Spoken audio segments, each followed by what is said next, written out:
that star-spangled banner yet wave o'er the land of the free and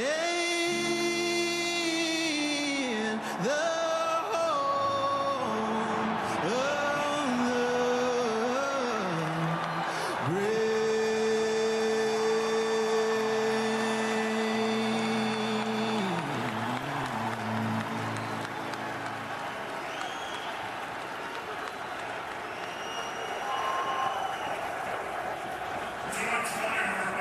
And so we are getting ready to go. The Chicago Bears, for the first time since 1947, will make the first pick in the NFL Draft as we continue on ESPN.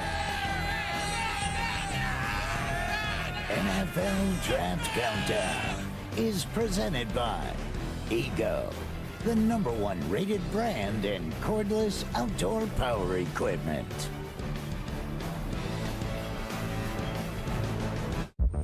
From the #1 rated brand in cordless outdoor power, the Ego zero-turn riding mower with E-Steer technology drives like a car, turns on a dime, delivering ultimate control with the precision of a steering wheel.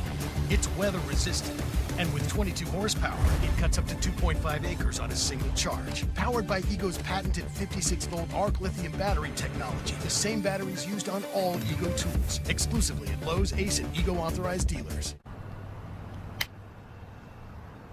20 seconds a week to lose 20% of your weight in a year with diet and exercise. That's the power of GLP-1s through Ro. Connect with a provider today at ro.co/20. So, I hear some of you are concerned about the fact that I'm taking over the company. Well, rest assured, company's in great hands. Marcy, hit the vid. Homes.com, we've done your homework. Now that is worth celebrating.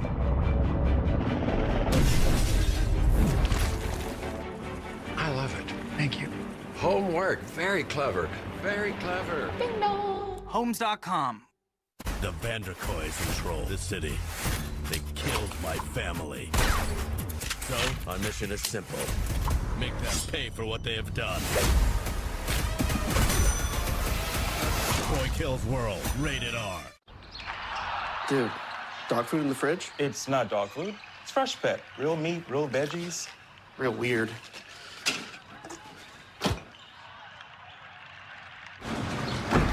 He was bad luck anyway.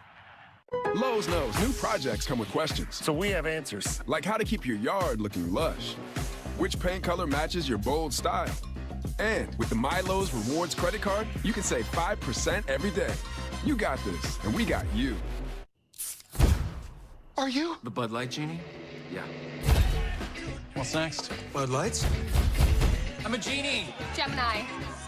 I'm a genie. Oh, Post Malone. Hey. Gatorade Fit. Vitamin-packed hydration with no artificial sweeteners, flavors, or added sugar. Hydration for every athlete, forever. Come on, let's go. Every Samoan kid, they dream to make their last name known. And touchdown to Tagovailoa! Just watching the way you carry the name, you paved the way for me. For your family, let's go. Just be the football player that you are. You gotta push through, bro. Dreammate is someone that believes in you before you believe in yourself. So you're my dreammate, bro. Yes, sir. Behind every dream, there's a dreammate who helped make it possible. Fellas, just like Nationwide helps millions of people prepare for their financial future, I'm here to help you prepare for the NFL Draft. You ready? On. Off. On. Ring, ring, it's your future calling. Seriously, no one's going with the quarter zip? People like this look. I get a lot of emails. All right, give me your best commission hug. Too much? Yeah, that's way too much. So if I make this, you gotta be my fall guy for the day. All right. So, what exactly does the fall guy do? Fall guy. Fall guy. How did you feel about your performance tonight? I got it. Oh, man. Where'd you get this fall guy idea from anyway? Fall guy? Fall guy? Stunts! You're the fall guy.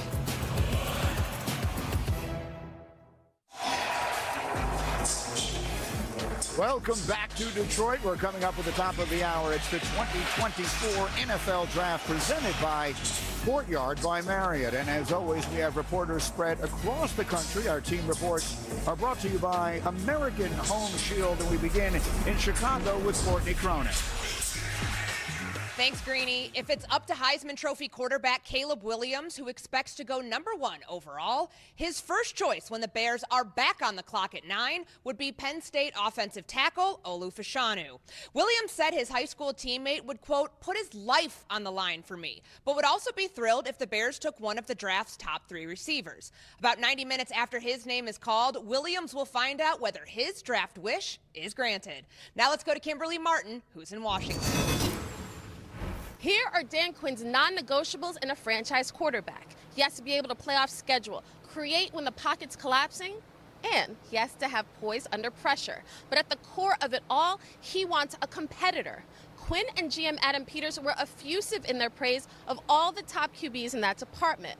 But my ears perked up when Peters told me this about Jaden Daniels. Quote, he can make all the throws, but he can steal your soul on 3rd and 10 when he's running for 90 yards.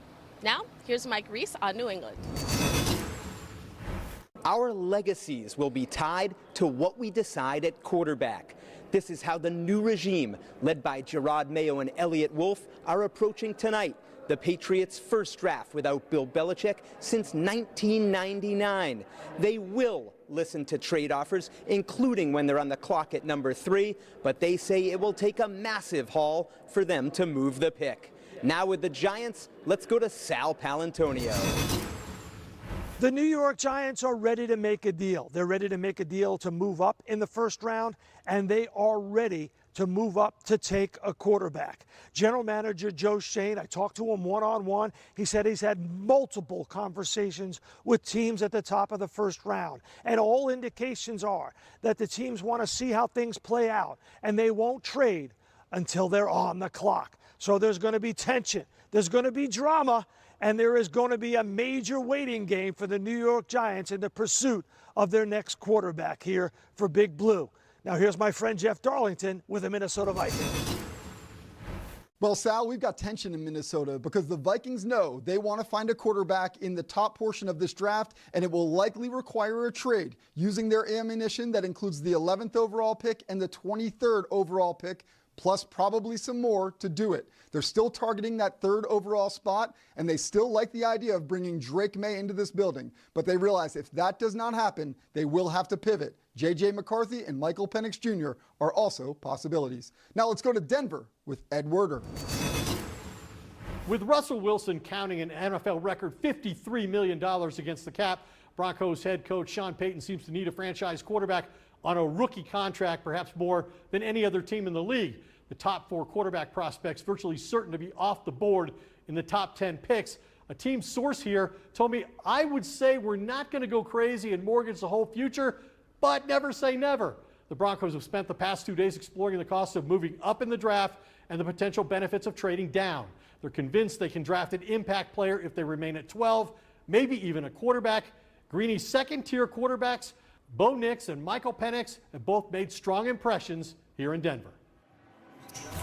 All right, everybody, thank you very much. And with that, we are also delighted to welcome the newest member of our team tonight, Molly McGrath, is going to be handling all our player interviews on the stage, and she right now is backstage in the green room. Molly. Yeah, Greeny, this is my first time in an NFL draft green room, and I wanted to give our viewers at home a little peek behind the curtain into the emotions swirling around in here. Like LSU's quarterback Jaden Daniels, he admitted that he's feeling a little anxious. He didn't sleep well last night, whereas projected first overall pick Caleb Williams is so confident and relaxed. He brought a deck of cards and has been playing cards with his family while he waits. We're going to chat with him in just a few moments, but first, we're chatting with Ohio State wide receiver Marvin Harrison Jr. standing here with his family. And Marvin, your father has been such an integral part of this pre-draft process. How did that mentorship give you confidence heading into today? Great. I mean, there's no one I trust more than him. I know he's going to do his best for me. So we have a great relationship in that standpoint. Why should you be the first receiver taken off the board? I think I'm just the most complete receiver. We have a lot of great receivers in this draft class, but I'm confident in my abilities, but we're all great receivers.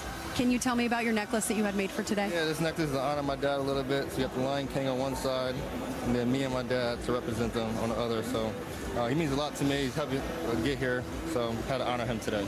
Very cool. And your legacy in the NFL begins today, Marvin. Thank you so much for your time. Appreciate you as we head over to Caleb Williams, who's been so cool, calm, and collected all week long.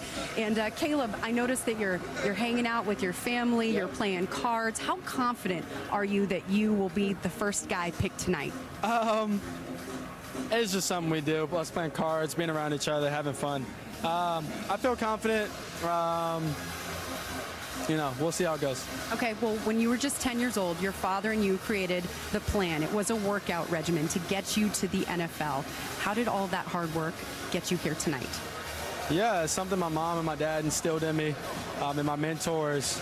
They've been huge in my life, instilling things in me at a young age that, come out today, whether it's, how much I care about my teammates or the community or, whatever the case may be. It comes out today and it's the man I am today. Well, congratulations on all of your success. I'll see you out there on the stage very shortly. Thank you. And speaking with Caleb Williams all week long has been so great. He is so humble and quiet and kind, and that's one of the things that Ryan Poles absolutely loves about him. As we bring in Terrion Arnold, Alabama corner, and you've been one of the stars of draft week. You've been doing interviews, you've been doing dances. How special has it been to be here with your family? It's been amazing. I mean, obviously dreams to reality, and it's really a blessing. Like, I wouldn't trade it for the world. Can you show us the inside of your jacket? I know you got it custom made. So right here we got the link. Everybody at Bama Nation, rocking it with the script, A-Let all naysayers know. And then right here, just my childhood. From the first time I ever played football, so my family with me on signing day, and now they with me at the draft.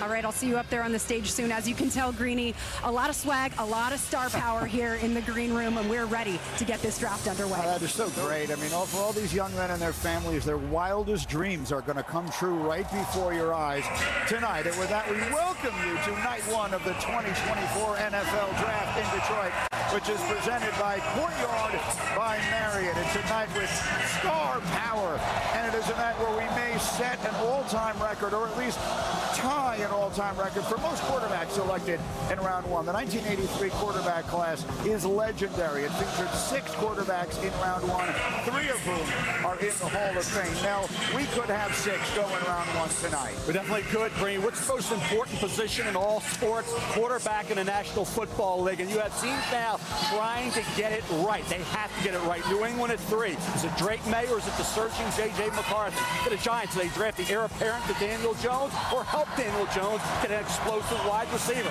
Denver and the Raiders, right? Same division.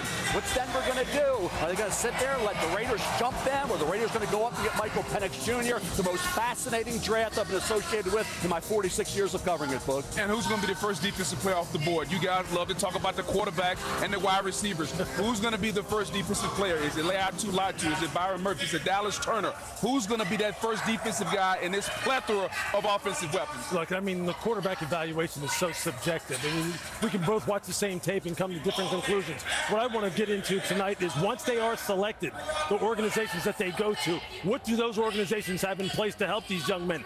Guys don't bust out of the league on their own. Organizations bear responsibility in that regard. I can't wait to get into that discussion. All right, the commissioner told us that every time the draft goes to a different city, they want that city to put their imprint on it. So let's allow one of Detroit's favorite sons to welcome the world to Detroit this evening. It's time to start the NFL Draft.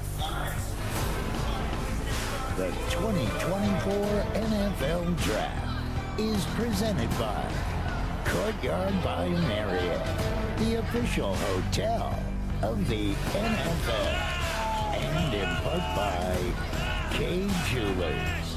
Celebrate every kiss with Kay.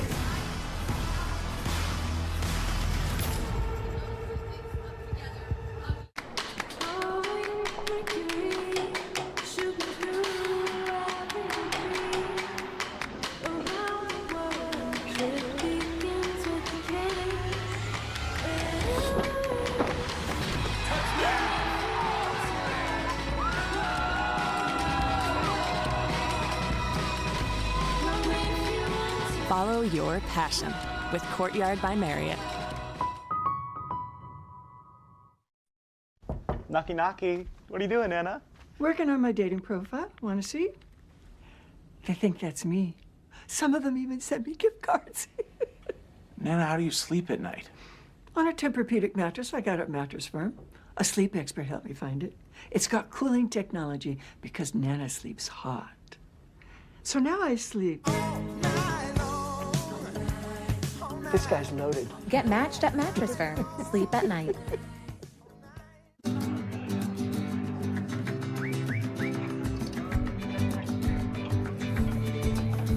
Corona's never missed a Cinco de Mayo party.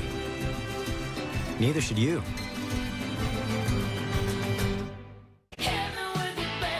Bacon, bacon, bacon. Introducing Applebee's new Whole Lotta Bacon Burger. Just $9.99 for a limited time. Applebee's. Now that's eating good in the neighborhood. Fellas, just like Nationwide helps millions of people prepare for their financial future, I'm here to help you prepare for the NFL Draft. You ready? On, off, on. Ring, ring, it's your future calling. Seriously, no one's going with the quarter zip? People like this look. I get a lot of emails. All right, give me your best commish hug. Too much? Yeah, that's way too much. These new Little Caesars Crazy Puffs are fun size. And perfect on the go.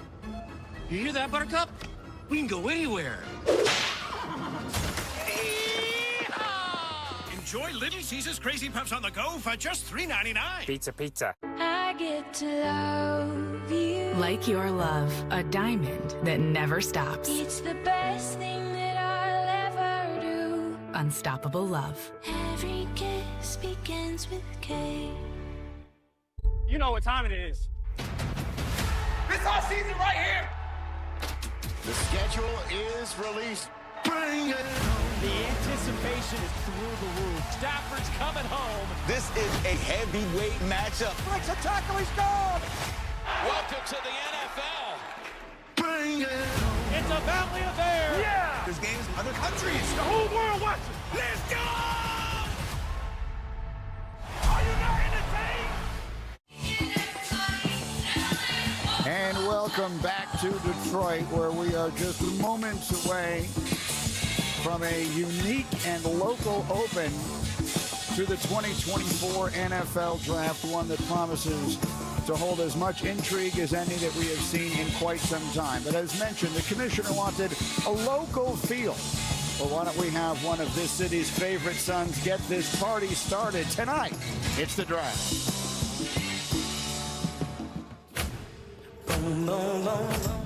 Hello, Detroit. No, that's not right. Welcome to the D. Nope. Come on, Roger. You okay, Commish? Nervous? Nah, Barry. I'm just fired up.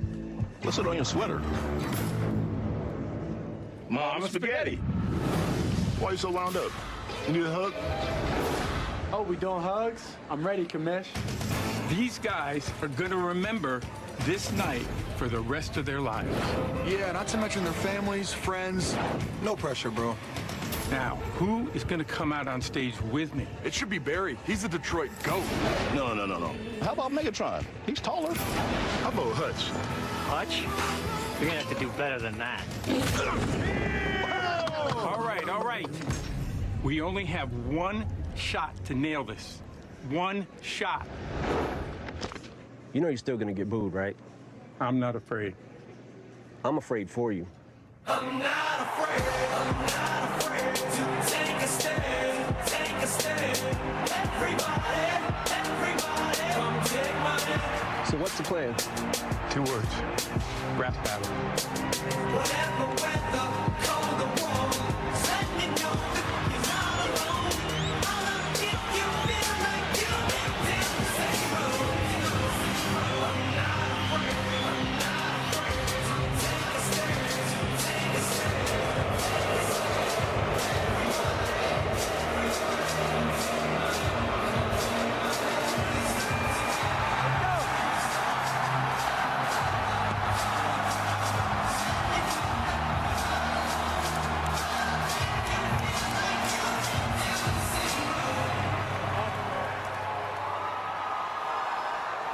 We waited 6 years to say this. Welcome to the NFL Draft in Detroit.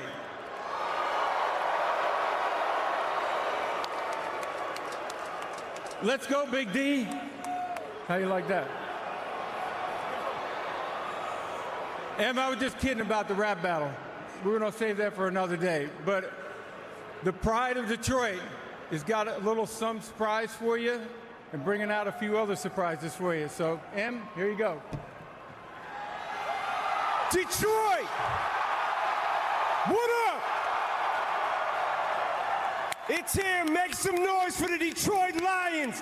Let's go!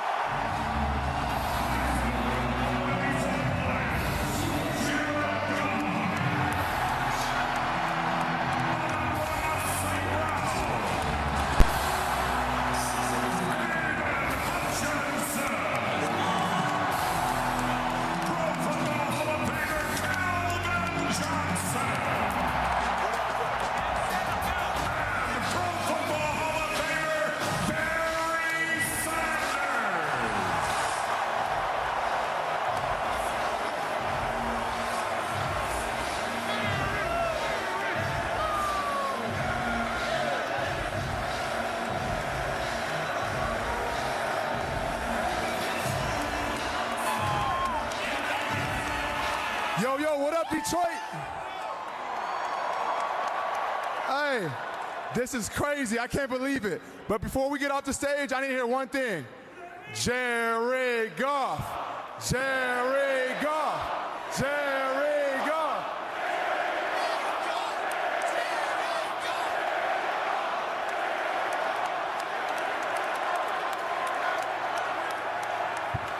What's up, Detroit? Let's go, baby!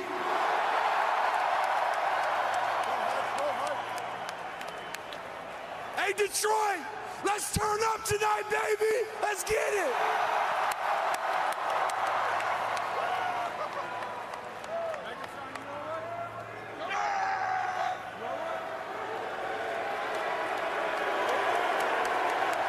What's up, Detroit? What's up, football fans? Thank you for showing the world how we do it here in Detroit. Great job, guys.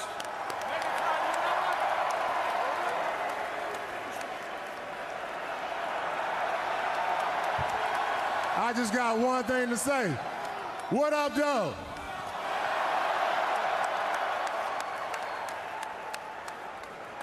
All right, Detroit. Come on. Okay. Detroit, we got fans from 32 teams right down here, and of course, all the Detroit faithful in the back. Welcome to all of you, and most importantly, thank you to Detroit. You guys have been awesome. All right. You ready to get this show on the road? Okay, the 2024 NFL Draft is now underway.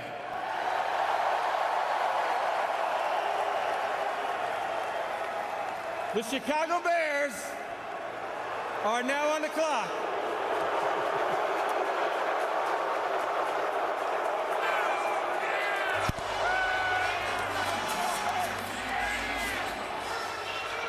And so those are the words we've been waiting months to hear. The Chicago Bears officially on the clock. They'll make the first pick in this draft for the first time since 1947. And what do they need? They need a quarterback.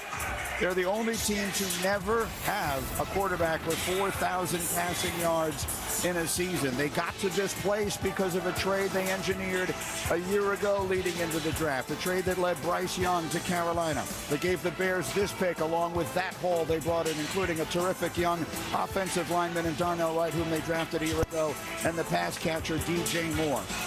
Adam Schefter, they've had a lot of decisions to make. One of them involved their former quarterback, Justin Fields. When did they arrive at the decision they will announce here in just a moment? Greeny, this was a decision that the Chicago Bears came to weeks, if not months ago. And just like the Cincinnati Bengals once began acclimating Joe Burrow to the city, their team, their organization, and the offense, the Bears have been doing the same with Caleb Williams, getting him ready to become the new face of the franchise, the next quarterback of the Chicago Bears.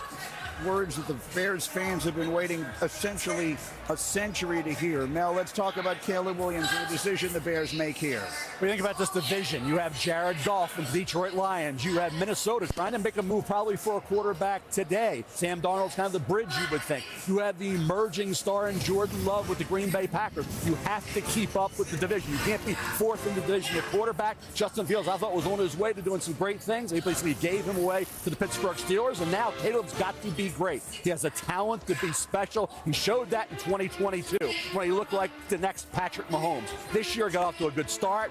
Then he kind of hit some opportunities where you say, okay, the spotlight's on him. How's he going to do? At Notre Dame, at South Bend, 3 interceptions in that game. Only threw 5 all year, but 3 in that one game. A couple other games where his completion percentage was below 60%. But he had a bad offensive line. He didn't have Jordan Addison. You see the creativity, the improvisational ability of Caleb Williams. 31 touchdowns, 4 picks outside the pocket in his career. 120 touchdowns he accounted for over the last 3 years, and only 14 interceptions. He had 27 rushing touchdowns, the same number as Jaden Daniels over those 3 years. Now, he did have 16 fumbles this year. He gets a little reckless. He carries the ball like a loaf of bread, a little careless at times. Josh Allen is able to shore that up. Caleb Williams needs to clean that up in the NFL to be an elite quarterback. Certainly this year, without that offensive line, but a defense that couldn't stop many people either, Caleb was kind of on the spot. In that Notre Dame game, everybody's going to hard. That's one game in his career, guys. One game. Outside of that, he was almost flawless. He had a couple games late, as I said, where he wasn't necessarily on point. But overall, Caleb Williams held off Jaden Daniels. I thought it was going to be Drake May in August. Drake May didn't finish strong. It opened the door for Jaden. Jaden went from a 4th rounder to the 2nd pick overall. I didn't think he did enough overall in his career. That one great year wasn't enough to overtake what Caleb Williams did last year when he would have gone #1 over Bryce Young. He certainly deserves to be the #1 pick overall today. We expect Daniels to go #2. We'll worry about that when we get there. Let's start with the decision the Bears are making here. Booger, are they getting it right? Yeah, Green, I think they're absolutely getting it right. I think from a ceiling standpoint, Caleb Williams has the highest ceiling of any quarterback in this draft. And it's important when you bring the quarterback into an organization that he's set up for success. Can you protect him up front? You look at those 2 stalwart tackles, they can protect him. And then who are going to be the playmakers? Who's he going to throw the football to? Keenan Allen, DJ Moore, DeAndre Swift, they have playmakers. What about the guy that's going to call the plays? Shane Waldron, another name to remember. The quarterback coach for the Chicago Bears, Kerry Joseph. It's going to be important that everybody in that building can get this young man to play on time and in rhythm and in structure, because when he can, Greeny, what he can do off script and off structure is absolutely outstanding. He's the closest thing we've seen to Patrick Mahomes since Patrick Mahomes, and the Chicago Bears have a good one. Lewis, if you were making this pick tonight, who would you select?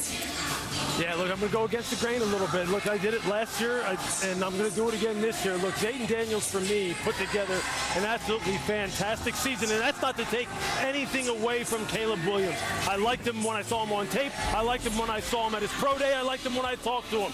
But if you have to pick a guy, I'm going to pick Jaden Daniels, and I'll tell you why. Full field reads. This is a guy who, from in the pocket, was #2 in QBR and FBS this year. For things like this, because of things like this, because he can scan the entire field, win from the pocket, and throw the football accurately. The anticipation that is necessary. Look, you're not going to have all day to throw the football in the NFL. You're going to have to throw people open. You're going to have to anticipate they're going to come open. And the slot fade was something that he was fantastic at. You heard Dan Quinn talk about the fact that he wants a quarterback, a franchise quarterback that can extend plays. Look, Jaden Daniels was #1 in QBR outside the pocket this year. I know he had less than 40 attempts, but when he threw the football outside the pocket, he was absolutely deadly. And when it comes to mobility, just forget it. This is a guy who will absolutely, you want to talk about snatching souls? He'll absolutely do that. He can take it 90 on you in a heartbeat. He's built for these kind of moments. He is built mentally to be able to handle the rigors of being a franchise quarterback. The people down at LSU vouch for him. He has put in the work. Look, both of these guys are going to be absolute studs in the NFL. But if I had to pick one by a narrow margin, I'd go with Jaden Daniels. You said that about C.J. Stroud a year ago. We'll see how these 2 young quarterbacks fare. In the meantime, you've met Molly McGrath already tonight. She's been down there in the green room with the players, including with Caleb Williams. Molly, jump in. Yeah, that's right, Greeny. Well, Bears GM Ryan Poles told me there will be no surprises with this first overall pick. They decided weeks ago that Caleb Williams is their guy. And when I spoke with Williams yesterday, he told me he walked away from his top 30 visit in Chicago feeling a sense of calm because of those foundational pieces that you guys all talked about that will lead to his success and this team's success. And Williams even threw with Bears receivers last week. He threw with Keenan Allen and DJ Moore, said the veterans taught him so much in their short amount of time together. And he's starting to feel some chemistry vibing with them. And as you've noticed, Caleb Williams wearing a custom suit, and it's all purposeful. It's navy blue to represent the team colors that he'll be wearing this fall, guys. A little bit of an offbeat personality. He's, of course, the first mega star of the NIL era. So we've seen him in different ways than we're accustomed to with previous players. That's going to be something we will get used to. He will always be the first one to come along. This is a young man who I think a year ago we knew was destined for this moment, and this night has finally come. You see the congratulations already being shared in the Bears draft room. Remember, they will make another pick here tonight, barring a trade at number 9 overall. But here it comes. They've waited a century. Let's see if this is the time they get it right. The commissioner is on his way to the stage to announce the first pick of the 2024 NFL Draft. And for the first time since 1947, it's the Bears who make the selection. With the first pick in the 2024 NFL Draft, the Chicago Bears select Caleb Williams, quarterback, Southern California. There he is, Chicago. There's your new hopes and dreams. You know his story because he's been a superstar since he was in high school in Washington, D.C. He committed to Oklahoma. He followed Lincoln Riley to L.A. The rest is history. He won the Heisman 2 years ago, finishes his career with 120 touchdowns in 33 starts, and as mentioned, in this NIL era, he has been omnipresent. But Mel, all of it in so many ways felt like it was leading up to this night. Now, Ryan Poles, general manager of Chicago Bears, he was in 2017 director of college scouting when Patrick Mahomes was selected by the Kansas City Chiefs. He said, you see some Mahomes in Caleb Williams. You see a guy here who can improvise, create. Think about Caleb Williams now in this division. Jordan Love, from the Thanksgiving Day upset of the Detroit Lions, emerged as a big-time quarterback in this league. Jared Goff's been to a Super Bowl. Jared Goff almost went to another one this year. Then you have Minnesota trying to make that move. You got to look at this division. I felt Justin Fields was on his way to being a heck of a quarterback for the Chicago Bears. He had the locker room. He was making progress. They were going to help him, right? And they were going to make a decision. Is it Justin or is it Caleb? That's what it got down to. And they sent Justin Fields to the Pittsburgh Steelers. Really a giveaway, in my opinion. But now Caleb Williams becomes the guy. He's got to be special because Justin Fields is on his way to being really good. So now it's Caleb Williams in this division. You can't be third. You can't be fourth. Jared Goff and Jordan Love are established. Minnesota's going to do something. Caleb Williams has to be, doesn't have to be Patrick Mahomes, but he's got to be somewhat close, somewhere in that top 5 to 7 overall in the NFL at the quarterback position within the next couple of years. Well, he's got to prove he can do what a quarterback should be able to do, which is distribute the football and play point guard. In the National Football League, it's not about how fast you run or how far you can throw the football. You got to get the ball to your playmakers. They have playmakers there in Chicago, and so can he play on script and in rhythm and get the ball to those playmakers? Because when the play breaks down, we know he's the best in theirs. Look, really now, it's about offensive coordinator Shane Waldron. I told you before this show started, we're going to put some of the onus here on the organization. Shane Waldron, the new offensive coordinator in Chicago, now has to develop that relationship. He has to find the way to get Caleb Williams to lock in and really realize all of his potential for that organization. Subway takes us down to the stage where Molly is standing by with Caleb Williams. Molly. Caleb, you told me you've been dreaming of this moment ever since you were a little kid. You have always wanted to be the #1 pick in the NFL draft. What did it take to get here? It took a lot of sacrifice, love, care for winning the game of football, my teammates, my coaches, and my family. You won a Heisman Trophy. You're the #1 pick in the NFL draft. What is your next goal as a member of the Chicago Bears? Learn all my teammates' names, their families, learn the playbook, and get ready to go win games. All right, congratulations, Caleb. Thank you. Thank you. So there he is from USC to Chicago. Certainly not the first time in recent years the Bears have tried this. Mitchell Trubisky, the second pick overall in a season in which Patrick Mahomes was subsequently drafted. Justin Fields just 3 years ago, whom they choose Caleb Williams ahead of. And so tonight, Caleb Williams is the next chance to become the first Bears quarterback ever to throw for 4,000 yards and perhaps finally take this team back where it hasn't been in decades. Okay, so that's the portion of the evening that we foresaw. Now a bit of the mystery can begin. When will the wheeling and dealing begin with these quarterbacks on the board? Washington is on the clock, and Adam Schefter, what do we need to know? Well, during last week, the Washington Commanders had a group of quarterbacks in for a visit. And in the end, the two quarterbacks that had the most support within the Commanders organization were Jaden Daniels and also J.J. McCarthy. Those are the two quarterbacks to watch here. But inevitably, Jaden Daniels' talent is so strong, so inevitable. There is a coach in the NFL that said that Jaden Daniels is Lamar Jackson 2.0, and that he has the ability to come in and be a better version of Lamar Jackson. We'll see if he can make that happen and if he's the pick. And now, down to Molly McGrath. Well, Adam, you guys mentioned all of the questions swirling around Jaden Daniels and the Washington Commanders, and first-time GM Adam Peters is really leaning on his mentors in the face of all of those question marks. He's been on the phone all week long talking to a lot of his mentors, one of them Bob Myers, former GM for the Golden State Warriors. He's now an advisor to the Commanders, and he's asking him questions like, what would you do in this situation? And one of the things that Myers said to him that really stuck with him is don't make a decision until you absolutely have to make a decision. And Myers is a proven winner. He created a dynasty with Golden State, so Peters is taking that advice to heart. He said he's not going to make a decision until he absolutely has to, which is right now. And Jaden Daniels even telling us he doesn't know where he's going to go. He didn't even sleep well last night, guys. Well, we have to imagine that there's trade offers and all these questions. So, Mel, if they could have gotten a treasure trove of selections instead of selecting Jaden Daniels, are they doing the right thing taking the quarterback? You got to take Jaden Daniels. I mean, you go from a fourth-round pick, the second pick overall, you had to be spectacular. He was. And keep in mind, Herm Edwards brought him to Arizona State. Herm Edwards compares him to Randall Cunningham.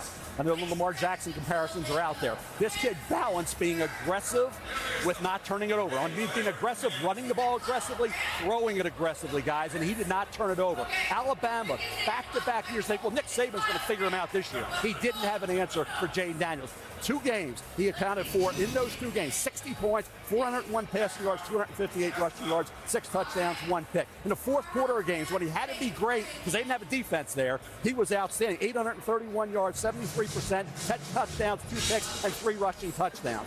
Jaden Daniels in a draft that didn't have a spectacular talent like Caleb Williams would have been the #1 pick overall. He's got a chance to be great. No, you cannot let a player dictate policy. It's the NFL. You pick them, they come to you, right? You're not sitting down 8 years. Not going to get the Raiders are picking way down the line. It's not Eli Manning and Philip Rivers at the top where he can flip-flop. I know Antonio Pierce wanted him.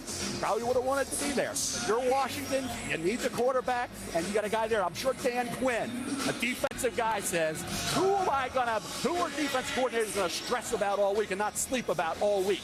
Okay, who's that guy? It's Jaden Daniels. And of all the quarterbacks this season, he had the best tape, Greeny, from start to finish. His tape was better than any quarterback in college football. So if you're Washington, you got to take it. Now, Louis Riddick, you've been saying to me for months on this program, in the lead-up and on Get Up and anywhere else we've had this conversation, that he is your #1 player in this class. And I can see the commissioner making his way out onto the stage where he will announce the selection.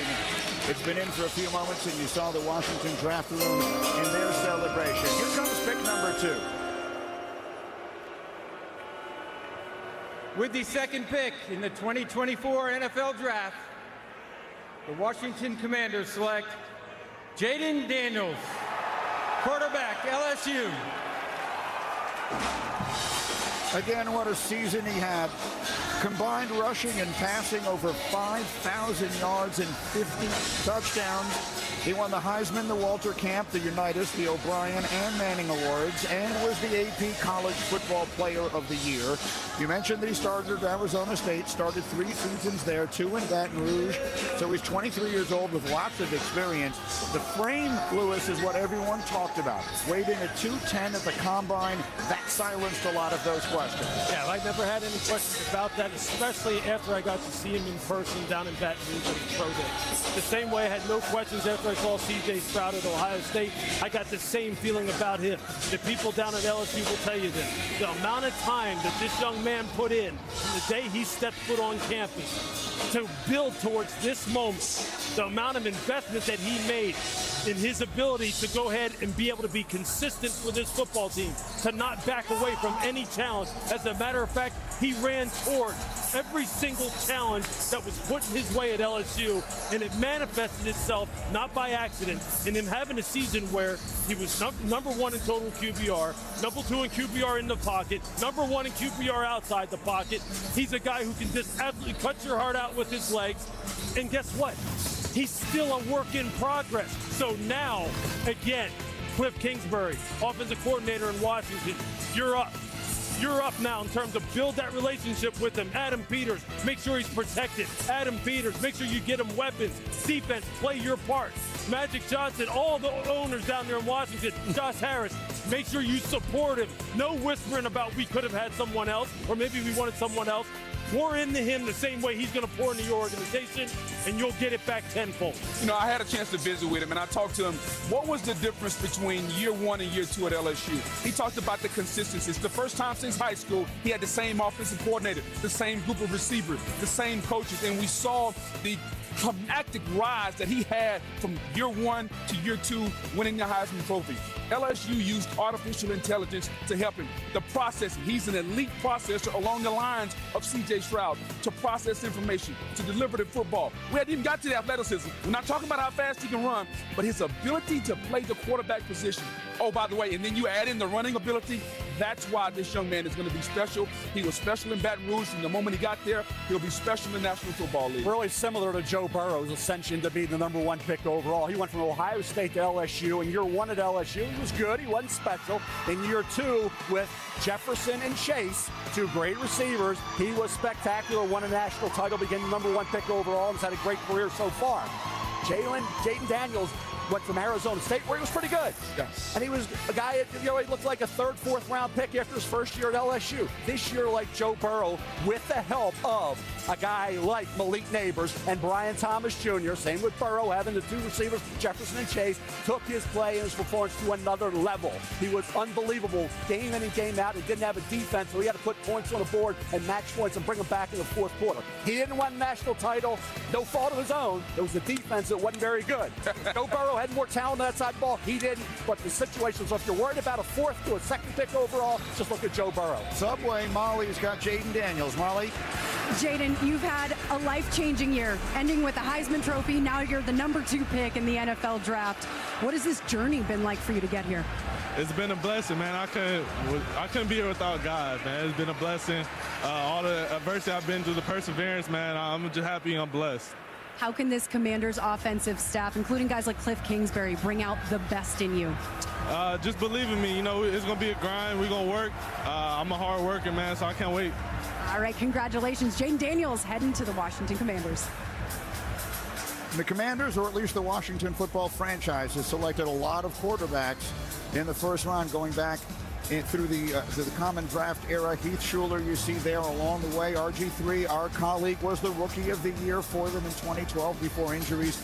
So they've been struggling to try and find exactly the right guy, and maybe now they've done so in Jayden Daniels. So 2 are down, and the mystery begins. The New England Patriots are on the clock, and Adam Schefter is with us with the very latest. What are we expecting from the Patriots? Greeny, essentially, the New England Patriots took calls from the Minnesota Vikings and the New York Giants, but I was told there is a 0 chance that they are moving out of that slot. They are going to take their quarterback in the future. Would that be Mel Kiper? I would go Drake May. Drake May, to me, going into this year, you thought he could challenge Caleb Williams. Why didn't he? Well, he lost his offensive coordinator. He didn't have Josh Downs. Heck of a player, had 94 catches for Drake May that year. He moved on to the Indianapolis Colts, right? Think about late season. Tez Walker came back, right? Came back. He was suspended by the NCAA as top receiver. Yet against Virginia, NC State, Clemson, Miami, there were some games where you say, boy, he wasn't as accurate. He wasn't as precise. He was missing receivers. He was stressing receivers who had to adjust to some poorly thrown balls. but the talent, he's 21 years of age, is through the roof. That's what you're betting on. All that talent comes together for Drake May. He can become a franchise quarterback in the NFL. Drake May, perhaps J.J. McCarthy, another high-profile quarterback still on the board. We're about to find out. The Patriots pick is in. The commissioner is on his way. Here comes pick number 3. With the third pick in the 2024 NFL Draft, the New England Patriots select Drake May, quarterback, North Carolina. And so after all of the speculation, it is going almost exactly as had been projected. Drake May at Carolina succeeded Sam Howell, started 26 games as Carolina's native son. He grew up in Charlotte, threw for over 8,000 yards, accounted for 79 touchdowns for his career. He's the first Tar Heel to go in round 1 since Mitch Trubisky to Chicago in 2017. Mel, do they have it right? I think they can get it right. They got to coach him, and they can't just hang him out to dry like they did Mac Jones. This organization, the organization has to help Drake May. He's 21 years of age. He's still developing. You talk about a kid who's 6'4.5", 223 pounds, can make any throw you want. When he gets in a rhythm, he can pick you apart. Now, sometimes he doesn't always get in that rhythm. He runs a little hot and cold at times. I talked about some of that inconsistency with accuracy and precise passing. He was like a pitcher, guys. Didn't always have his best stuff late in the year, but he didn't get a lot of help. As I said, you know, that new coordinator, but not having that Josh Downs type security blanket that he had 2 years ago. If you sit him for a little bit, if you force him into play, I think he needs to sit, watch, and learn for at least 5 to 7 games.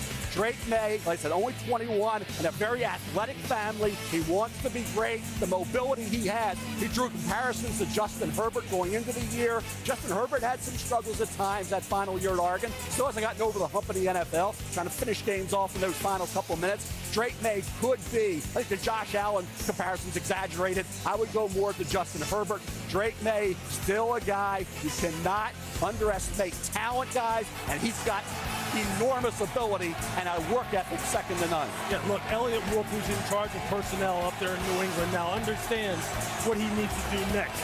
Address the offensive line and address the wide receiver position. You cannot put your young quarterback behind the offensive line that was dead last in pass block win rate last year and had a wide receiver core that had less than 2,000 yards total as a group. One of 4 teams in the NFL. That can't happen. You have to build it up around him now. You've got your guy. Build it up around him. Subway to the stage, Molly and Drake May. Thank you. Drake, the Patriots are trying to rebuild their dynasty. What went through your mind when you got the call that you would be joining one of the most successful teams in NFL history? Oh, it's a blessing. I'm blessed. Yeah, I'm usually a man of a lot of words. It left me speechless. So I'm excited to be here tonight. And Pats Nation, let's go, man. Let's go. Pats Nation. As the youngest of 4 brothers, you've been competing your entire life. What kind of competitive attitude are you bringing to New England? Yeah, competitor. You know, anything keeping score, I'm here to win. And, you know, the Patriots get my whole family, all my brothers, everybody. I'm a full package. So looking forward to it. And let's go, Boston. All right. Congratulations, Drake. So happy for you. Molly, thanks. One of those brothers, of course, Luke, was a star on the basketball team that won the national championship in 2017. Here are the Patriots' first-round quarterbacks in the common draft era. Obviously, the greatest of them all is not listed on there. Tom Brady was the 199th pick in the draft the year he came out.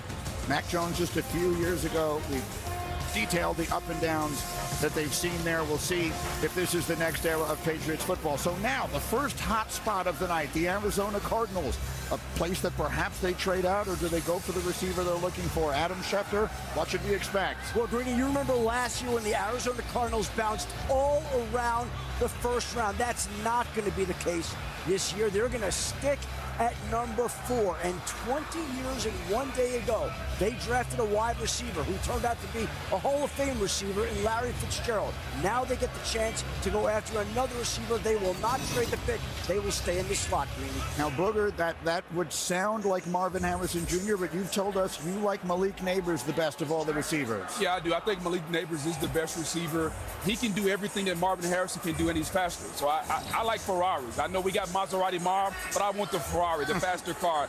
And Neighbors run after catch, to me, is what separates him from Marvin Harrison Jr. I'll take a Larry Fitzgerald type. They had to pick Larry Fitzgerald 3rd overall when he came out of Pitt. I think Marvin Harrison Jr. can be that kind of player. This team has 7 picks in the first 4 rounds the Arizona Cardinals do. To trade down and lose an elite receiver, one of these 3 would have been ridiculous. They had the draft capital of the picks to improve this football team. Wide receiver is a key need area. They have a tight end by the name of Trey McBride. Came on like gangbusters over the final 9 games of the year with 63 receptions. They're throwing 15 over the first 7 games. So now you add a guy like Marvin Harrison Jr. to Kyler Murray. Now you're on your way, and you got all these picks coming up to really improve that talent base on both sides of the ball.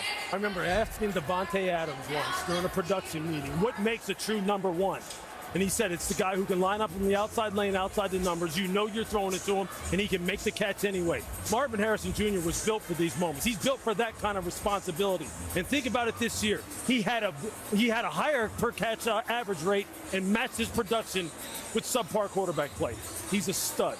I can see the commissioner starting to make his way up the tunnel here again. The Cardinals, there had been so much speculation in weeks leading up to this. Would this be the spot that someone would trade up to take the 4th quarterback in this draft? They didn't. Here comes the commish. With the 4th pick in the 2024 NFL Draft, the Arizona Cardinals select Marvin Harrison Jr., wide receiver, Ohio State. This has been a very good night for mock drafts so far. It has gone about it was projected. Think about all the receivers to come out of Ohio State. Well, Marvin is the only one who was a 2-time All-American. In fact, he was unanimous, first team both times. Plus, he won the Biletnikoff Award last year, caught 144 balls the past 2 seasons, 28 touchdowns.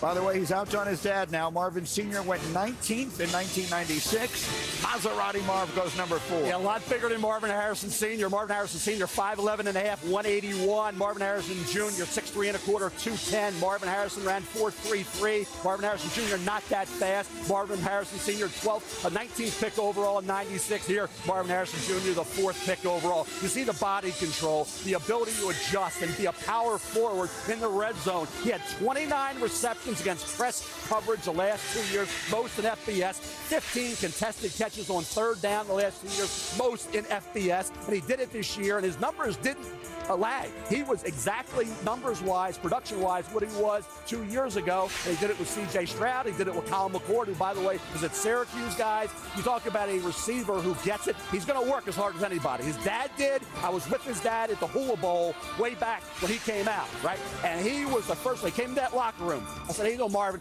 I'm ready to go out to the practice field and work. This is the Hula Bowl Wednesday night. And guys come there to have fun. He was there. Game face, business-like approach, work with Peyton Manning before, during, after to get that timing down. Marvin Harrison Jr. will be the exact same way with Kyler Murray. Well, no one knows that better than Booger. You played with his dad. Yeah, I played with his dad, and so what can you learn from father to son? I saw the traits of Senior every day at practice, the hard work. And so can you pass those traits on down to your son, how to play the position, how to be the receiver? It's really simple. One of the toughest catches. Go over the shoulder, make the catch, have the eye and the hand coordination to track the football. Marvin Sr. used to come out to practice and make this catch every single day at practice. And practice it, getting the feet in, making sure the body control, making sure he got both feet in bounds, the eye, catching the football. Like father, like son. Doesn't matter the quarterback play. Put the ball up, I'll go get it. I'll be able to track the football over the shoulder, have really good body control, give myself enough room to the outside where the quarterback can complete the football, track it, get both feet in down. Think those conversations at the dinner table didn't rub off? All those conversations out on the playground? And then, that's not the only thing, Greeny.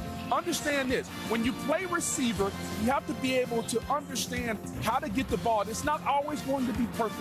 The body control, though, how to contort your body to make sure that you're giving your quarterback the proper angle and the proper target to throw the football. C.J. Stroud, look at that. I'm going to make sure he's got enough room, but then the ability to contort my body, catch the football, get both feet in bounds. The conversations that we saw from Senior, that I saw every day at practice, he passed down to Junior, they're getting a really good receiver. And just think about the body type you're getting it in. Yeah. A guy who's he's pushing 6'4", 212 plus, 215 plus. What do you do? I mean, look, and he's not a guy who's just, resigned to the outside. He can play any position. Unbelievable weapon. Subway Molly with Maserati Marv. Thank you. Marvin, one of the most talented wide receiver classes in NFL draft history, and your name was called first. How much pride do you feel in this moment? I'm just super blessed to be here, really. I mean, like you said, there's a lot of great receivers in this draft class. It's an honor to be first. We got to go and put that work in now. A career in the NFL was written in your bloodline, but how important is it for you to create your own legacy in this league? Yeah, I'm just going to try to be my best self, just be the best person, be the best player I can be, and whatever happens, happens from there. All right, Maserati Marv heading to Arizona. Congratulations. Thank you very much. Appreciate it. He's actually the second straight year they've taken an Ohio State player in the first round. They took Paris Johnson last year, 6th overall, and he joins this illustrious list of players drafted in the first round whose dads are Pro Football Hall of Famers. So far, our pick-to-trade ratio is 4-0. We'll see if that changes next. It's the NFL Draft on ESPN.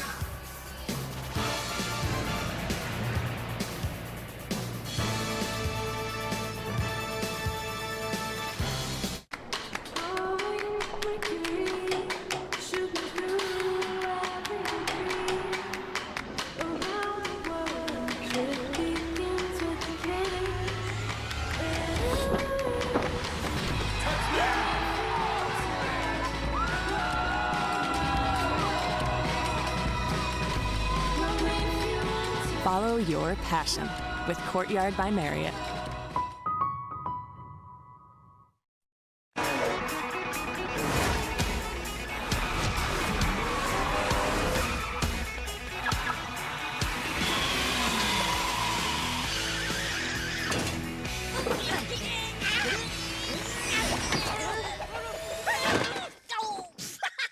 Stay focused. Illumination's Despicable Me 4. There's no room for error. Got it?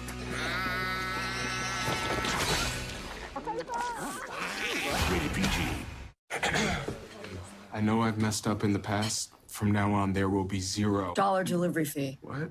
With Dash Pass, you pay $0 delivery fee on DoorDash. To zero! Dash Pass, your door to $0 delivery fees. DoorDash. Men tell us when they use Just for Men to eliminate gray, there's a great before and after. Then there's the after. That boost you get when you look and feel your best. And that's why more men choose Just for Men. Lowe's knows the only thing that works as hard as pros Is our rewards program for pros. That's why when you stock up on the many items you need, you earn bonus points to get the stuff you want. Join MVP's Pro Rewards and start earning today. You got this. We got you. If I rule the world. We gotta stop stressing and live our lives. Imagine that. Everybody get down! You playing with fire. I'm trying to protect us. The only way to do that is to settle your debt with Duda. What do you want?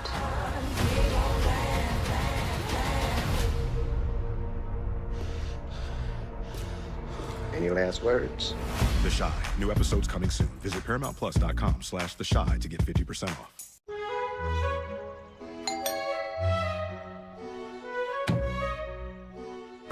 Hi, I'm Grok, your new roommate.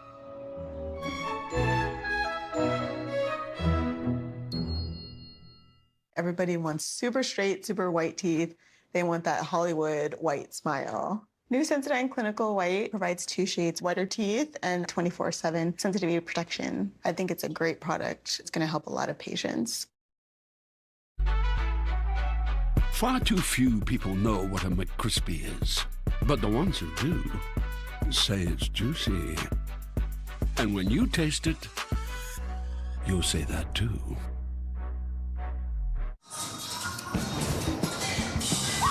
Welcome back to Detroit, and here's what you have missed so far. Pretty much exactly what you wrote down this morning on your mock draft. Caleb Williams went number 1 to Chicago. Jaden Daniels went 2 to Washington. Drake May, 3 to the New England Patriots. Marvin Harrison Jr. went number 4 to Arizona. We are still waiting for our first trade of the night. Will the 5th spot be the spot? The Chargers are on the clock, and Adam Schefter has the latest. Shefty.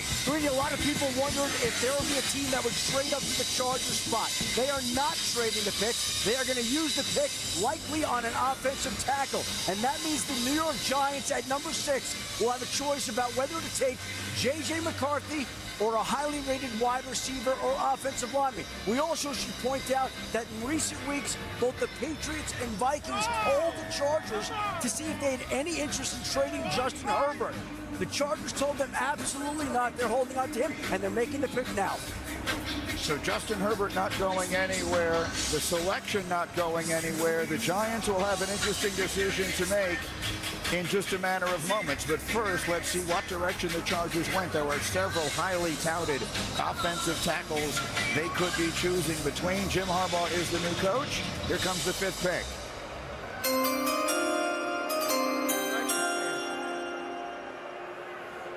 With the 5th pick in the 2024 NFL Draft, the Los Angeles Chargers select Joe Alt, tackle, Notre Dame.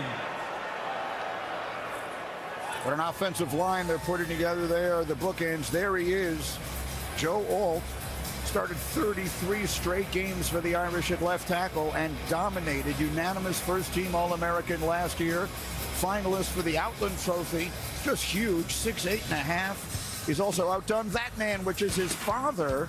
John Alt was the 21st pick in round 1 to Kansas City in 1984 and is in the Chiefs Hall of Fame. Now Joe Alt is headed to Los Angeles. Yeah, and the first thing you notice about him, Greeny, is the size. Standing 6'8", 320 pounds. That is a mountain of a man. And then once you get past the size, the first thing I ask of my offensive lineman, can they move? Can they be easy mover? Can he take that 6'8" frame, 320 pounds, and can he be physical and move men against their will? That's the number one job of an offensive lineman. Protect the quarterback and move guys against their will. But what does that 6'8" frame do? We've seen the great pass rushers in the National Football League.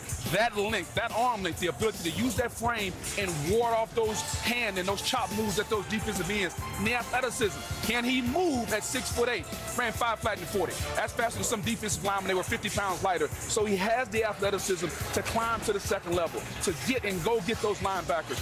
And last, but definitely not least, when you're an offensive lineman in the National Football League, you better be nasty because things aren't always going to be perfect in the trenches. You better be able to knock somebody's block off at 6'8", at 320. He can do it. He's still growing. He started out playing quarterback, tight end, played other positions, hadn't played tackle that long. And so the best is yet to be determined for this young man. Perfect illustration of how the size of players has changed since John Alt came into the league at 275 pounds. His son at 321, 46-pound differential. Joe Alt got better and better. He allowed 4 sacks back in 2021. Only 2 sacks allowed the last 2 years. The improvement he showed with those 33 starts. I think it's interesting, Chargers. It tells you the culture that they want with Jim Harbaugh. They could have gone wide receiver here. That's a big need area. Think about where we are right now with the Giants and what they're thinking. But for the LA Chargers, Joe Alt's going to move left tackle to right tackle. Lane Johnson did it coming out of Oklahoma to the Philadelphia Eagles. So this is a situation where the Tennessee Titans at number 7 had to be disappointed. Yes. Joe Alt is who they wanted protecting that blind side of Will Levis. You have to believe that. Now they may have to rethink that 7th pick overall. Meanwhile, let's all just stop and take a breath because we have reached a critical moment in this draft right now. We wondered, would the New York Giants, if they wanted to make a change at quarterback, do they want to move on from Daniel Jones? Would they have to trade up in order to do so? It has turned out that if J.J. McCarthy is the quarterback they want, they would not have to. Are we about to see a significant move? You see on the screen behind you, the Giants getting set to make their pick. Shefty, what are we expecting? Greeny, the Giants put an awful lot of work into quarterbacks, an inordinate amount of time. But they also know that they need wide receiver help. They need offensive playmakers. And that seems to be the direction they've gone in recent days, leaning more towards the wide receiver as much as they like J.J. McCarthy. He was the guy they would have taken. It sounds like they're going to go in a different direction. Lewis, Malik Neighbors is on the board. Rome Odunze is on the board. J.J. McCarthy is on the board. What should the Giants do? Look, I don't think you ever pass up on a franchise quarterback if you believe that J.J. McCarthy is a franchise quarterback. I'm not of the belief that you just kind of build up everything around the quarterback and then you just conveniently select the quarterback. Giants have tried doing that. Look, what has happened at the wide receiver position, although they have thrown some draft capital at it and thrown some free agent dollars at it, hasn't worked out. What has happened to their offensive line? Thrown draft capital at it, thrown free agency dollars at it. Hasn't worked out. You can't continue to work with that mindset thinking, I can just always build up around it and then get the quarterback later. If you think that guy on the screen is a franchise quarterback, then you go ahead and you absolutely take him. If you don't, then move on. If it's wide receiver, that guy on your screen is an absolute beast. So you can't go wrong, but don't tell me that you can't pick a franchise quarterback. You got to help Daniel Jones. You can't hang him out to dry. Romo Dunze is a special player. Malik Neighbors, if you're taking the heir apparent, Daniel Jones has no shot. Booger, what would you do if you're the Giants? We're told the pick is in, but I don't see the commissioner yet. We have a moment. Oh, there he is. He's now just appearing. To answer your question, Granny, it's really simple. I'm taking Malik Neighbors. He's the most explosive player at the receiver position in the draft, and the Giants receivers absolutely stink. Here it comes. With the 6th pick in the 2024 NFL Draft, the New York Giants select Malik Neighbors, wide receiver, LSU. Wow. We thought maybe quarterbacks would go 1, 2, 3, and 4. Instead, J.J. McCarthy still on the board as we get to 7. As to Neighbors, think of all the great receivers that have come out of LSU, including Jamar Chase and Justin Jefferson. Neighbors is the school's all-time leader in catches and yards with over 3,000 yards in 3 seasons. In a league that values explosive plays, he led the FBS with 17 catches of 30 yards or longer last year. Well, I said the most fascinating draft I've ever been associated with because the decisions that Joe Schoen and Brian Daboll had to make. Do you go for the heir apparent in J.J. McCarthy to Daniel Jones, who you didn't draft, okay? You inherited Daniel Jones, so you could have gotten your own guy. Instead, you try to help Daniel Jones. They haven't had an explosive receiver. They haven't had a 1,000-yard receiver in 6 years since Odell Beckham Jr. in 2018. Malik Neighbors, he's your guy, Bo. Go right ahead. You said it was him all the way. No doubt. I think he's the best receiver in the draft. He's the most explosive guy in the draft. The fastest receiver. No one caught more touchdowns from the slot than Malik Neighbors. You talk about run after the catch, he can do it. If I want to give the NFL fans a picture that you've already seen, think Jamar Chase, but he's faster. And if you're a quarterback, wouldn't you want to throw to Jamar Chase? And for a receiving core with the New York Giants, who absolutely stunk, now they get a guy who has the potential being a #1 receiver. He can play inside, he can play outside, he is explosive. The closest thing to Tyreek Hill that we have seen in the National Football League since Tyreek came in. Yeah, look, I mean, he is the total package. The only thing he doesn't have Marvin Harrison Jr.'s height. But I'll take his ability to catch contested balls, his run after the catch reminds you in some regards like he's Debo-like in that regard. He's just about as tough as they come. And I'll tell you here, look, when you're talking about Jamar Chase, he has that, because what can Jamar do? Jamar is a 3-position player who can play on the outside or play on the inside. And so here on the outside, he's just going to be able to line up and split double coverage and run through it. Well, how many times have we seen Jamar Chase do that? We see him do it over and over again. Here, you see it right here. Beat the press, you see. He's splitting quarters coverage to Sensler right there, or cover 2 coverage. He'll just run right between the double team and run between those vices, and then it's all over. Explosive after the catch. Can you turn the short 5-yard pass in the explosive plus 20-yard play? Well, Malik, if you've ever been up close to him, you see he has a running back type of body. He doesn't have an ounce of fat on it. This is one of the best plays that we've seen in recent memory as far as Jamar Chase. Watch how many people he avoids on this. There's 1, 2, 3, 4. I mean, and then he just runs away from them. He's running away from top quality NFL defenders. And so when you have that kind of ability, hey, I can see why the Giants would go up and get him. And then elite body control and great hands. You want to talk about vice grips? Absolutely. He will snatch it down. Jamar had some issues early on in his rookie year at Cincinnati. He cleaned those up. He made those kind of surface highlight catches all the time. This kid is complete. Now the question is this. Can you get the ball to him? Yeah. Can you protect Daniel Jones? Because it really, this is just a part of the problem that's going on with New York. They have other things to fix, and they better fix them. Otherwise, it's not going to matter what Malik Neighbors does. Subway, Molly. Malik, another talented wide receiver from LSU, joins the league. How important is it for you to represent that brotherhood and add right away to that Giants offense? It's very important. You know, being a receiver that goes to LSU, you know, you got to you got to come in and be a dog. So I'm expecting to be that. You know, I can only just thank God for this opportunity that I'm in. Let me see the inside of your suit. I saw you showing that off a second ago. Tell us about it. Inside of my suit is all the legends that, you know, has been a part of my life. Mom, family, brothers, coaches, you know, all the legacy that made Malik who Malik is. So at LSU, so to have that in my jacket, you know, it means a lot. All right, congratulations, Malik. You guys are looking at Daniel Jones's new favorite target. He's going to the New York Giants. He's the second LSU player drafted in round 1 by the Giants. The other, you've heard of him, Odell Beckham Jr., 10 years ago. The Titans are on the clock. Would this be the spot for our first trade of the night? We're going to find out in just a moment. We'll hear from Tennessee right after this. It's the draft on ESPN.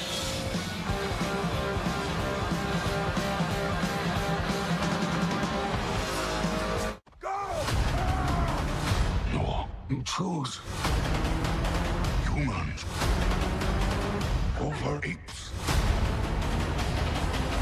Together, strong. Hold on! I will never give up.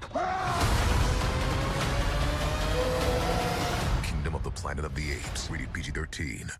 Phone call from the boss? Sorry. Outdoor time. It's me time. I hear that. That's why we protect all your vehicles here. But hey, nothing wrong with sticking it to the boss. Oh, Flo, you gonna take that? Why would that concern me? Because you're aren't you the... Huh. We never actually discussed hierarchy. Okay, why don't we just stick to letting Dave know how much he can save when he bundles his home or auto with his boat or RV? Wait, I thought Jamie was the boss.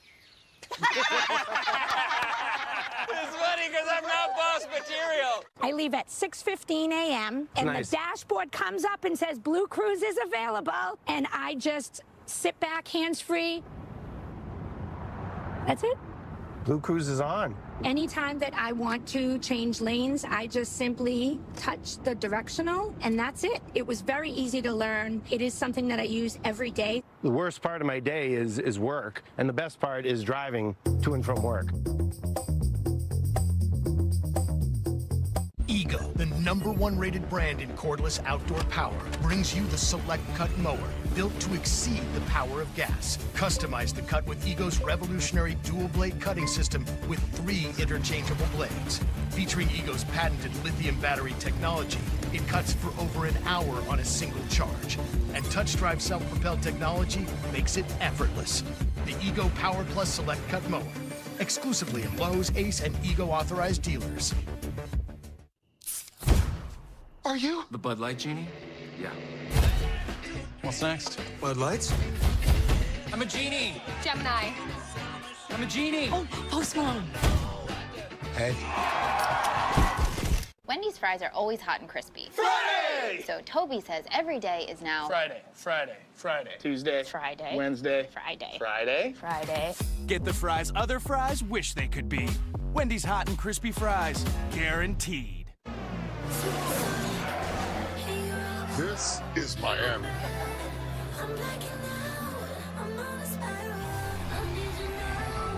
Oh my God. The heat is on. Let me introduce you to the 20 best drivers in the world. It's close between the two of them. Max Verstappen takes the lead.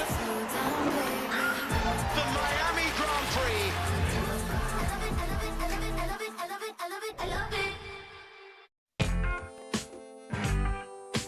Welcome back to the 2024 NFL Draft, presented by Courtyard by Marriott.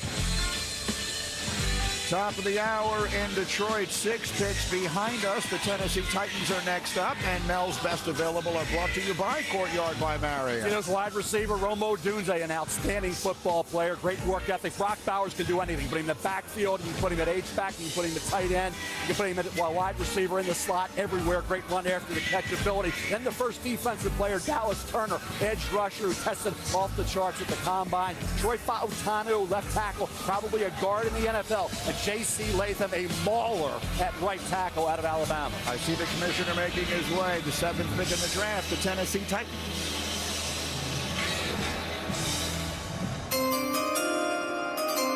With the 7th pick in the 2024 NFL Draft, the Tennessee Titans select J.C. Latham, tackle, Alabama.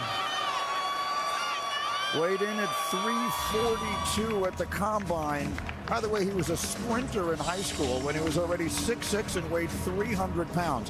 Grew up in Wisconsin, 5-star recruit, has been on everyone's radar since the 8th grade. Started 27 games at right tackle for Alabama, also played a little guard. Yeah, think about this team, Peter Skoronski, right, last year guard. Now you have both tackles, left tackle and right tackle, are need areas for the Tennessee Titans to help Will Levis, who got pounded, played well, but took a lot of hits and ended up getting hurt. He's a kick-step maven. He's the kind of guy, you talk about a mountain of a man, 6'5" and a half, 342, doesn't tell the story. He's got the longest arms of anybody you'll come across. He's got massive hands, huge hands, guys, and he will destroy you at the point of attack as a run blocker. Now, his timing of this offensive line was off this year. Talk about setting the protections, things like that, Lou. We saw people blame J.C. Latham when it wasn't his fault. This kid has to cut down on the penalties like Tyler Smith has done with Dallas. That comes with coaching. The O-line coach is going to be key, but J.C. Latham blamed for things that were not true. He played some great games and had a little hiccup. Everybody said he had a horrible game. Hey, and I know what game you're talking about. You're talking about the Michigan game. He was pitching a shutout until that last play. And let me tell you this. I wish I could show you my notes on my iPad that I wrote down for this guy, but it's not suitable for network TV. But this guy was an absolute monster. When he put his hands on you, it was over. He took Texas A&M's defensive line, and he just went one by one and was just ragdolling people. Tennessee, same thing. I mean, when pass sets, flexibility, redirect, run game, combo blocks, pull around the edge at 6'5" and 340 pounds. Unbelievable athlete. Unbelievable. All right, so the 8th pick is up next. That's the Atlanta Falcons, and Shefty is with us here with news. Shefty. Greeny, here it might be the stunning pick of round one. The Atlanta Falcons, despite signing Kirk Cousins, are considering a quarterback at number 8. Right now, J.J. McCarthy is on the board. Michael Penix is on the board. Bo Nix is on the board. And the Falcons are strongly considering taking a quarterback at number 8. We'll see if they go ahead and make the first stunning pick of tonight. We'll find that out in just a moment. First, let's go back down to the stage subway in Molly. Thank you, JC. There's a rich history of Alabama offensive linemen in the league. How surreal is it to add to that legacy? Yeah, I mean, it's amazing. You know, Alabama's a standard. You know, you can't replicate the dynasty and what we do over there. And, you know, being here now, I get a chance to represent it. So, how will you set the tone for this new look Titans offense? Yeah, I mean, day one going in, you know, I just want to just live up to the standard of what Alabama is, just by working the hardest, being the first one in, last one to leave, and doing everything I can to help the team's success. All right, JC, congratulations. Thanks so much. Thank you.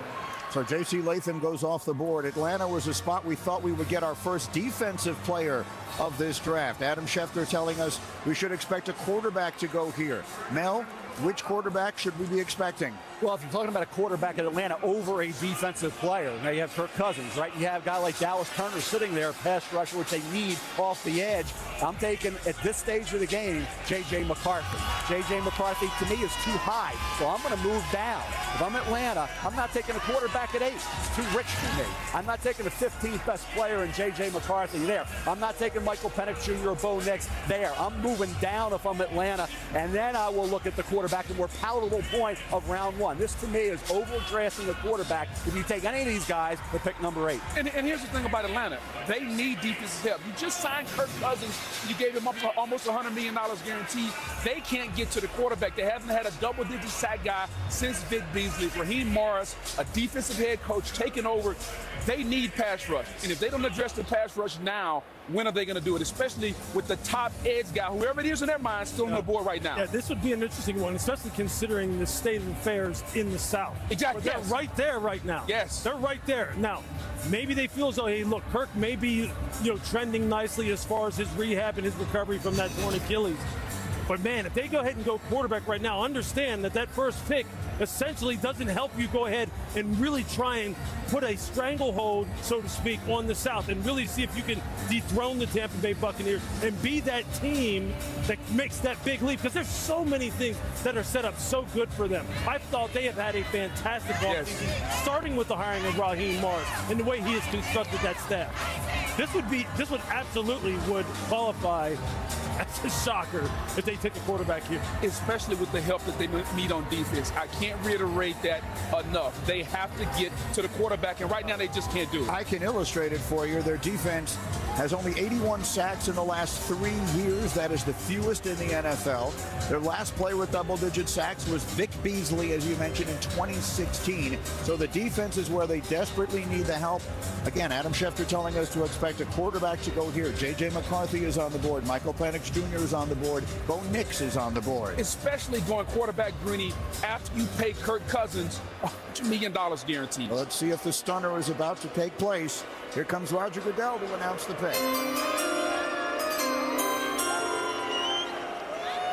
With the 8th pick in the 2024 NFL Draft, the Atlanta Falcons select Michael Penix Jr., quarterback from Washington.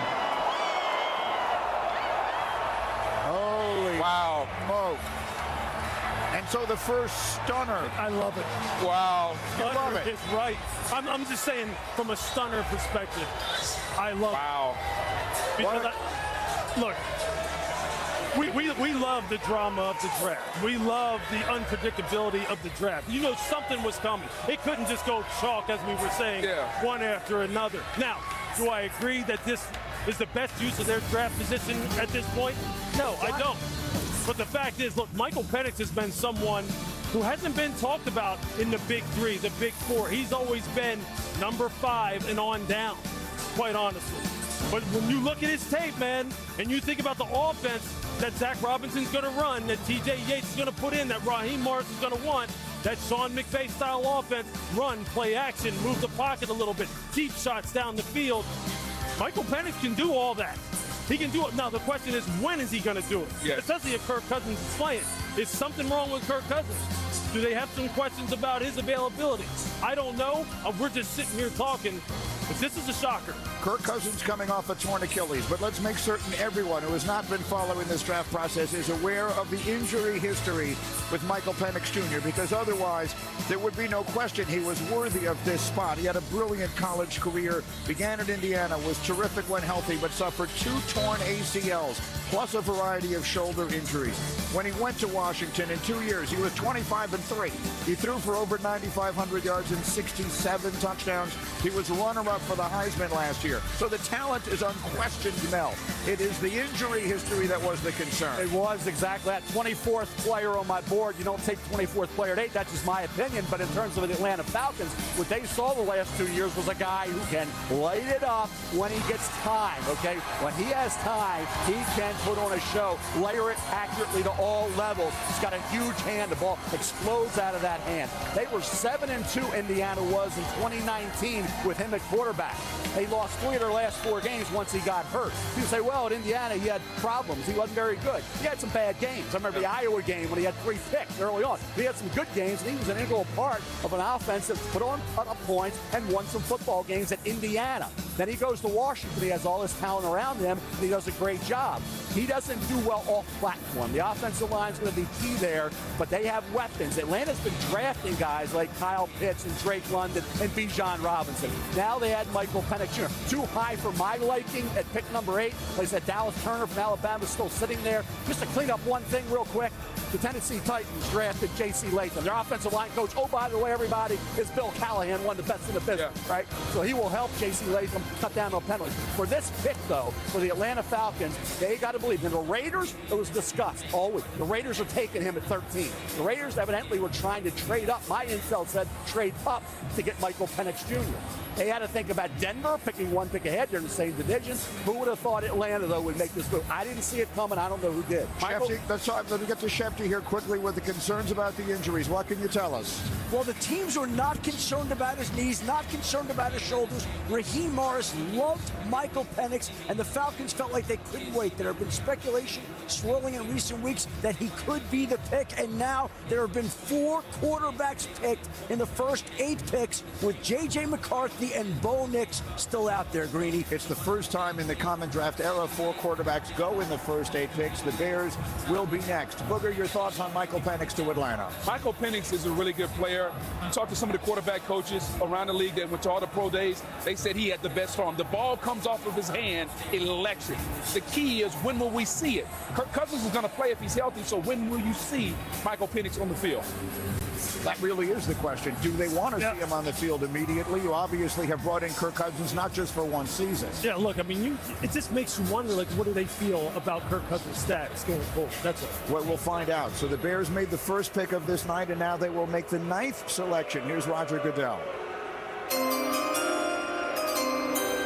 With the 9th pick in the 2024 NFL Draft, the Chicago Bears select Rome Odunze, wide receiver, Washington. The big questions on all the talk shows in Chicago this week. Do they draft the lineman to protect the young quarterback or the receiver to give him the weapon? And now we have our answer. Consensus All-American out of Las Vegas, 167 catches and 20 touchdowns the past 2 seasons. And Melly is tough. Suffered a broken rib and punctured lung last September. Didn't miss a game and led the country in receiving yards with 1,604. Love this kid. I said he was special early on tonight. Rome will burn you. Rome is 6'3" almost, 212 pounds with length, ran 4.45, 39 vertical. 24 contested catches in 2023, most in FBS. You talk about consistency. 5 or more catches in every game. The only game he did was Utah, and he had 2 touchdown receptions. This kid is like Marvin Harrison and Marvin Harrison Sr. in terms of work ethic. He's humble. He wants to keep getting better and better. Michael Penix Jr. had him to throw to. Also had Jalen McMillan and Jalen Pope, 2 really good players. You think about the Chicago Bears now with Caleb Williams and DJ Moore adding Romo Odunze, who to me, when you look back on it, I thought he was clearly the second best receiver, right there with Marvin Harrison Jr., slightly ahead of the league neighbors, but one of the best 4 or 5 players in this draft, and you get him at pick 8. When you're picking 8, you want to get a guy inside of 5.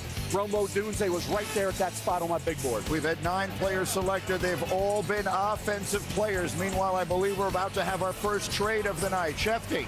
Greeny, the Minnesota Vikings, there was discussions about them coming up to number 4, number 5. They did not want to go that high. But with all the quarterbacks going, they felt they couldn't wait anymore and have just engineered a trade with the Jets to come up to number 10, presumably to pick a quarterback. The Minnesota Vikings at number 10 are now on the clock. Moving up 1 spot. The Jets were at 10, the Vikings there at 11. And so they come up here. One would assume this is for J.J. McCarthy. I don't think there's any question that that's who it's for. I think Minnesota, to me, represents the organization that is best suited to really support a young quarterback. Yeah. They have it all. Offensive line, running backs, wide receivers, and they have coaches to groom a guy like J.J. McCarthy. Meanwhile, the Bears, of course, just took one of their new star young wide receivers, and Subway takes us down to Molly, who's with Rome Odunze. All right, thank you, Rome. You just caught balls from quarterback Caleb Williams just last week. How excited are you to play with him? I'm thrilled. You know, I got to watch him play from across the sideline, and I know how special he is, so I'm so excited to get to work from day one and go do something special. What has this Bears staff done to create a foundation for success right away in Chicago? I think they've been building it for a little bit now, and when I visited with them, you know, they're determined, they're tenacious, and I think I can get along well with them. So they've been doing it for a while. I'm just another piece to the puzzle. All right, congrats, Rome. Happy for you. Thank you. Go Bears. Now, the excitement in Chicago is unquestioned. The excitement in Atlanta for their young quarterback and the stunner, and the excitement in Minnesota where the Vikings have traded up, and they will make their pick next on ESPN.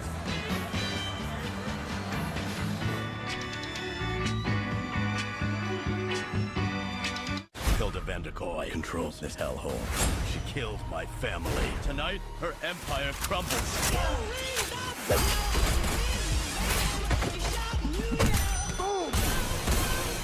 Boy Kills World, rated R.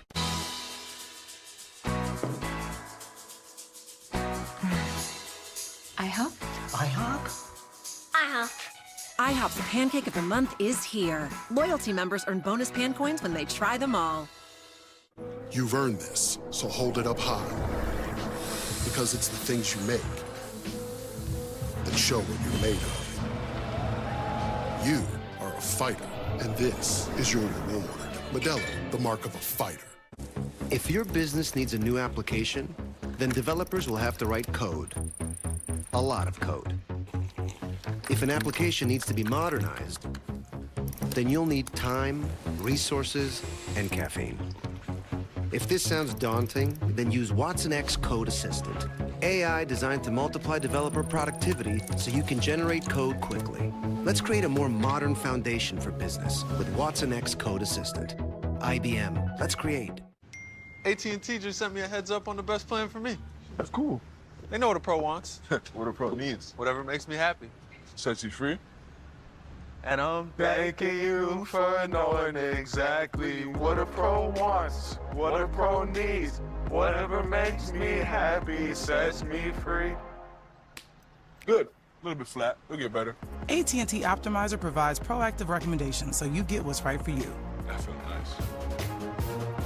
The Cantina Chicken Burrito isn't just for late night, because it keeps it light with slow-roasted shredded chicken and finely shredded purple cabbage in a freshly grilled tortilla that's not shredded. Introducing the new Cantina Chicken Burrito, only at Taco Bell.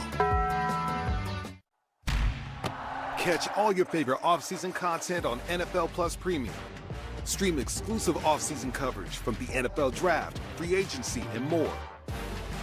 Relive the biggest plays from the season with full and condensed game replays. Stay connected through the offseason with 24/7 football news and coverage on NFL Network. Don't miss any of the offseason action. Access NFL Plus Premium today on the NFL app. He needs some technique work. He needs coaching. More experience. Back in Detroit, our aerial coverage is provided by Goodyear. From their first step on the field to their first step on the stage, these players have drive. Goodyear, more driven. So one of the surprises of this night is that J.J. McCarthy is still available as we reach pick number 10. According to our draft day predictor, there was only a 19% chance he would still be available here. Meanwhile, the Minnesota Vikings have never taken a quarterback in the top 10.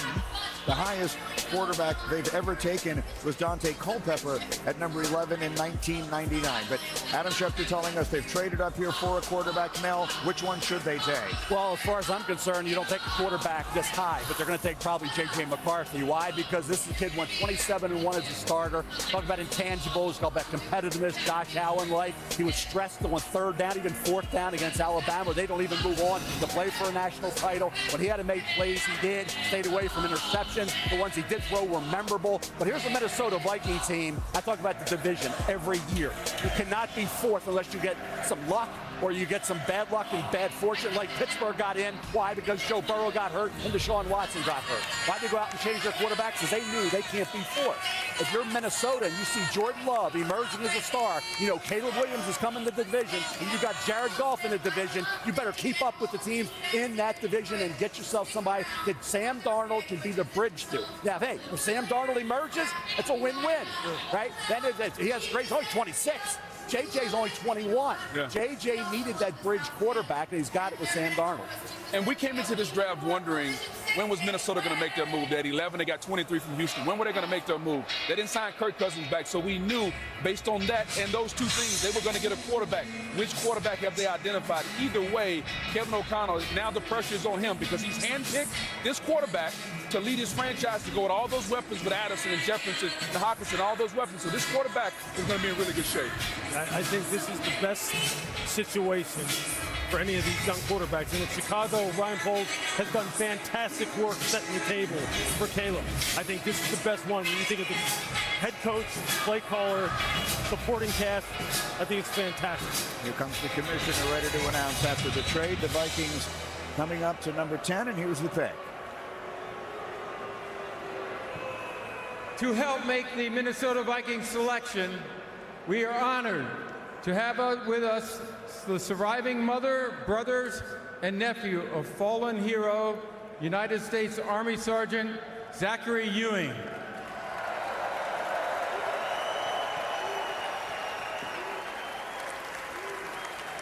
Zachary died after a battle with cancer, a cancer that was discovered after he was injured during his second deployment to Iraq.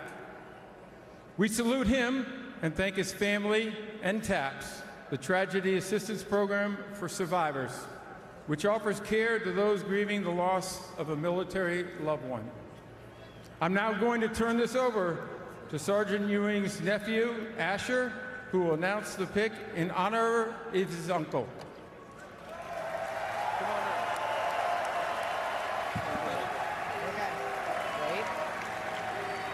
With the 10th pick in the 2024 NFL Draft, the Minnesota Vikings select J.J. McCarthy, quarterback, Michigan.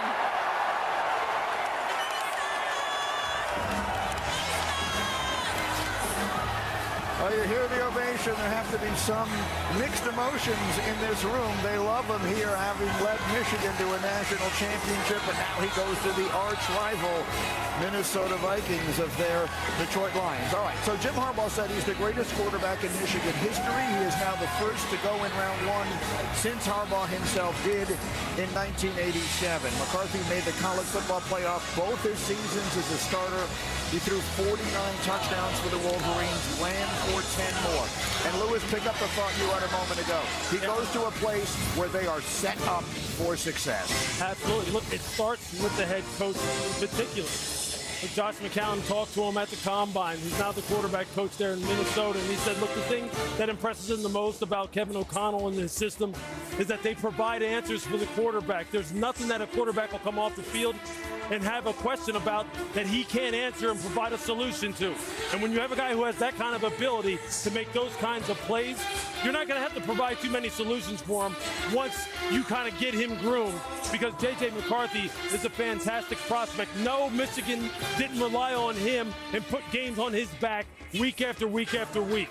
But when they called on him under pressure, get outside the pocket, convert on third down, convert on fourth down, convert with your legs, make tough throws over the middle in the tight windows, push the ball down the field. He can do it all. He just doesn't have the volume of throws that some of these other guys have.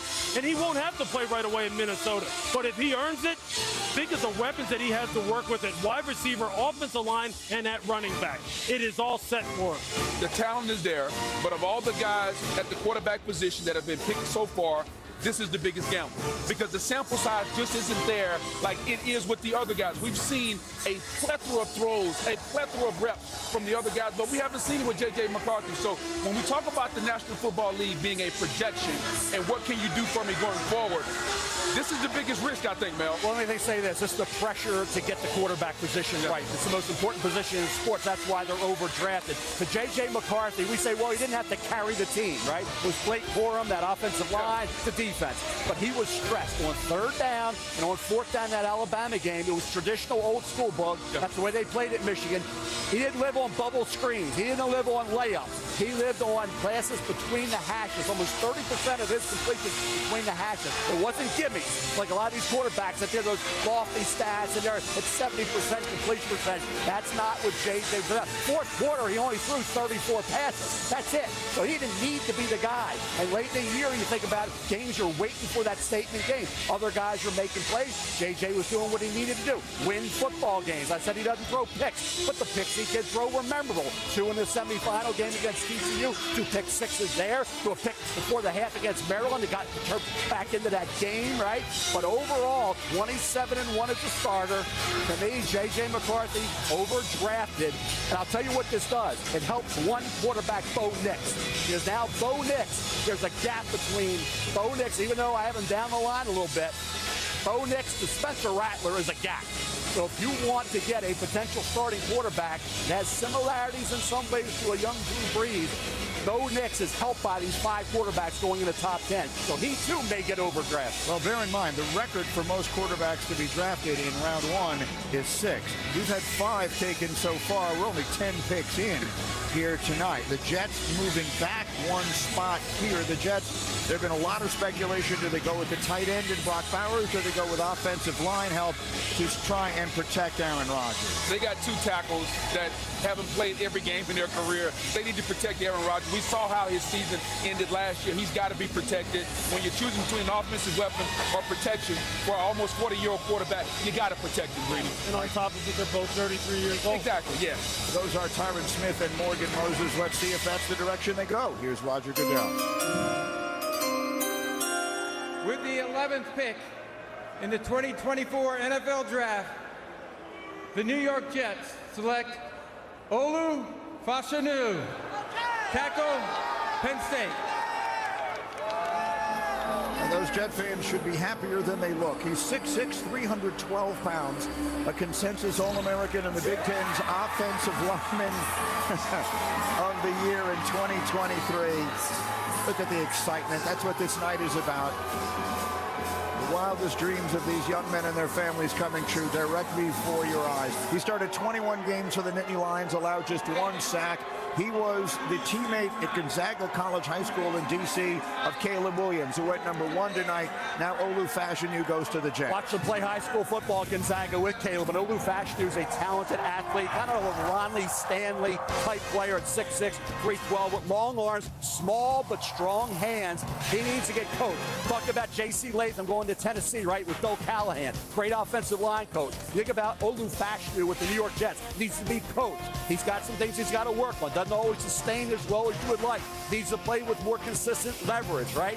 Makes some nice blocks in space, but needs to make better initial contact. Pad level is also always not what it needs to be. So there's some subtle things, coaching-wise, that can he improve on. He's only 21 years of age. He can learn from Tyron Smith. Morgan Moses is there, both 33 years of age, both injuries-prone. Garrett Tucker's had issues as well at guard. This is a security blanket as a sixth man, a developmental left tackle behind Tyron Smith in case somebody gets hurt to protect your 40-year-old quarterback coming off an Achilles. I would have gone for Brock Bowers. That's my guy. I love Brock Bowers, but I can see why they would need that left tackle because both those veteran left tackle, right tackle, 33, like I said, coming off injury. Yeah, and when you look at his tape the year before, I think that's where people see and they dream what his ceiling can be. When you talk about this league, Mel, this is a passing league, and his ability to mirror and stay in front of defensive ends and pass block, to me, can be second to none. He's got Pro Bowl potential at that position. I'll give you one thing. 1 sack allowed and 700 pass plays at Penn State. So even though technically he does need some work, he's only 21, and the upside is there. Yes. All right, so the next two teams who are on the clock are the Denver Broncos and the Las Vegas Raiders. They are both teams we have associated with the quarterbacks in this draft. Bo Nix is still available. Will he go to one of them? We'll find out next. You're watching The Draft on ESPN.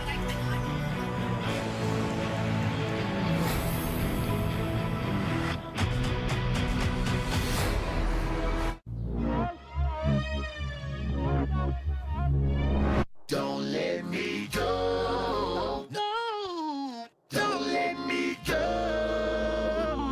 No. Don't let me go. No, don't let me go. Don't let me go. Don't you ever let me go. Don't you ever let me go.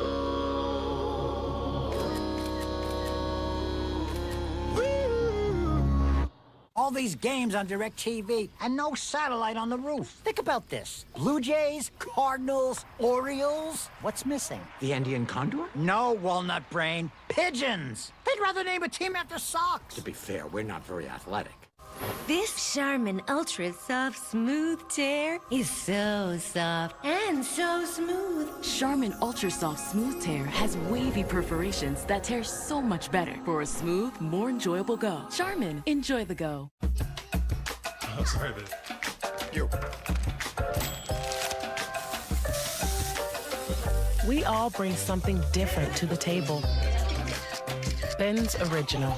We're all original recipes. Remember me? They took Furiosa! You crawled out of a pitiless grave. Only one thing's gonna do that. Revenge. But you will never. Going to get me. Furiosa, a Mad Max saga. Only in theaters May 24th. So this is pickleball? Pickle! Oh. These guys are intense. With E-Trade from Morgan Stanley, we're ready for whatever gets served up. Dude, you gotta work on your trash talk. I'd rather work on saving for retirement or college, since you like to get schooled. It's a pretty good burn, right? There's nothing better than a game. A great tasting Miller Lite. It's less filling, Miller Lite. Tastes great. Never understood this argument. Let it be both. Miller and Miller. I like it. These new Little Caesars Crazy Puffs are fun size. And perfect on the go. You hear that, Buttercup? We can go anywhere. Enjoy Little Caesars Crazy Puffs on the go for just $3.99. Pizza, pizza. It's done. The goal of the year, part of the past. The celebrations, forgotten. The history. We're back to a blank slate. Clean ice. All that matters now is what happens next. The Stanley Cup playoffs continue on ESPN, ABC, and ESPN+.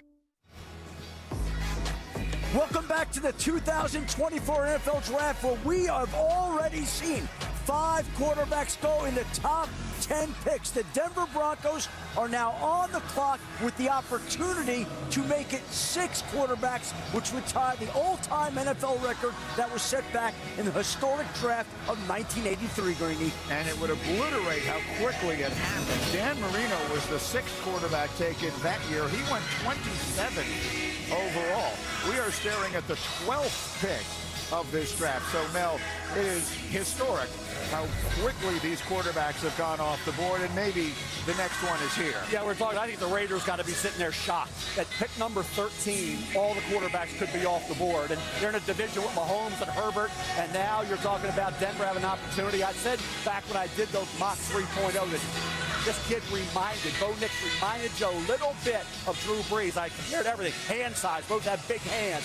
Bo Nix 6'2", Drew Brees 6'1.5". 20 rushing touchdowns. Drew Brees had 600 rushing yards that final year. 61 starts. Sean Payton, Bill Parcells, like experience. So we'll see what happens. Here comes the commissioner with the selection.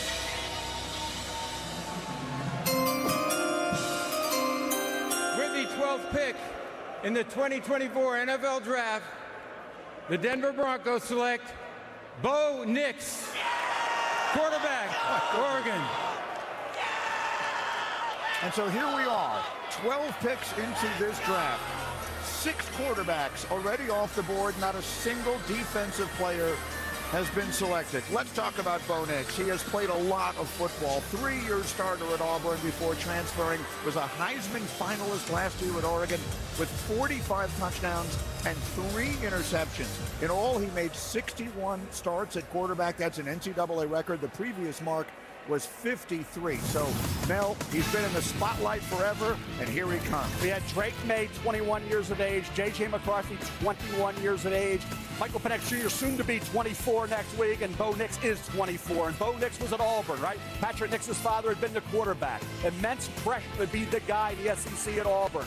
Didn't happen. Didn't come together. Watch this play here. The pirouette move. This is 4th down, touchdown pass. He showed flashes of brilliance. He goes to Oregon, right system, a lot of short passes to get him in rhythm, and he was dynamic. And you think about a kid who has 61 starts, the completion percentage, like Drew Brees, where you want to be, the accuracy, the arm strength is going to hopefully get better. It did with Drew Brees. Bo Nix doesn't have really good arm strength right now. It's decent to good. It's not great. Drew Brees, that was why it was the first pick in the 2nd round. People question his arm strength. It did get better. I think Sean Payton saw a little bit of Brees, I said it a month ago, Greeny, in Bo Nix.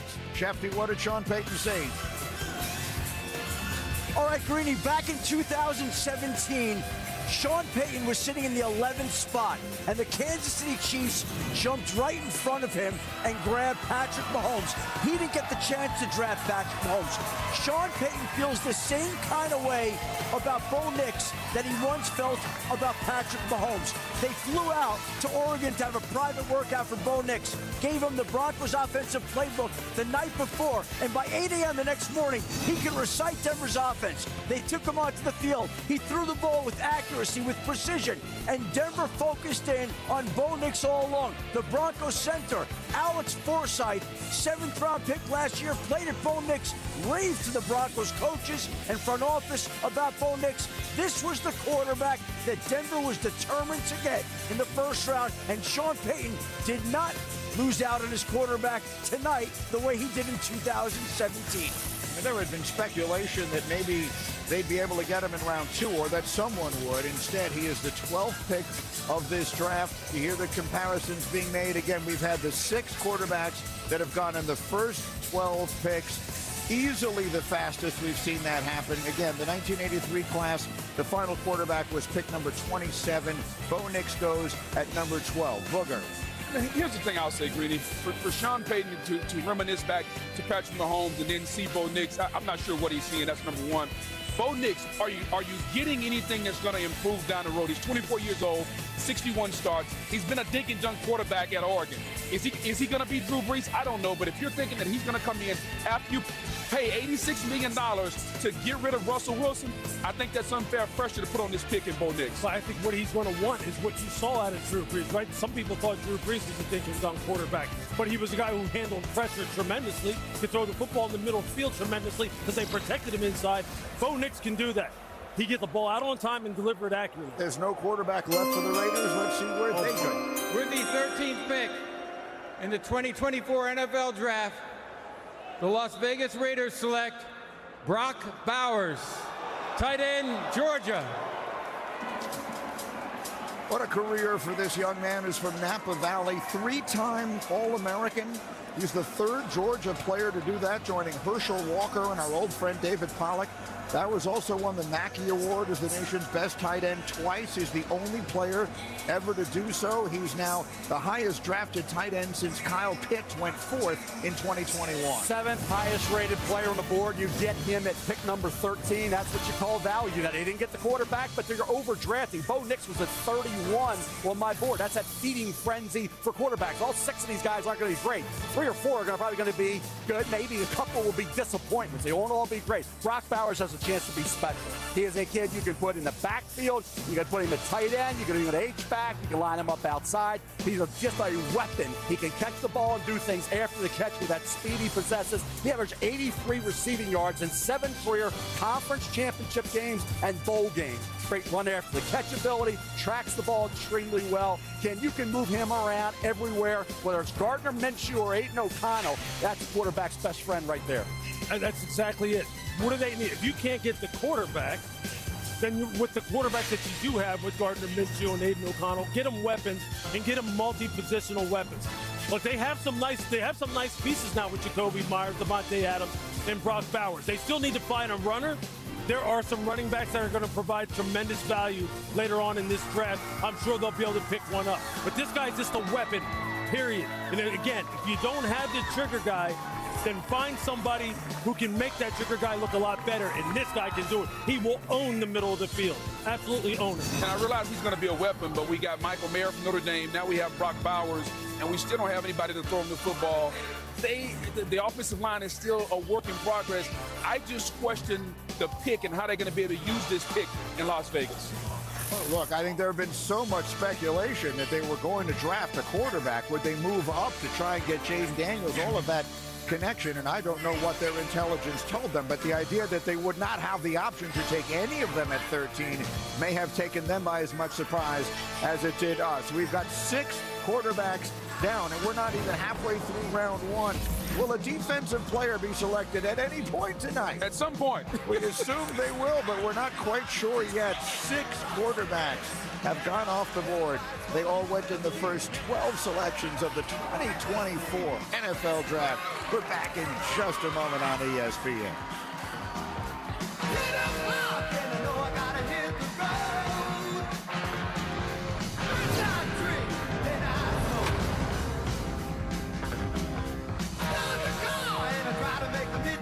Fellas, just like Nationwide helps millions of people prepare for their financial future, I'm here to help you prepare for the NFL Draft. You ready? On. Off. On. Ring, ring, it's your future calling. Seriously, no one's going with the quarter zip? People like this look. I get a lot of emails. All right, give me your best commish hug. Too much? Yeah, that's way too much. Introducing Gatorade Water. Alkaline and electrolyte infused for great taste. Gatorade Water, always in motion. Lowe's knows the only thing that works as hard as pros is our rewards program for pros. That's why when you stock up on the many items you need, you earn bonus points to get the stuff you want. Join MVP's Pro Rewards and start earning today. You got this. We got you. Don't say you can take the heat until you've tried the Spicy McCrispy. No one wants to hear it unless you've had spicy pepper sauce on the top and bottom buns. There's no telling who's behind that door. Are any of them scary? Worse. More like terrifying. Ooh. Are there more of you? Yes. I'm so nervous. Not the cave. Why did these kids forget about us? Is it possible the kids are just the worst? That's toxic. Being excited is exhausting. Okay, let's get you to bed. If May 17th. Why choose a Sleep Number smart bed? Can it keep me warm when I'm cold? Wait, no, I'm always hot. Sleep Number does that. Can I make my side softer? Can I make my side firmer? Sleep Number does that. Can it help us sleep better and better? Please. Sleep Number does that. 94% of smart sleepers report better sleep. Sleep better together. Sleep Number, the official sleep and wellness partner of the NFL. Visit sleepnumber.com.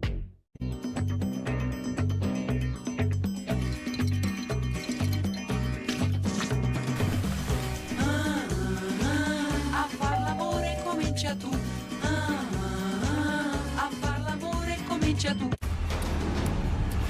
UFC live from Rio de Janeiro, Brazil. The UFC flyweight champion Alexandre Pantoja. He is an animal. Steve Erceg. He believes he can walk away with the title. Jose Aldo Jr., the king of Rio, is back. Looking forward to this one. There's a lot on the line.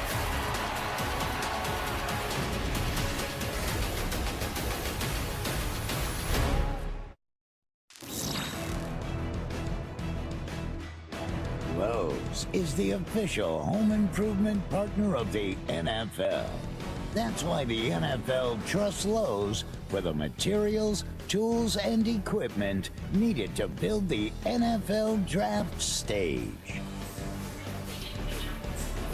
What a night in Detroit. We are told there were 275,000 football fans that have gathered around this stage here in Detroit to witness this extraordinary party. It has been an historic night already in a variety of different ways. It has been a cavalcade of offense. I have two defensive players on our set up here. That's two more defensive players than have been selected so far in this draft. In fact, 13 straight offensive players selected to begin. That is the longest streak at any point in the first round ever. Not just the first 13 picks. We've never had 13 consecutive offensive players selected at any point of round one, and that's what we have had. Dallas Turner is here. There were several excellent defensive players in this draft. We'll see if we finally hear one called tonight. The New Orleans Saints will be selecting next. Yeah, I think the defensive secondary as well. You know, but Terrion Arnold and Quinion Mitchell and Cooper DeJean, three really good cornerbacks, and Dallas Turner, an edge rusher who had a heck of a year. Will Anderson Jr. moved on to the Houston Texans. He kind of picked right up where Will Anderson Jr. left off. Now, he needs to develop a counter move, so he's still a work in progress. But I think we also look at Latu from UCLA. Some really good years. I know he has that neck concern from his days at Washington. So defensive player, Byron Murphy II, defensive tackle out of Texas. Some sort of Cincinnati was hoping maybe he would drop down to them. The Rams need an heir apparent to Aaron Donald, a defensive tackle. So with this feeding frenzy for quarterbacks, some of these defensive players are going to become value picks at this point in the draft. If you need a defensive player, in particular at corner, you are absolutely right now. You're going to have your pick of the litter. And there are some fantastic players, no question about it. And the pass rushers that you were just talking about. Look, Latu, were it not for his neck, he'd already be gone. we would already have heard his name. He would have hugged the commissioner, and we would have known where his destination is. We haven't mentioned Jared Verse. Jared Verse is going to be a darn good pass rusher, too, in the NFL from Florida State. You're going to have your pick of a very good defensive player, and when the run starts, I think in particular at corner, you're going to see a bunch of them come off the board. And I agree with you guys completely, but I think right now with this New Orleans Saints pick, the defensive guys are probably going to have to wait a little longer based on what they have at the tackle. I mean, when you talk about Ramczyk, you talk about Trevor Penning, the injury history there, they're going to have to go tackle here. You're going to find out right now. Here's the commissioner. With the 14th pick in the 2024 NFL Draft, the New Orleans Saints select Taliese Fuaga, tackle, Oregon State. Another offensive player and a big, strong, great one. Big and physical, two-year starter, first-team All-America last year. He's out of Tacoma, Washington.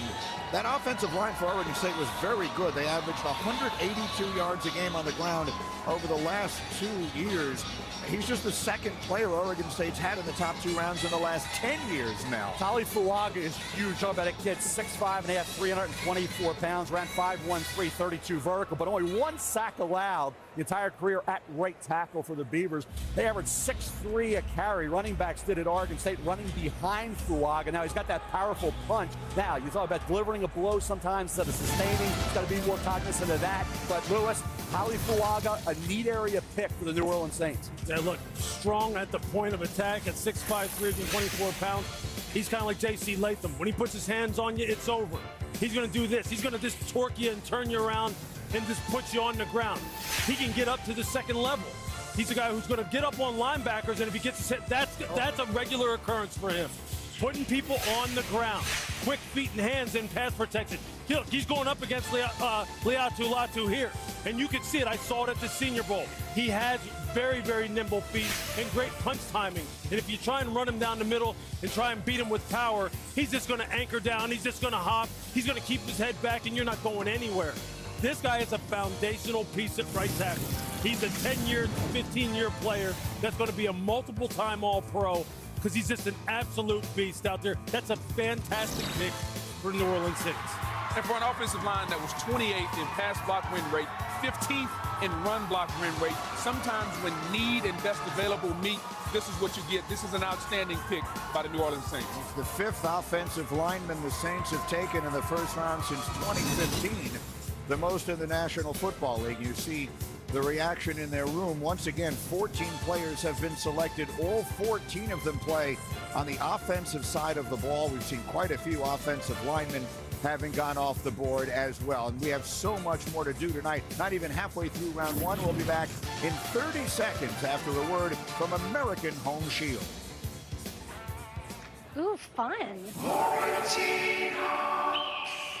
Yikes. The leaky refrigerator coil card. Is that bad? Oh, death! Death? Of an AC fan motor. Oh, no. But your future is bright with an American Home Shield warranty to protect your covered appliances and home systems. Are there bees behind me? My bees escaped. Bill, we talked about this. American Home Shield. Don't worry, bee warranty.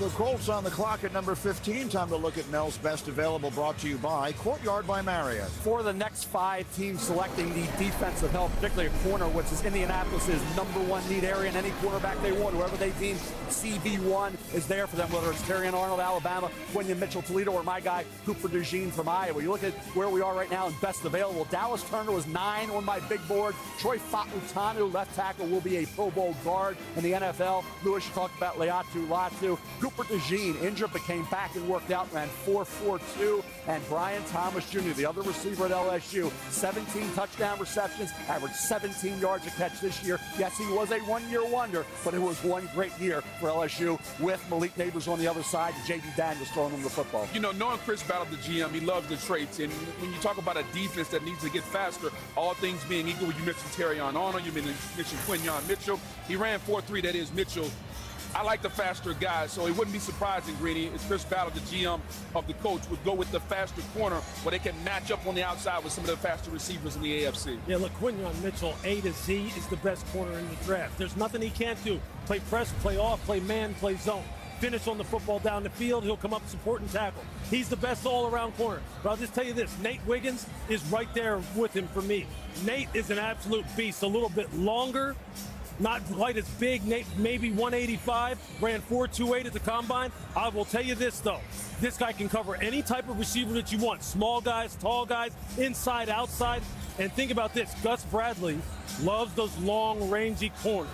Remember, Gus Bradley from Seattle. Gus Bradley likes the guys like Sherm, like those tall 6'1" corners that can just fly.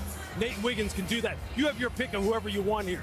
How cool is that, especially considering this is a position you need? Yeah, I want to see what the Eagles do at 22. That's a desperate need area for them. They need speed at quarterback, recovery ability at corner, and they're picking at 22. There was talk they would try to move up to get a corner. Now with these corners dropping, are they going to wait it out, or are they going to try to go up and get their guy? Indianapolis' number one need is corner, so you don't expect that to be the spot. So I'll be anxious to see if Philadelphia sits at 22 and waits it out, or do they move up a little bit? And Greedy, this draft reminds me of my year, 1999. There was 5 quarterbacks that went before me. I was the first defensive tackle picked at 15. When does Byron Murphy, the second, come off the board? When does Johnny Newton come off the board? We hadn't seen a defensive tackle yet. A couple of teams that are coming up need defensive tackles. Seattle, Cincinnati, the Rams. Who's going to be the first one to come up and get one that can play that 3-technique position? I haven't seen a defensive player selected at all so far in this draft, which again sets the record by a wide margin for the longest it has taken for a defensive player to come off the board. The Indianapolis Colts took the majority of their time. The pick is in, and we'll have the announcement coming up shortly. They're the first team to take the majority of their time in quite some time, so we've been able to catch our breath here a little bit and see what Indy does. Look, I think there's a lot of quality at the positions that they need. And you just wonder if they're just having some debate. Well, not necessarily debate, but just making sure, Ray, we're all on the same page. Let's get the guy on the phone. Let's talk to him here a little bit. We're in no rush. We don't need to turn this card in faster to appease anybody. Let's just take our time, get our guy, and then just keep on rolling. Would wondered if they would maybe be interested in a player like Brock Bowers when he was available to try him with their young quarterback who showed such promise last year despite, and then got the injury and the injury problems, but trying to build a little bit up on that offensive side, so we'll see if that's what they decide to do. That it's a division where all of a sudden the Houston Texans jumped up from seemingly nowhere and turned themselves into a team that looks like they're going to be formidable for the foreseeable future. We'll see what Jacksonville is there. We'll see what Tennessee is there. So it's an interesting time for the Colts here. And again, they have their pick of every defensive player in the draft. Okay, I see the commissioner now beginning to make his way towards us, and the Colts will announce the 15th selection.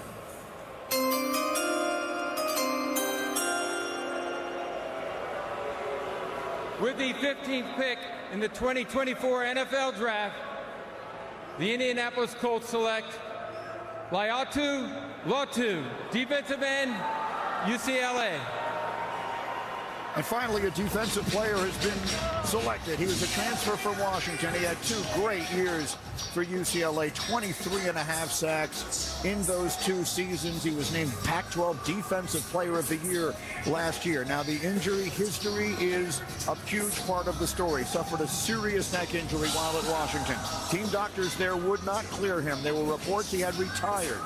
Ultimately, he transferred to UCLA, played brilliantly, and here he is now, Mel, a first-round pick in the draft. 12th highest-rated player on my big board, and they get him here at 15. The only thing is, as Lou and Boog were talking, is the neck. If you're okay, and you can reconcile that with your medical staff, 6'4.5", 259 pounds, ran 4.64, can play up or down, left and right side at UCLA. They moved him around. He's got a spin move. He's slippery. He's got bend. He knows how to use his hands. He has counter moves to get off blocks and find the football. That's what I like. He locates the ball. He's got natural instincts to play on this side of the ball. He has a knack for getting after the quarterback. 2 seasons at LSU. Talk about production. 34 tackles for loss, 23.5 sacks. I could break down a little bit better when making a tackle, but as far as getting after the quarterback, if you're okay with the neck, he was the best pure pass rusher in this draft. Yeah, he's the most skilled rusher in the draft. What does that mean? His ability to go from first move to second move to third move, to use your hands, to set up the rush, the fastball, the counter move. He can do it all from a pass rushing standpoint. He comes into the National Football League on day 1, and he will be one of the upper tier skill rushers in the league. Oftentimes when rookies come in, they have the athleticism, but they don't have the moves. They have to learn the moves. Laiatu Latu comes in, he's got the moves 1, 2, and 3. Now, if he can just stay healthy, that'll be the key. You know, what was so impressive about him down in Mobile He was always one of the first people on the field. He was always down there at the goalpost working his moves. And he was one of those guys, whether it was one-on-one, whether it was then 9-on-7, and then when they went to team, he was always winning. And he was winning in a variety of ways. I don't think the offensive linemen down there still know what happened because he was beating them all. And you just kind of stood back and you were in awe at just how advanced he was with how he set up his moves. Shefty, what do you have?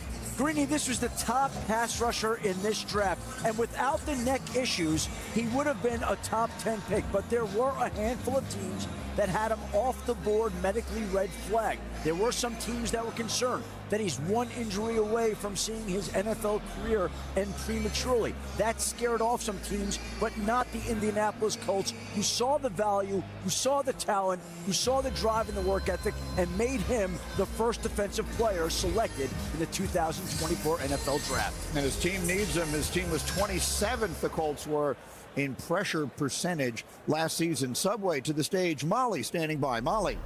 Thanks, Leatu. Just 3 years ago, you were advised to medically retire. Now you're a member of the Indianapolis Colts. What are the emotions going through you right now? It's an out-of-body experience. I can't understand how I'm feeling. I mean, I'm just ready to roll and contribute to a winning atmosphere. I mean, shoot, my knees are shaking. I feel weak. I just got to praise the Lord. The first defensive player taken off the board, and it's at pick 15. Why are you the best pass rusher in this draft? So my versatility speaks for itself. I can play in the run game. My pass rush repertoire is so big, and I got versatility in coverage as well. So I mean, I'm all around, and I'm gonna be available and durable. I can feel your energy. I'm ready to run through a wall with you. Congratulations. I appreciate you. Thank you. Guys. He put an end to the run of offensive players, 14 straight. That was the longest streak of offensive players taken at any point ever in the common draft era. The Seahawks are on the clock. Their pick is next.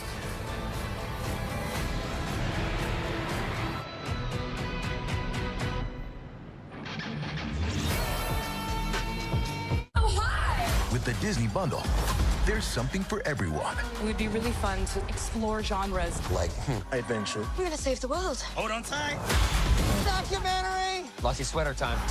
And sports. The victory train just keeps on rolling. Let's go! There's so much to discover. Hulu, Disney Plus, and ESPN Plus. It's a luxury experience. There's something for the whole family. The world is ours.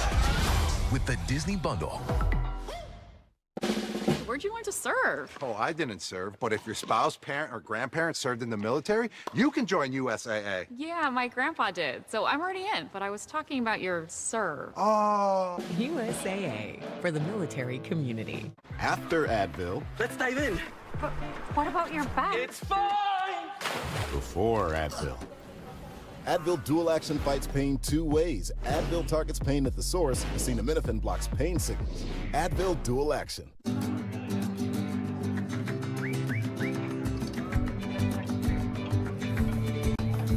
Corona's never missed a Cinco de Mayo party. Neither should you. Some of the most brilliant minds in business. No, not you. Or you. You auto-track business income and expenses with QuickBooks.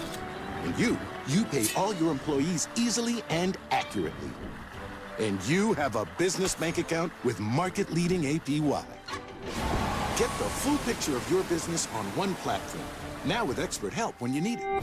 That's how you business differently. BK Royal Crispy Wraps. Eat it with the meal or have it as a snack. Only $2.99. It's a hunger hack and it fits in one hand. At BK, have it your way. No one cares about me, so why should I care about myself? I'm scared. I'm hopeless. Even when I'm with my friends, I feel alone. I feel like a failure every day. These are the stories of kids struggling with mental health. Anxiety affects nearly a third of them. That's why the NFL is working to give kids the tools to be stronger and more resilient. Millions of kids feel alone. We can show them they aren't. Time is kind of a weird thing. You can slow it down. You can speed it up. You can even take it back if you try hard enough. But what happens when everyone's fighting for it? When every team wants this time to be their time. The NBA playoffs continue Friday at 5:30 on ESPN. Welcome back to the 2024 NFL Draft, presented by Courtyard by Marriott. Welcome back to Detroit, where the Seahawks are on the clock for pick number 16 of this year's NFL Draft. And we've had not a lot of trades, but we have had some big surprises. Among them, that this young man is still available. Dallas Turner, according to our draft predictor, there was only a 5% chance that the pass rusher out of Alabama would still be available by the time we reach the midway point of round one. But indeed he is, in large part because the first 14 players selected tonight all played on the offensive side of the ball. Mel, we just had Leatu Latu go number 15, the first defensive player, and we'll see which direction Seattle chooses. The curveball that was thrown that kind of threw everything out of whack a little bit was Michael Penix Jr. to Atlanta. That was Dallas Turner, Byron Murphy the second slotted there, and then all of a sudden now teams don't need right now a pass rusher who needs to develop a counter move, but tested off the charts, had a productive year. They're going for need area, and then now you have teams that are looking other places. Dallas Turner at some point, guys, is going to be too good to pass up. Put him in a rotation, let him learn. He's going to be good because he wants to be. He tested like I talked about that guy, 4.46, 40.5 vertical. Yes, he needs some work. He needs a defensive line coach to get him going like Trayvon Walker, right? Came in 3.5 sacks, stepped it up in year 2. Dallas Turner is that kind of guy. But when you get the 9th best player on the board, and I think he was right around there on most boards, available this late, and he's a pass rusher, you got to think about it. I think here at Seattle, you would figure with Mike McDonald coming in there, what he had in Baltimore. He had an inside guy in Matabike. He had some outside guys. You just wonder, for me, it sounds like defensive line, is it inside or outside? That's the question. But he needs upfield push in order to establish what he wants to establish out there. The Seahawks and the league is going to make a special presentation for this pick. Here's Alan Roach to explain. Please direct your attention to the main stage video screens for a special message from United States service members forward stationed at Osan Air Base in South Korea. Great things happen at Lumen Field. This is our field.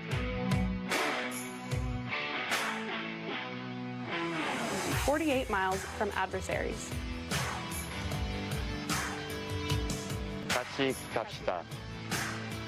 To defend the freedom of 51 million people. This is Blitz for Operation Draft Pick. From all of us here at Osan, back to you in Detroit.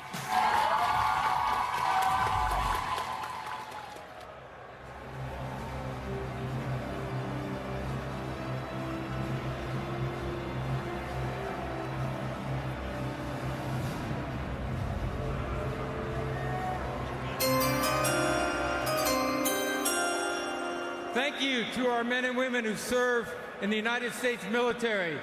Your sacrifices to defend our country's freedom do not go unnoticed. Thank you so much. With the 16th pick in the 2024 NFL Draft, the Seattle Seahawks select Byron Murphy, defensive tackle, Texas. There you go, Booger, your defensive tackle off the board. He had 5 sacks and scored a touchdown on offense as the Longhorns made their run to the college football playoff last season. Was named the Big 12 Defensive Lineman of the Year. He's from DeSoto, Texas, where he went to the same high school as Von Miller. Yeah, I agree. To me, he's the best defensive tackle in this draft from the standpoint of having that knockback and using his hands. And some people say, well, he doesn't have the ideal length. Here's why I'll challenge you. Go back and look at some of the best defensive tackles of the last generation. Aaron Donald, Warren Sapp, even going all the way back, Grady Jarrett, John Randall. What do those guys have in common? They're about 6'1" to 6'2", 290 pounds, and they have what I call male knockback. They will get vertical and get into the backfield. You have to play with your hands and use your hands violently inside. Byron Murphy does that, the strength to shed the double team and go make a play. Can he play the run? Absolutely. Does he have the verticality to get to the quarterback? He led college football in pass rush run rate inside getting to the quarterback. Now his moves have to be redefined. He doesn't have the clean move, the inside, the outside, the counters. But what you get is you get a player that has lower body twitch, that can play the 3 technique, that can get to the edge of the guard and get vertical, and we can clean up his rush moves. The active, powerful hands, 6'1.5", almost 300 pounds. He ran 4.87, strong, 28 reps and a 33 vertical. Doesn't have the arm length, but as you said, Book, some of these guys didn't. Aaron Donald didn't have super long arms either. Now, you look at 5 sacks. 2 of them came against Baylor. That bothers me. You got Devondre Sweat occupying next to you, and you get 5 sacks and 2 against Baylor. That's a concern. He did have 33 quarterback pressure. Now, a lot of these schools, I said it about Trayvon Walker, they give him out like Halloween candy. But I'll tell you this, if he can take that like Trayvon in year 2, 3.5 to 10.5 sacks, a guy like Byron Murphy second, the production wasn't there, the talent is. How is he coached at Seattle with Mike McDonald and that staff will determine his fate. Lewis, the graphics have just changed in the room. The Minnesota Vikings have just traded up to 17 with Jacksonville. Look, who were we just talking about just a minute ago? Dallas Turner, right? Who did Minnesota just lose? Danielle Hunter. Where is he now? He's down in Houston. They need a guy off the edge. They need a guy. They got Andrew Van Ginkel now, but they need a guy. They need a guy who they can develop, somebody with some speed and just pure athleticism that they can work with and let Brian Flores go to work with them. It just seems to me like a guy like that who has those kind of measurables and those kind of tools to work with be too hard to pass on. Vikings making their second trade of the night. Let's see who they've come up for here at 17. The Jacksonville Jaguars have traded the 17th pick to the Minnesota Vikings. With the 17th pick in the 2024 NFL Draft, the Minnesota Vikings select Dallas Turner, linebacker, Alabama. You had it on the money, Lewis. He sacked the quarterback 10 times last season. Coaches voted him the SEC Defensive Player of the Year. He's young. He just turned 21 in February, but he started 26 games for the Tide after being a consensus 5-star prospect coming out of Fort Lauderdale. Yeah, really the explosiveness. You can pass up traits when you look at this. Is he a finished product? Absolutely not. But when you look at the first step, his ability to come off the football and line up, the versatility, playing defensive end. Can he hold the edge versus the run? You got to be able to set the edge. 6'3", 6'4", 250 pounds. He can set the edge, get into the backfield, and make the tackle. Can you bend the arc, turn the corner? We want our edge rushers to be able to dip that inside shoulder, lean and get to the quarterback. Dallas Turner can do that with that explosive first step. But playing outside linebacker, especially in all the eye front, he's got the ability to drop in coverage. So he provides scheme versatility, and on the money down, third down, he can get after the quarterback. Needs to be coached, guys. That's the key to him. No counter move right now. You think about the bend, the burst. He has that. Ran 4.46 at 247 pounds. Leaped off over the, talk about 40 and a half. Amazing for a pass rusher off the edge. And he did a good job, 10 sacks this year. But the counter move has to be developed. We talk about being able to get hands on him. Offensive tackles were able to do that at collegiate level. Against the run, he was inconsistent. And a guy who has the talent and showed the promise if coached properly. And I keep bringing up Trayvon Walker as an example of what coaching means to a player. That's going to, like I say, determine if Dallas Turner. It's going to be determined Byron Murphy. They were both very similar. They need some work, but they have awesome physical and athletic talent. Hey, look, this is a high-pressure scheme up there in Minnesota. This is a team that sends more than you can block, and they really do prioritize pass rush. That's been Brian Flores' MO since he has become a guy who's become a play caller.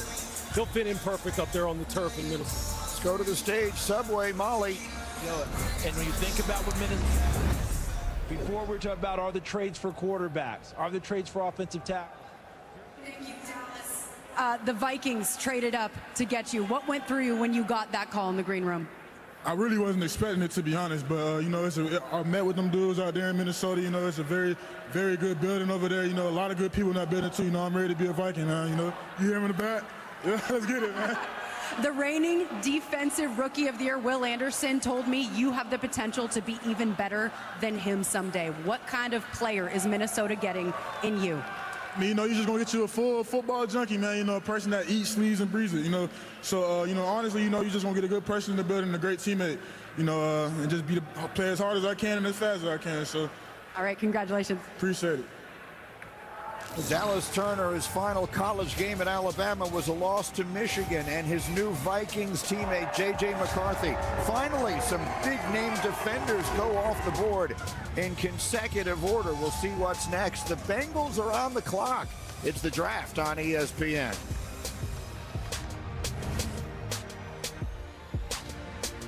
The 2024 NFL Draft, presented by Courtyard by Marriott, is brought to you by The Fall Guy. Only in theaters May 3rd.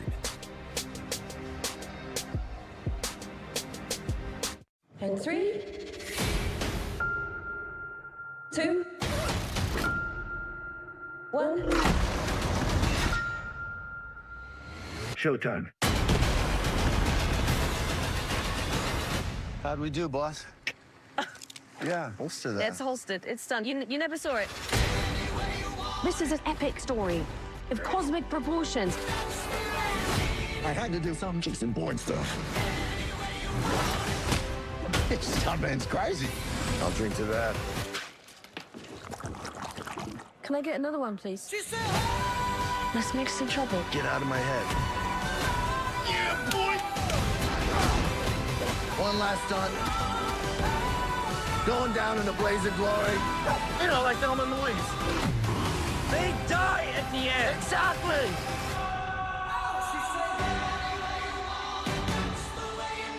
Rated PG-13. Coach, Jake from State Farm. Well, Patrick, it's official. You saved with home and auto insurance. You're the league's most valuable bundler. MVB? Me? He's surprised. Man, I just did not see this coming. This is truly unexpected. I'm gonna start locking this place up. Hey, you done? Bundling. Just another way to save with the personal price plan. Like a good neighbor, State Farm is there. Students. Students of any age, from anywhere. Students in a new kind of classroom. Using our technology to power different ways of learning. Harnessing AI to plant new beginnings. So when minds grow, opportunities follow.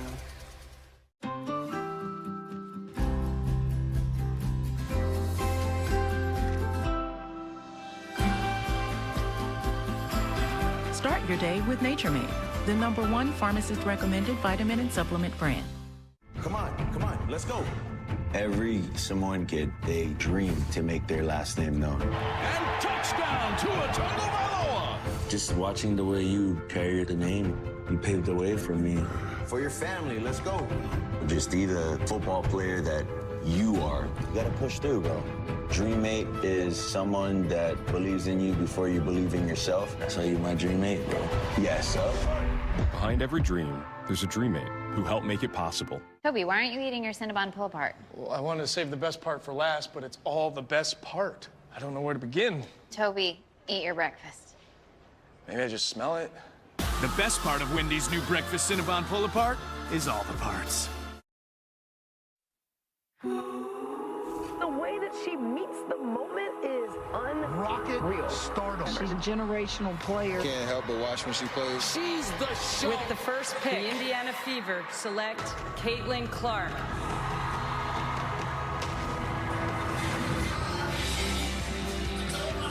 What a breakthrough season it was, of course, for Caitlin Clark, and as she heads to the WNBA, there's a football connection here. She was born and raised in Iowa, a huge Chiefs fan all of her life. Her dad and her brother were big fans, and she had family in Kansas City as well. Welcome, Caitlin Clark, to the WNBA. Okay, Mel, your best available brought to you by Courtyard by Marriott. Well, I guarantee you Caitlin Clark could give us a good scouting report on Cooper DeJean, Iowa Hawkeye corner safety. So I like to get Caitlin's assessment of what Cooper can be. because I think he'd be a hell of a player in the National Football League. I think when you look at the best available, Troy Fautano will be a Pro Bowl guard. You mark that down. Cooper DeJean, you can play anywhere. All the kid does is make plays. He's also a punt returner. Brian Thomas Jr., the other wide out at LSU, has size, has length, had a very productive year. Xavier Worthy, fastest player at the combine ever at 4.21, but he's only 165 pounds. And then the best center in this draft, who played left tackle, but he did play center early on as a freshman. Shorter arms than you want for a left tackle.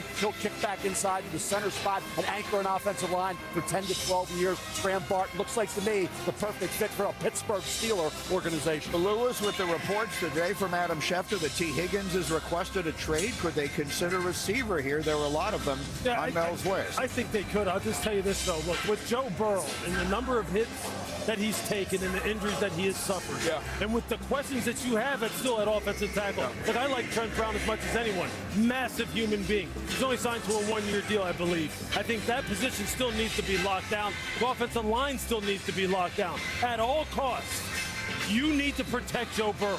He has to make it through a season. You have to address the offensive line. Let's find out. The Cincinnati Bengals picking here at 18. Here's the commissioner. With the 18th pick in the 2024 NFL Draft, the Cincinnati Bengals select Amarius Mims, tackle, Georgia. Oh, what an interesting prospect this is. Size, athleticism off the charts, but started only 8 games in college due to injury. Played in 30 games, but wasn't a full-time starter until this past year, and he missed about half the season with an ankle that needed surgery. So those are the question marks. But, Mel, there is no question about the talent and the upside. Yeah, had he stayed healthy, Greeny, or had he gone back to Georgia, you'd have been looking at mock drafts for 2025, had him in the top 5 to 10 overall, 6'7.5", 340 pounds with the biggest hands I've seen in a while, and long arms, unbelievable arm length. Only 8 starts. He had the ankle this year, but when you look at him, love his footwork and agility for such a huge, massive bookend. Run blocker, you talk about powerful hands, displaced defenders on initial contact, down blocking prowess. Develop into a force on the second level, that can happen. As a pass blocker, he's still a little raw, but he has pretty good movement, the power to base anchor, and the long arms to lock out. So again, coaching for Amarius Mims, inexperienced, but if you could draw up a right tackle, and Trent Brown's a veteran. You got Joe Burrow, as you said, Lou, that has had injury issues at times. For 2 years, he's been hurt in the NFL early in his career. Amarius Mims is a developmental right tackle. Yeah, when Amarius ties his lower body in with that reach and the punch and the shock he has in his upper body, he's going to remind you of J.C. Latham. That they're really the same type of guy. It's just that Latham plays with more power, I believe, in his lower half and plays with better bend. Amarius gets a little bit taller, a little bit bigger of a guy, but I'll tell you this, he fits what Cincinnati typically has looked for at their tackles. Bigger guys who have athleticism that they try to continue to develop. They understand that Joe Burrow has to stay healthy, because when he is, they are right there at the very top in the AFC and can challenge anyone. But you have to fortify the offensive line, which has been a problem. He's been hit way too much since he's come into the league, that being Joe Burrow. And they're going to put him in position to succeed. They want to run the football. Let's remember, Zach Taylor, the head coach, we talk about Joe Burrow a lot, and they throw the football. But they want to run the football. Understand where he comes from. The Rams tree, they run the football. They come downhill. He can do that right now, Green. He can move men against their will. They will work on the pass protection, and the length will give him an advantage until he can get his technique up to par. All right, so the Bengals make their selection at number 18, and as we turn our attention to the next selection, we welcome the Los Angeles Rams back to the first round of the National Football League draft. Rocket Mortgage brings us this draft moment. It has been a while. The last time the Rams had a first-round pick, it was 2016. They took Jared Goff, number 1 overall out of Cal. He, of course, just finished leading these hometown Detroit Lions to the NFC Championship game. 2016 was their first season back in L.A. They played in the Coliseum. Jeff Fisher was their coach. At that time, Tom Brady had only won 4 Super Bowls. And Patrick Mahomes was a junior at Texas Tech. So he's won 3 Super Bowls since then.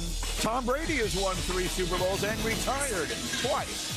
since the time the Los Angeles Rams picked in the first round. There's a name that's going to be interesting in the first round. I'll just throw him out now because we haven't even discussed it as Chop Robinson from Penn State.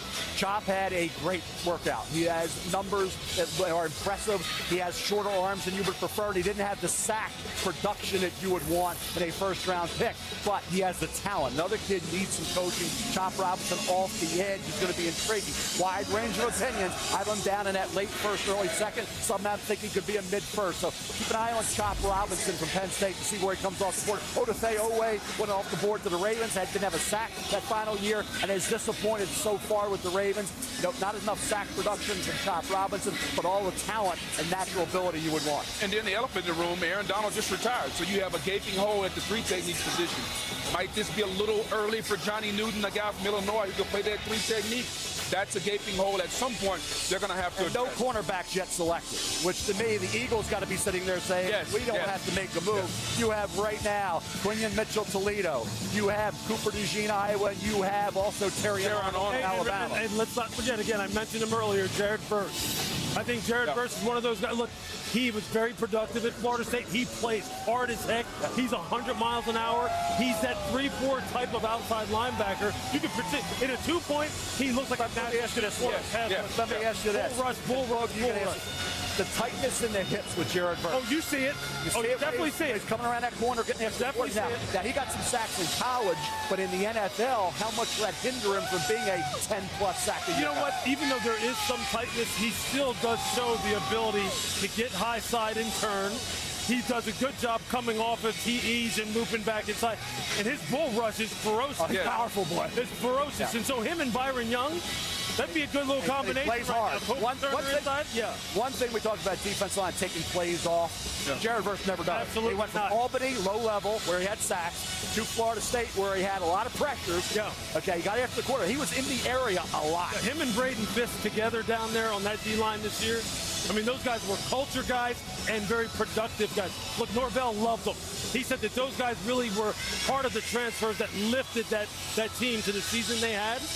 And he's going to come off the board here soon. And listen, when you think about Jared Verse to Cam Jordan, worked out pretty good for the Saints over the years. Hall of Fame defensive end, very similar type player, Greeny. Rams had a very good season last year. Tough playoff loss to the Detroit Lions as we are here in Detroit right now. We'll see what they've decided to do with, once again, their first round pick since 2016. Here's the commissioner with the selection.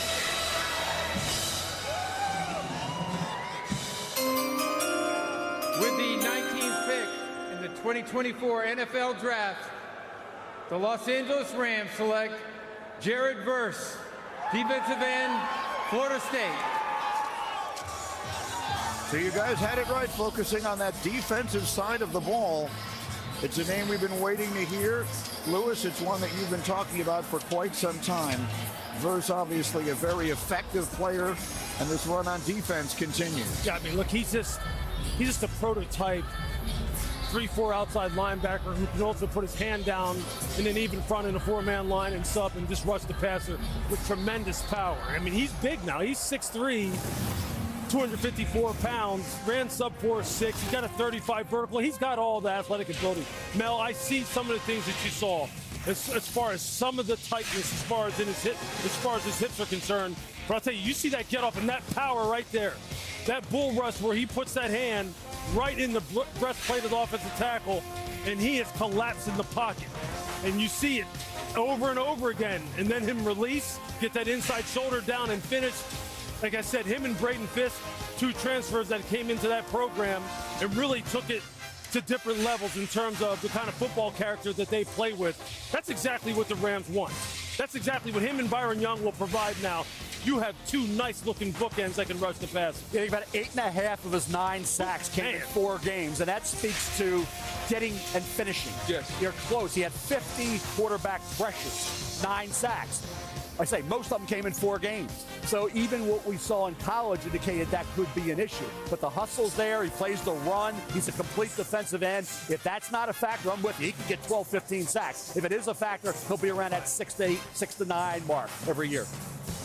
Yeah, and when you talk to Florida State's defensive line coach, Odell Haggins, he talked about this is the guy who's the tone setter. He sets the tempo. Yeah, there's some stiffness, there's a little tightness, but the comp to me, again, is Cam Jordan. And look how that worked out for the New Orleans Saints. Look at him coming off the violent hands. You have to be able to play with your hands at defensive end. That's Will Campbell, Mel. I can't wait to see where he is in the big board for 2025. He's going to be a top tackler. He just used him. Look at Cam Jordan. Again, some said Cam Jordan had a little stiffness, a little tightness in the hip. He's a power player, but he understands how to use his hands in order to be a technician. Can I set the edge of my defense and understand you can't run to the outside?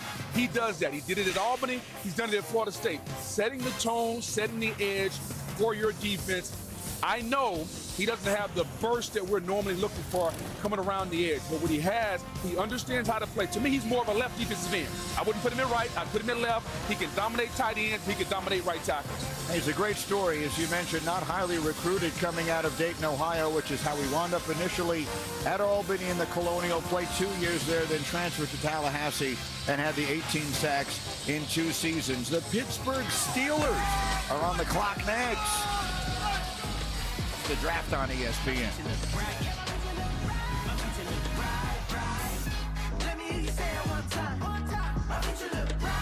Coach Saban, this coach done took over our office. And he's using it to send out medical bills.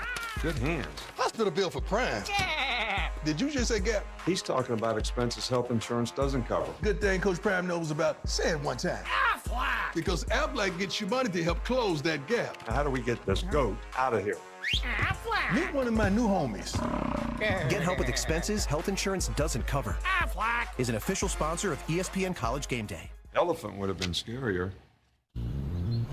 Before you use AI to transform business, accelerate growth, predict trends, you need to begin with trust. Introducing Watson X Governance, helping you govern any AI as data, models, and policies change, so you can scale it responsibly. Here we go. Let's create AI that begins with trust with Watson X Governance. IBM, let's create. Ego, the #1 rated brand in cordless outdoor power, brings you the Select Cut mower, built to exceed the power of gas. Customize the cut with Ego's revolutionary dual-blade cutting system with 3 interchangeable blades. Featuring Ego's patented lithium battery technology, it cuts for over an hour on a single charge. And touch drive self-propelled technology makes it effortless. The Ego Power Plus Select Cut mower, exclusively at Lowe's, Ace, and Ego authorized dealers. Men tell us when they use Just for Men to eliminate gray, there's a great before and after. Then there's the after. That boost you get when you look and feel your best. And that's why more men choose Just for Men. These new Little Caesars Crazy Puffs are fun size. And perfect on the go. You hear that, Buttercup? We can go anywhere. Enjoy Little Caesars Crazy Puffs on the go for just $3.99. Pizza. This is not just another E-Class, because it evolves with you. It adapts to engineering. It is the first E-Class made just for you. For you. This is not just design, because your E-Class, it adapts, it recognizes you, understands you, empowers you, energizes you, feels you. It evolves with you. The new E-Class.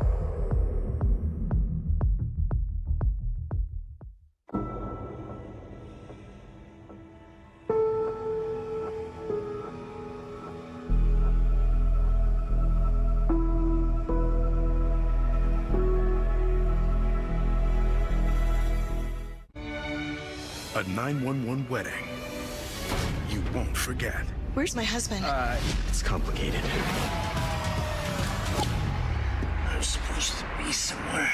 New 911 next Thursday on ABC. Welcome back to Detroit, where our aerial coverage is provided by Goodyear, celebrating the drive it takes to travel from the roads of college to the pros and beyond. Goodyear, more driven.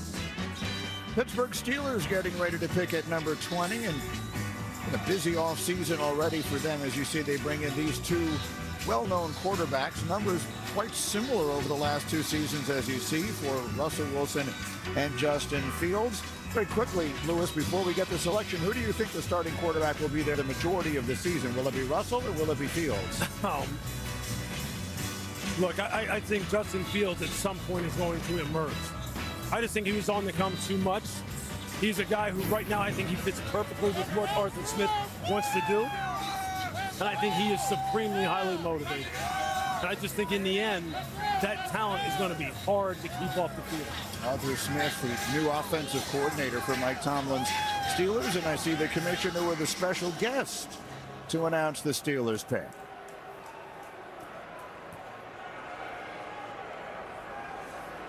Tonight, 32 young men will embark on their NFL career, striving to make an impact on the field. But their impacts will be felt far beyond their field, but in their communities. No one embodied that more than Walter Payton. And today, the league's highest honor, the Walter Payton NFL Man of the Year Award, presented by Nationwide, recognizes his lasting legacy. Tonight, we are proud to welcome the 2023 Walter Payton NFL Man of the Year winner, Cam Hayward.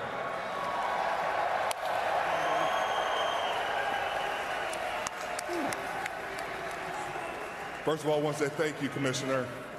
And most importantly, I want to say thank you to the Payton family, the NFL, and Nationwide.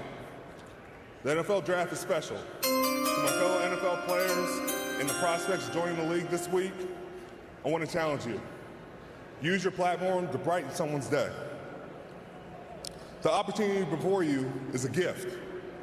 And by coming here and being in this league, seize that moment. Be better in our communities, be better for our league and our world. Thank you so much.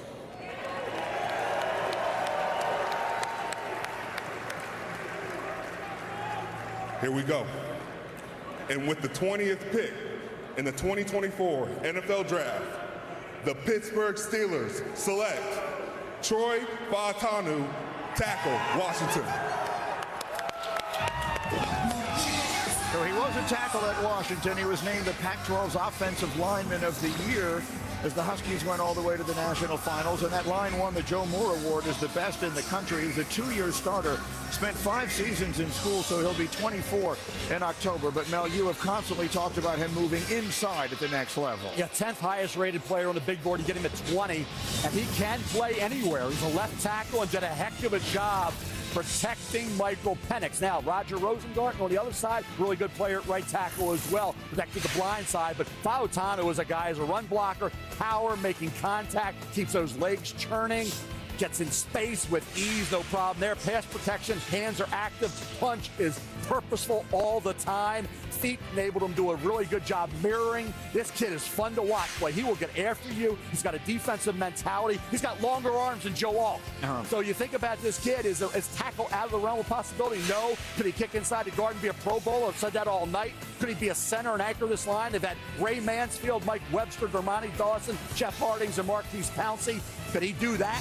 Maybe. But this kid, for value and for a guy that's a Steeler from a mentality standpoint, yeah, excellent interviews, great kid. Somebody said it was a little bit of a knee question, but nobody really cared. Some of the teams, some maybe did more than others. 6'3.5", 317 pounds, athletic, tough. Boy, I tell you what, to get a guy with this kind of versatility, with that Steeler feel, yeah, I like it. Look, I mean, Cam Hayward himself said that, look, the guy who they drafted last year in Broderick Jones was the guy who now had become the new bully on the block, and that they needed another one. And Mike Tomlin told us that last year in production meeting. He said, I need another guy like that. Fautanu plays like that. Now, the question is, do you just go ahead and leave him at left tackle and he takes over for Dan Moore? Or do you slide him inside? I'd leave him at tackle. Right now, I would. Yeah. And you know what? And then they've got their bookends. We've made 20 picks so far. This is just the second time in this century there have been no defensive backs in the first 20 picks. Let's see if the Dolphins change that. They'll pick next.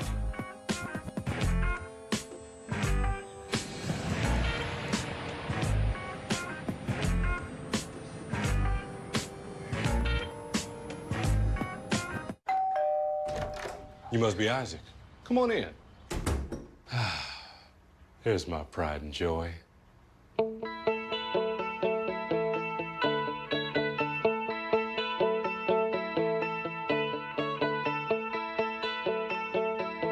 Beautiful stair renovation, sir. And they're covered with your home and auto bundle with Progressive, so you get round-the-clock protection. So is Gabby coming down? Oh, she said she'll meet you at the prom.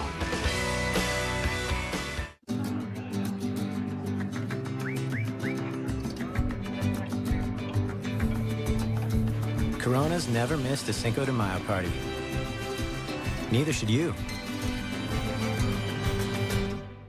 Lowe's knows the only thing that works as hard as pros is our rewards program for pros. That's why when you stock up on the many items you need, you earn bonus points to get the stuff you want. Join MVP's Pro Rewards and start earning today. You got this. We got you. My schedule's pretty jam-packed these days. I've got 2 free birthday parties on Saturday, and Sunday, that's my me time. How's that look? Works for me. Works for me. Any response to the trade rumors we keep hearing about? Oh, we talking about moving? Not the trade. Not the trade. We talking about moving. No, thank you. You could use Open Door. Sell your house directly to them. It's easy. I guess we're moving.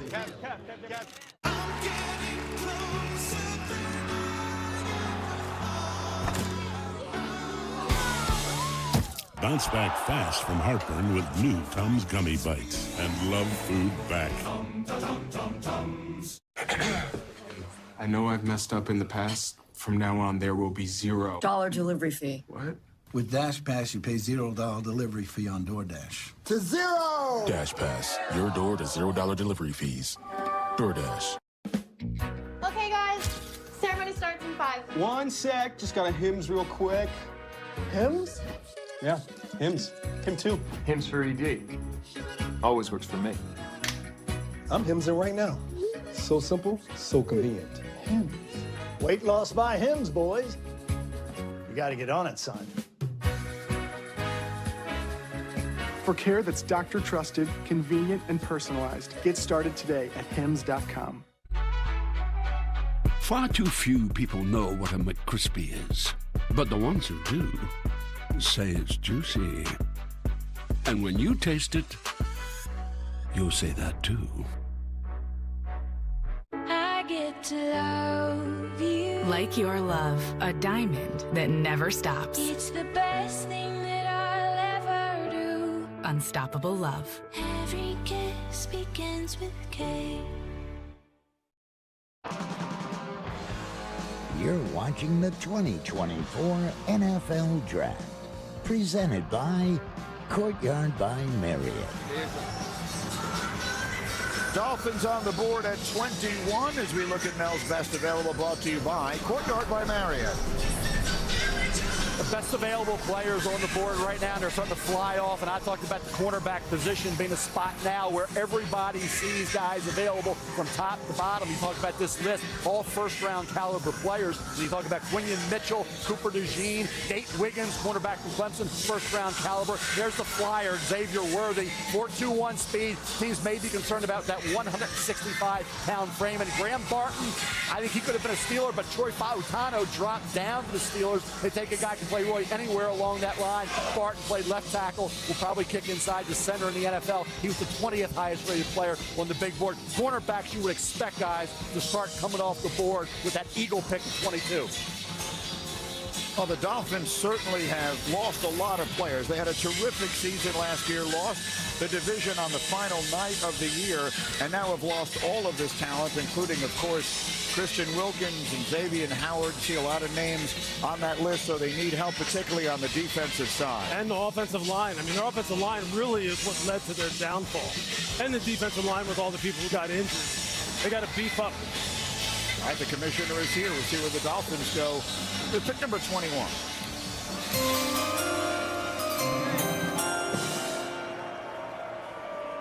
With the 21st pick in the 2024 NFL Draft, the Miami Dolphins select Chop Robinson, linebacker, Penn State.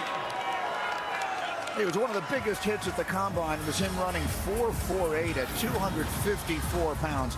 He played linebacker for one season at Maryland, then transferred to State College where he shifted to D-end. 4 sacks last year, Mel, 27 pressures. First team all Big Ten. I'll say the same thing I did about Dallas Turner and Byron Murphy II. You need more sack production when you're that talented, and you didn't have it. And you think about the UMass game, he had 2 sacks against UMass. Well, he had 4 sacks on the year. And we had 9.5 sacks over the last 2 seasons now. He's got that great initial quickness, that great first step.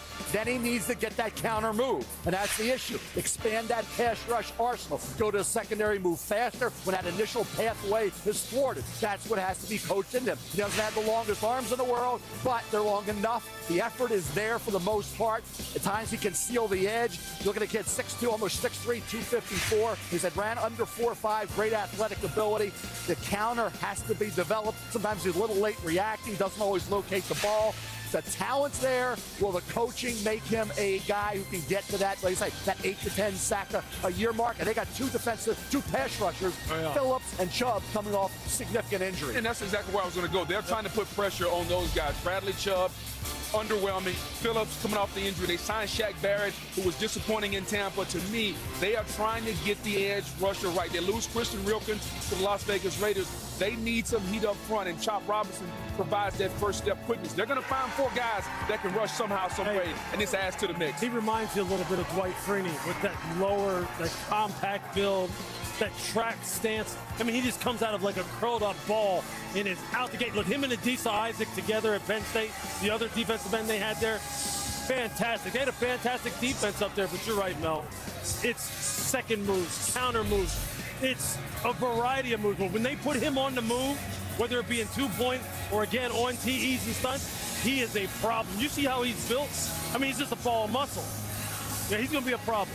He was one who was big when he was little. The nickname was originally Pork Chop because at birth he weighed 14 pounds. The name ultimately shortened just to Chop. So the Eagles are on the board. Shefty, what can you tell us? Well, Greeny, before the draft began, the Philadelphia Eagles did exactly what they normally do, got ahead of a market at a certain position. They reached agreement with A.J. Brown on a 3-year, $96 million extension that included $84 million in guaranteed money and meant that they now had signed in recent weeks both A.J. Brown and Devontae Smith before Jamar Chase, CeeDee Lamb, or Justin Jefferson get new deals. And now tonight, the Eagles can focus on upgrading their roster. They thought about moving up in this draft, but when the quarterbacks came in the slots they did, they knew they could sit in this spot and take the player that they wanted. We'll see who that pick is coming right up, Greeny. Well, speaking of A.J. Brown, he loves draft night. He was a second-round pick. He was traded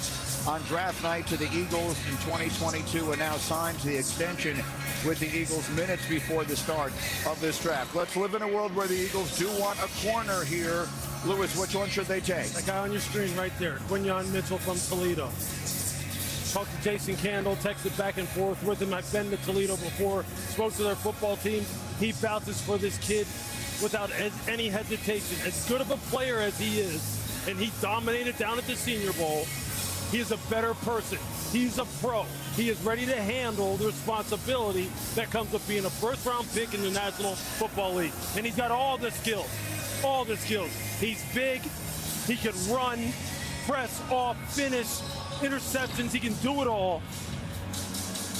I'll tell you what, so can that guy.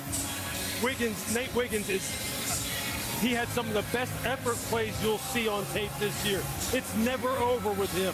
And with that 4.28 speed, it's not just straight line track speed.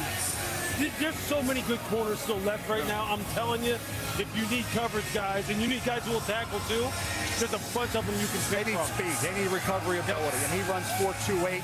Quinyon Mitchell 4.33. Nate Wiggins allowed 1 completion of over 20 yards this year. Yep. He tracked down a Murray Hampton, caused that fumble. That's right. He showed great hustle. He showed great improvement throughout his career. Struggled a little bit early on, really came on late. He's added a little weight since that combine of 173. Yeah, about 10 pounds, right? Yeah, and guys, he's going to need that because if we remember a year ago, Emmanuel Forbes, slender corner, didn't tackle well in the National Football League, got benched. Are we concerned at all about Wiggins at that slender frame, the ability to come up and tackle? At some point, he's going to have to add a little weight and show that he's got the courage to come up with that 180, 185-pound frame and make tackles on the outside.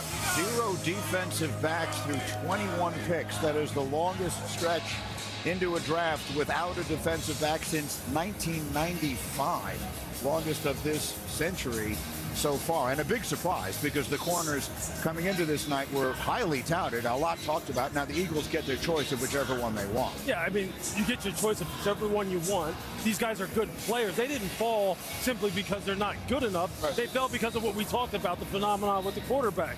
And they just slid down. I mean, you're getting guys now who will be lockdown type of guys in the NFL, provided they stay healthy, do what they need to do, etc., etc. Quinyon Mitchell, look, you tell me what his flaw is in his game when you watch it. You tell me, can he not play zone? Does he not have good anticipation? Does he not have good route development recognition? Can he not play press man? Does he not have a nice pedal? Does he not finish in the deep part of the field? Yes, yes, yes, yes, yes. He's got to come off the board soon. And he nailed the entire process. Just by going to the Senior Bowl, performing well, coming from a small school. That's right. Nailed the process at the Senior Bowl. Went against all the big-time talent, Greeny. Then went to the Combine and put on an absolute show at the Combine. So somebody from a smaller school that did it the right way, that came along, that nailed the process every step of the way. And, oh, by the way, he's the faster corner right now. Yeah, you think about the true corners. If you look at Cooper DeJean as the safety, he's at 14 on my big board. Quinyon Mitchell's at 20. Terrion Arnold's at 21. Nate Wiggins is at 25. Well, let's see which one they've decided to take. Here's the commissioner. The NFL has gone global. This past year, we played games in front of amazing crowds in London and Germany. This upcoming season, we will play our first ever game in South America, in Sao Paulo, Brazil. And we will be coming to more markets on a global basis soon. The NFL's International Player Pathway Program helps foreign-born players reach the NFL.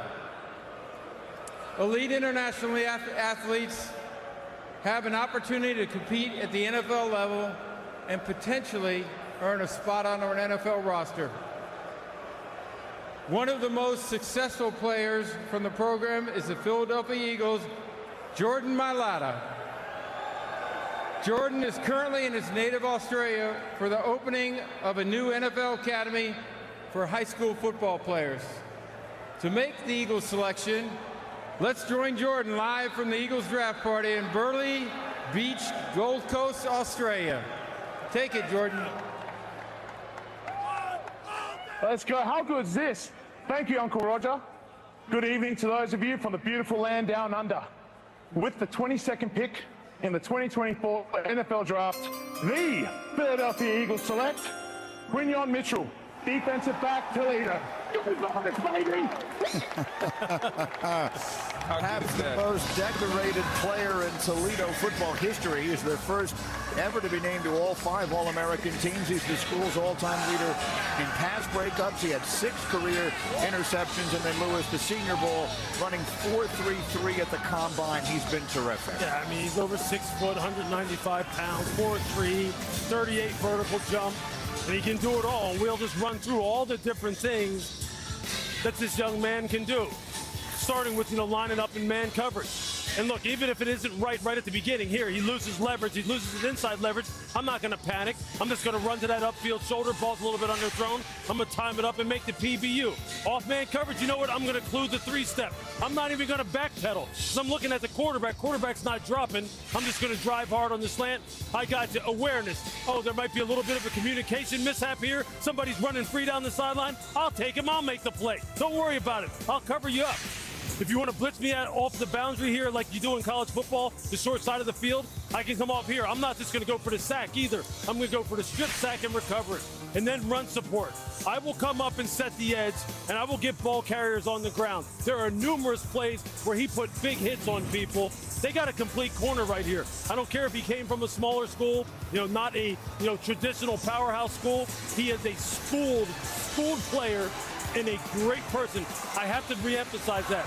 Jason Candle, his head coach, said, you are getting an absolute stud of a person, which is one of the most important things that determines success. Yeah, you're getting somebody that can set the tone for your defense, somebody that's going to show up and do things the right way. And we talk about at a small school, Has he gone against the big-time talent? Has he been across the line of scrimmage from a Marvin Harrison Jr., from some of the other players? He showed that in the game against Ohio State, and he showed that at the Senior Bowl when he went down there and went against every receiver from a Power 5 school. It didn't matter. One-on-one drills, he put on a show. I was watching it on the television, and you're like, man, this kid is jumping off the screen. It didn't matter. Winning every route, the ability to mirror, to play man, the man turn, to zone turn, he can do it all. And when you start the process, you got to finish it off. He went to the combine and finished it off running 4.33. So someone who did things the right way, and it just shows everybody out there, it doesn't matter what school you go to. If you perform and you do things the right way and you follow the process and you follow every step, you too can be a first-round pick.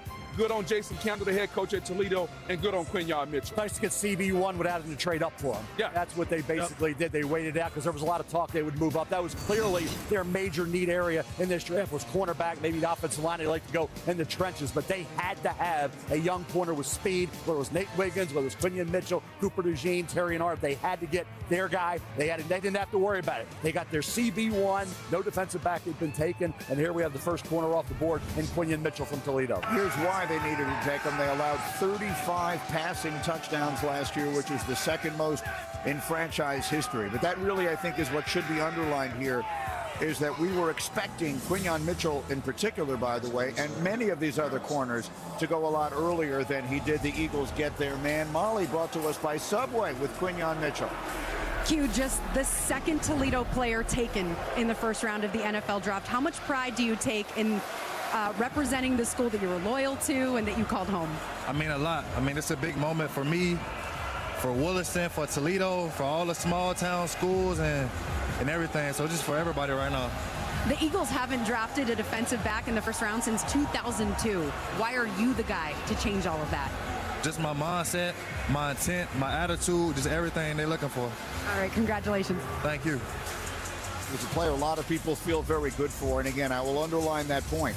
And Mel, you made it very well. The Eagles were a team that desperately needed this, and we thought they would have to do it much earlier in the night. For them to sit where they were and get the player that they wanted this badly, that's a very good pick for Philadelphia. Great pick for Philadelphia to have that type of need area and get a guy at pick number 22, which is about where you thought from a rating standpoint. But then things happen. There's that trickle-down effect from all those offensive guys. Indianapolis got Lotto. You thought they could go corner. So all of a sudden now, when teams saw guys on the board they didn't expect, when you have 6 quarterbacks go that early, some good players are going to get pushed down the board a bit. And then teams didn't hit on needs necessarily. But Dallas Turner wasn't the guy they had thought would be there, and it's not a need area, so he drops a little further. So all of a sudden now, this late first round is allowing guys that teams didn't think would be there. We haven't had this. We thought there were 3. We knew 3 great receivers. Who's the 4th receiver? He's still there. Yeah. All right. We talked about quarterbacks, Bo Nix, and then there's a drop off the Rattler. Bo Nix went. If you want these second-tier receivers, who do you deem that guy? Brian Thomas Jr., LSU, Xavier Worthy, Texas, Adonai Mitchell, Texas, Xavier Legette, South Carolina. Who's going to be that wide receiver 4 coming off the board? Jacksonville's up, right? They got to need a corner, and they got to need a wide receiver. No question. No question. They need, look, they get, hey, your guy Trevor Lawrence. Again, you need more help, right? Calvin Ridley's no longer there. You need that outside lane dude, that guy who can go up and get the ball one-on-one. You just need, look, I mean, he just has to have that kind of person if you expect him to take the next step. Jaguars got this pick from the Vikings in a trade earlier tonight. With the 23rd pick in the 2024 NFL Draft, the Jacksonville Jaguars select Brian Thomas Jr., wide receiver, LSU. So there's the next receiver for you, Mel. Led the nation in touchdowns last year with 17. Finished his career with 24. So much speed. He ran 4.33. Great size, outstanding athlete. Turned down D1 basketball offers to stay at home, and it was home. He grew up about 20 miles from Baton Rouge in Walker, Louisiana. Size he has at 6'3", 209 pounds. He's got length with those long arms, and he's got a guy, you talk about speed, 4.33. Going to 11 reps, let's see him get a little stronger. 38.5 vertical. Straight line speed is what you see. The vertical routes, you see him there, stop and go, and he's got the touchdown late in there from Jaden Daniels. He was a one-year wonder. He did more this year than he did the previous 2 combined. 17 1,500-yard average, 17 touchdowns. He needs to become more of an alpha. He needs to be a guy say, give me the ball. I want it my way. I want it to be the guy to dominate. Malik Neighbors took a lot of pressure off. Brian Thomas Jr. was the other guy. He certainly has the ability to track that deep ball and make that catch. I want to see if he has that ability to say, hey, I want to be like the wide receivers who talk a lot. We say that sometimes they talk too much. I want to see Brian Thomas Jr. talk a little more. Former basketball player, you're right, Mel. He needs to step up and be that alpha. But you talk about athleticism, size, he is a smooth route runner. And don't get him confused with just being a deep threat. He can run the entire route tree. I was talking to wide receiver coach Cortez Hankton. He said he can run any route on the route tree, dependable hands. And for Trevor Lawrence, to me, this clearly puts him on the clock. Last year was Calvin Ridley, Christian Kirk. Now we're going to get you another receiver. At some point, Trevor Lawrence, when are you going to take the next step? You have a guy that can go up and get the 50-50 balls. You have to take that next step to start to make plays. He's going to have to realize what is going to be asked of him down there, which is just that. Win on the outside. Yes. Christian Kirk will handle the inside. Look, they got Gabe Davis, who will really stretch the field with him, too. He can run more routes than Gabe Davis can. Yes. Better route runner than Gabe. Yes. And it stood out at the Combine. When you sat there in the end zone, you know, at Lucas Oil, and you watched him run his routes, you kept going, who is that guy? I mean, he's as smooth as silk. He's so much different than Malik Neighbors, but that's exactly what you want. You want different body types in your wide receiver room.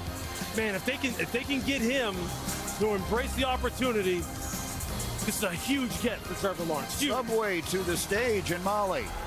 Brian, the second LSU wide receiver taken in the first round. What is special about that fraternity of playmakers? Just being able to be from Baton Rouge and being able to come do this with my brother, Malik and Jaden, it's a blessing just to be able to have this opportunity. How will you elevate this offense in Jacksonville right away? Yeah, I'm going to come in, work hard, and do my best to go out there and contribute to the team in a positive way. All right, congratulations. Yes, ma'am. Thank you. Hey, Booger, your school is becoming wide receiver U. This is the 5th LSU receiver in the top 2 rounds in the last 5 drafts. There he is, Jerry Jones. Cowboys on the clock. See what they do next.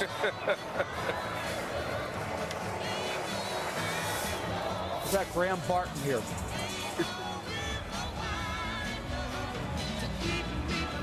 Why choose a Sleep Number smart bed? Can it keep me warm when I'm cold? Wait, no, I'm always hot. Sleep Number does that. Can I make my side softer? Can I make my side firmer? Sleep Number does that. Can it help us sleep better and better? Please. Sleep Number does that. 94% of smart sleepers report better sleep. Sleep better together. Sleep Number, the official sleep and wellness partner of the NFL. Visit sleepnumber.com. The Cantina Chicken Crispy Taco isn't just a late-night taco. It's a seasoned and slow-roasted chicken taco that pairs nicely with the new avocado verde salsa at any time. Introducing the new Cantina Chicken Crispy Taco, only at Taco Bell.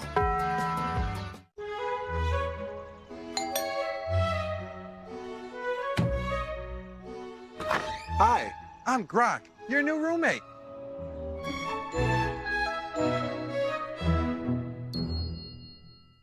The Vanderkoys control the city. They killed my family. So, our mission is simple. Make them pay for what they have done. Boy Kills World, rated R. Introducing Gatorade Water. Alkaline and electrolyte infused for great taste. Gatorade Water, always in motion. I know it's not easy dealing with us. We make sure everyone knows that we're important business people. And treat our seat like a personal spa. Snickers. Sorry.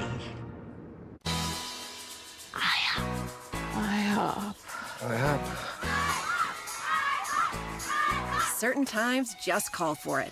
IHOP? At IHOP, we don't just put food on your plate, we put a smile on your plate. Try killing bugs the worry-free way. Not the other way.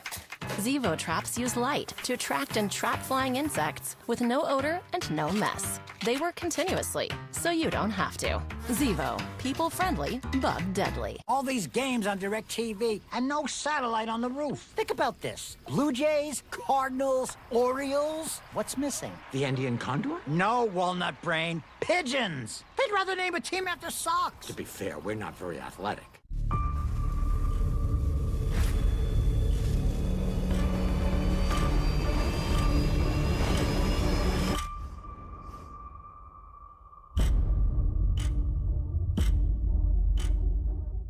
You ready for this? I have been to the ends of time and back. I've never seen anything like this before. I'd love it if you came with me. Hold on tight.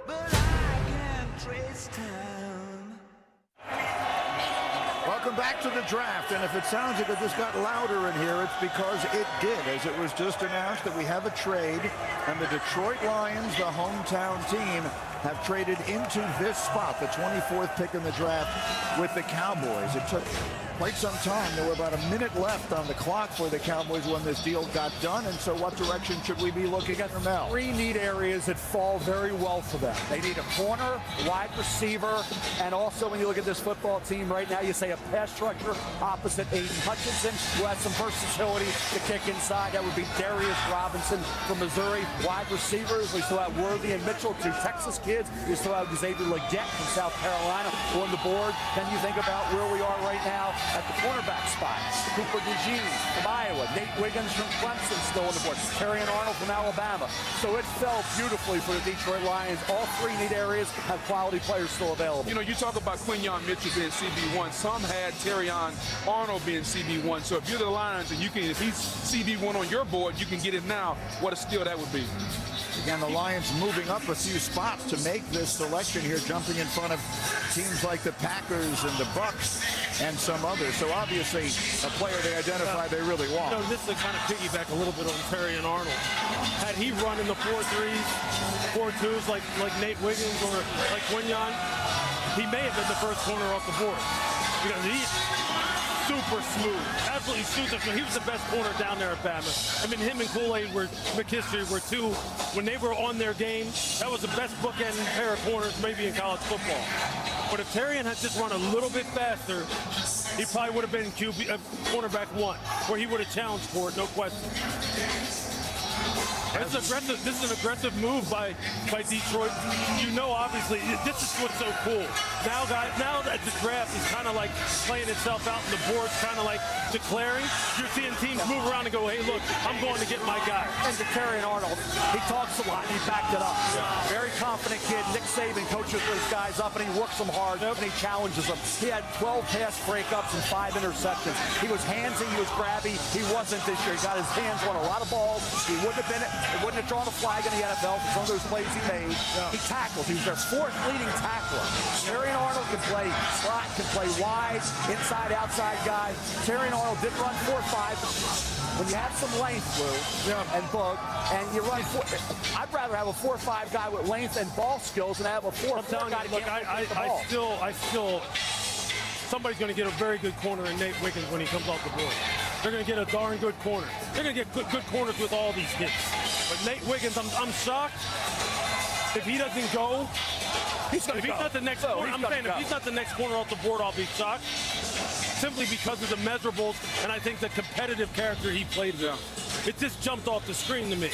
Well, the teams low in round 1 that wanted defensive players have really seen this fall their way. We've only had 6 defensive players go off the board in the trickled down. It trickled right down, and the whole narrative of the first round changed when those quarterbacks flew off the board. Particularly Michael Penix. When Penix went, I think everybody's board had to judge that. And Bo Nix. Yeah, and Bo Nix. Yeah. A lot of things blew up right there. Quite a few receivers that we're still expecting to hear tonight that we've not yet heard. I'm not suggesting that would be in this spot, but in the next few picks. Again, there have been quite a few surprises tonight that have left a few names on the board that we thought would be off it by now. But with the hometown team making its selection, the commissioner is bringing a group out for the announcement.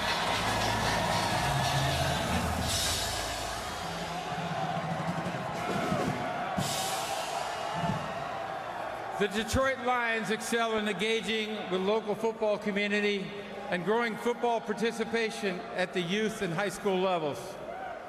Joining me on stage are girls flag football players representing the first 4 schools that competed in the Michigan Girls Flag High School Football League and local high school football tackle students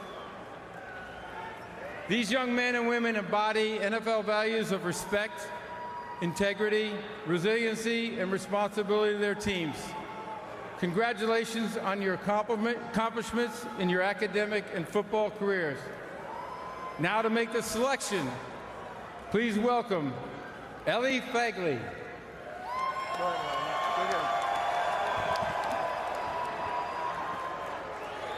The Dallas Cowboys have traded the 24th pick to the Detroit Lions. With the 24th pick in the 2024 NFL Draft, the Detroit Lions select Terrion Arnold, defensive back, Alabama.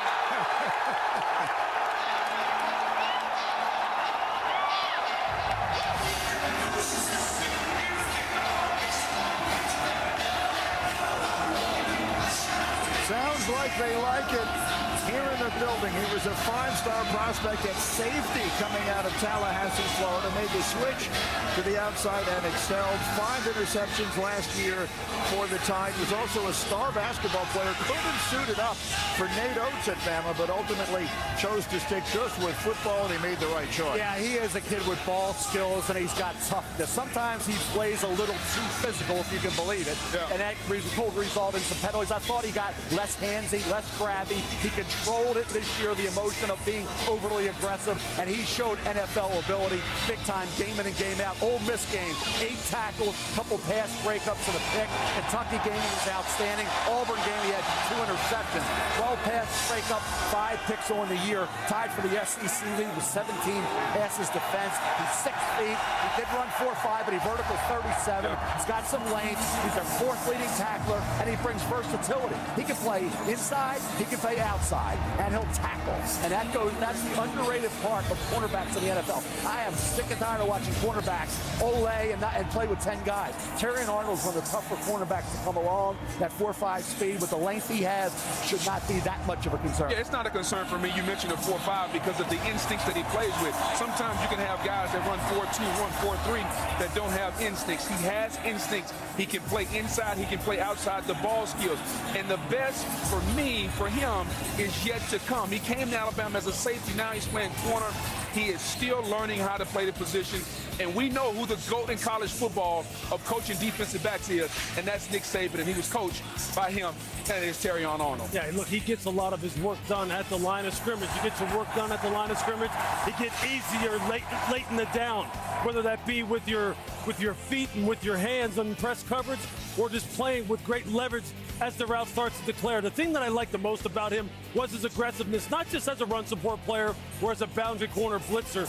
It was how strong he played at the move point. You couldn't shake him. You couldn't push him off. If you didn't have really, really good feet or able to deceive him, you weren't going to lose him because he didn't have the quickness, and he was able to finish when he put his foot in the ground and went, track the ball, get his hands in the right position, and finish on the football. Look, we know Detroit needs playmakers in the back end. It's just another step that Brad Holmes is taking to build this team into an eventual Super Bowl contender. I'll tell you what he's doing. He's or a Super Bowl winner. Building it with a lot of Alabama players. This is the 3rd consecutive year the Lions draft an Alabama player in the first round. They took Jamison Williams 2 years ago. They took Jahmyr Gibbs last year. They also took Brian Branch with the 45th overall pick last year. And Brian Branch was outstanding. And now defensive coordinator Aaron Glenn has another weapon to go in that secondary. And for me, this puts more pressure on him as the expectations start to mount for the Lions. Look, if you're going to pick DBs, you might as well go down to Alabama and pick them. Because, look, I've been coached by Nick Saban. I know what he requires. He prepares you for the pros. He teaches you next level.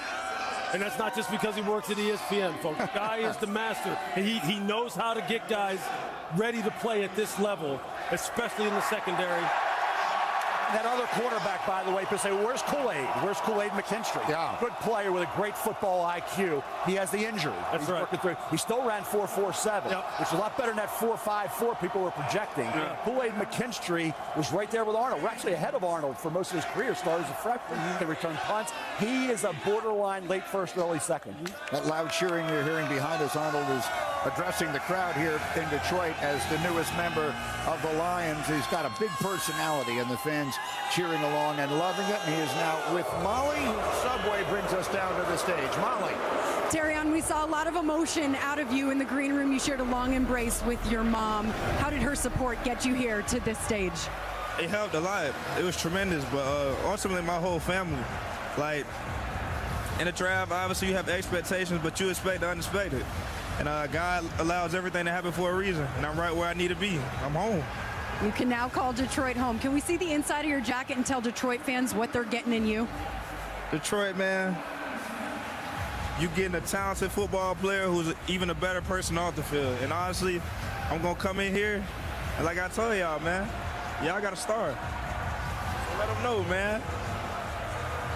You got to stay in town, start looking for some places. Congratulations, Terrion. Yes, ma'am. Thank you for having me. Molly, thank you. Boy, do the Lions ever need him. They allowed 34 completions that were thrown at least 20 yards downfield last year. They allowed 28 passing touchdowns last season. So for as good a season as the Lions had, this was their Achilles heel, and now they begin to address it. And so we go from the Lions to their arch rivals, the Green Bay Packers, who will be up next. It'll be interesting how Brian Gutekunst, the general manager there, wants to go about this now. Let's think about it. They put a lot of capital, draft capital, on the offensive side of the football. And it all has panned out, in particular on the edges, with that young core of tight ends and wide receivers that they have right now. You have Jordan Love, who's kind of like now burst onto the scene as being one of those guys who's going to be an elite upper echelon quarterback. You have to make sure that the run game stays an integral part of this football team. So make sure that the offensive line, which is kind of in a state of transition right now, make sure it's deep. On the defensive side, would they use another corner? Absolutely. Because they need another safety? Absolutely. Even though they signed Xavier McKinney, who I think is one of the best young safeties in the entire NFL. So that's three positions that you can really go for. But do you want to continue to make sure that your young quarterback stays upright and the offense stays secure inside out? They're great on the edge. They're great on the edge for the next 4 or 5 years. Is the offensive line, which has always been a strong point for them, does it have enough depth right now? That's what you start, when you look at the depth chart, that's what you ask yourself. Well, with the improvements in Chicago, Minnesota getting their quarterback, the Lions so good last year, Green Bay, this may be the best division in the NFL going forward. Let's see what the Packers do. With the 25th pick in the 2024 NFL Draft, the Green Bay Packers and hosts for the 2025 NFL Draft select Jordan Morgan, tackle, Arizona. 3-year starter at left tackle for Arizona. He's been training to play on the right side as well, or at guard, so the versatility is there. That particular cheesehead doesn't seem excited. Jordan Morgan tore the ACL in 2022, came back stronger than ever, was first-team All-Conference last year. A bit of a surprising name at this point, Mel? Not really. I mean, I think he's more of a guard than a tackle. I think left tackle, the short arms are going to come into play, and that's the issue. Now he's going to be 2 years removed. He came on the Darian Mel show with Dari Noka and myself and said, hey, by mid-season, I was 100%. I wasn't 100% before that, coming off that injury. He's going to keep getting better. The question is, guys, with those shorter arms you prefer, can he hold up? He's got big hands, ran 5.04. He's 6'5", 311. Love the player. I think he's a hell of a guard. That's why I see him in the NFL. Left tackle, I just wonder, Rasheed Walker, can he challenge him? Or is he going to be one of those guys that we talked about, like Troy Fautano, that's going to have to move inside? Well, first of all, you give him the opportunity to play tackle. If he can't, you can put him at guard. The thing that sticks out about him is the athleticism. We know Green Bay. They love the athletic offensive linemen, the guys that can move, the versatility, inside, outside, the ability to play tackle, to play guard. That's the one thing about Jordan that sticks out. And the athleticism is not only there now, it's going to continue to come back as he gets 2 years removed from the ACL. Yeah, look, I got a chance to see Arizona in person down there against Arizona State. And Jed Fish, who was the former coach down there, they had some fantastic young offensive linemen, and Jordan Morgan obviously was the prize guy down there coming out this year. You just wonder, how is he going to deal with power in the NFL? I thought he had some problems with that. We'll see how he transitions if he does move inside. But a great athlete and someone who they said was a core player down there. Help block for that young quarterback, Jordan Love. Green Bay coming off a great year. This cheesehead needs to cheer up. His Packers look good.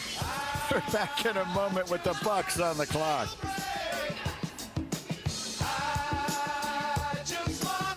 You've earned this, so hold it up high.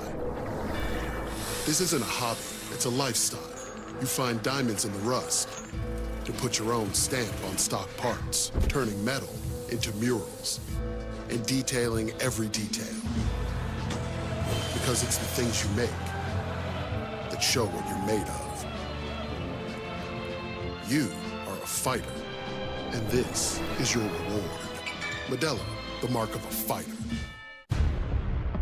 5% of people are truly good. 5% are evil. The rest of us, we wrestle between the two. You think you know what you're dealing with? Who you're dealing with? You don't.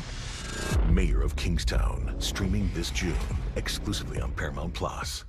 So this is pickleball? Pickle! Oh, these guys are intense. With E-Trade from Morgan Stanley, we're ready for whatever gets served up. Dude, you gotta work on your trash talk. I'd rather work on saving for retirement. Or college, since you like to get schooled.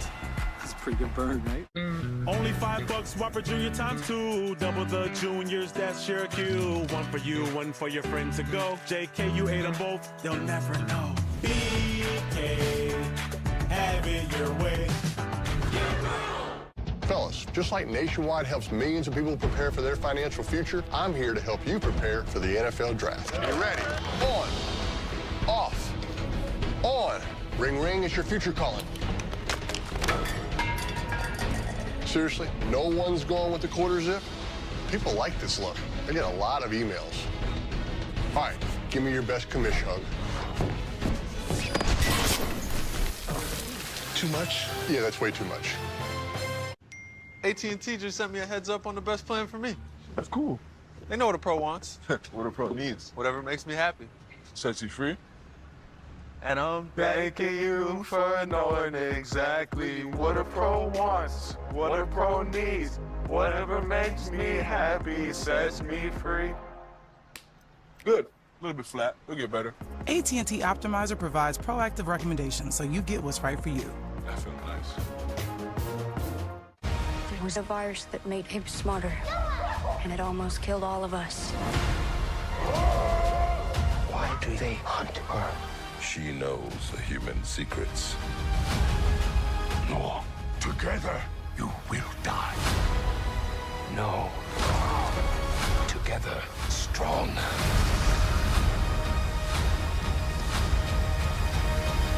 Kingdom of the Planet of the Apes. Rated PG-13. Get tickets now. Welcome back to Detroit. Our coverage of the 2024 NFL Draft presented by Courtyard by Marriott. We are 25 picks in, and our guru of research tonight and all our draft coverage is Evan Kaplan. Evan, what stands out so far? Yeah, Grady, we thought this would be a historic night, and it has been. 6 QBs in the first 12 overall picks. That's the fewest we have ever seen. 6 quarterbacks off the board. 14 straight offensive players to start the draft. Not only the longest streak to begin the draft, but the longest streak at any point in the common draft era. We're at 18 offensive players right now. We have never seen 20 in the first round. We were expecting it to be a night filled with twists and turns, and it's turned out just to be somewhat strange. There have been weird runs to the point that Evan is making, a lot of things we didn't expect to see. Still only 7 defensive players that have gone off the board. Quite a few really good receivers still sitting there, and certainly no quarterbacks as they all went so quickly. The Cowboys traded back, so we've yet to hear from them. The Bills are still on the board. Arizona will make a selection with a pick they got in that trade with Houston last year, but it's the Tampa Bay Buccaneers who will be selecting next. Mel, as we look at what they might be thinking about here late in round 1. Well, I thought pass rusher off the edge with Chop Robinson. He was selected a little earlier. We think about the interior of the offensive line, adding another receiver, Bug. Yeah, no doubt. And I think if you're Jason Light, the Buccaneers GM right now, you continue to fortify that offensive line. They signed Baker Mayfield, so they got him there at the quarterback position for a couple years. They're pretty legit on the outside, thinking offensive line here. Let's find out. With the 26th pick in the 2024 NFL Draft, the Tampa Bay Buccaneers select Graham Barton, center, Duke. There's another one that you love, Mel. Made 43 starts at Duke. He's played a lot, grew up in Brentwood, Tennessee.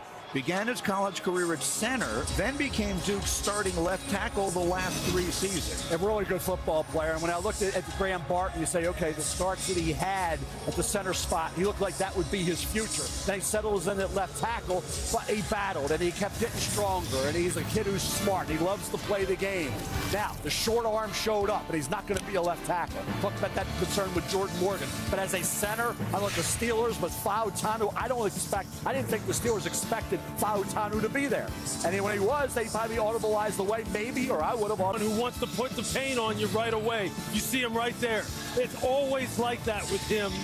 He is a foundational type of piece, the kind of guy who can really change the entire culture of your offensive line room, which is exactly what Tampa needs. First round hit rate for centers is the best of any position, 92% over the last 20 years. 11 of 12 have been hits. It means they get to their second contract with the same team. Center position's been very safe. Safest spot drafting in the first round in 20 years. And when you look at the Tampa Bay Buccaneers, they've been searching for a center since Ryan Jensen, so it kind of makes sense. They just need to be able to capture the line of scrimmage, man. Yes. They can't get any movement. They absolutely have no ability to do that. Arizona next. With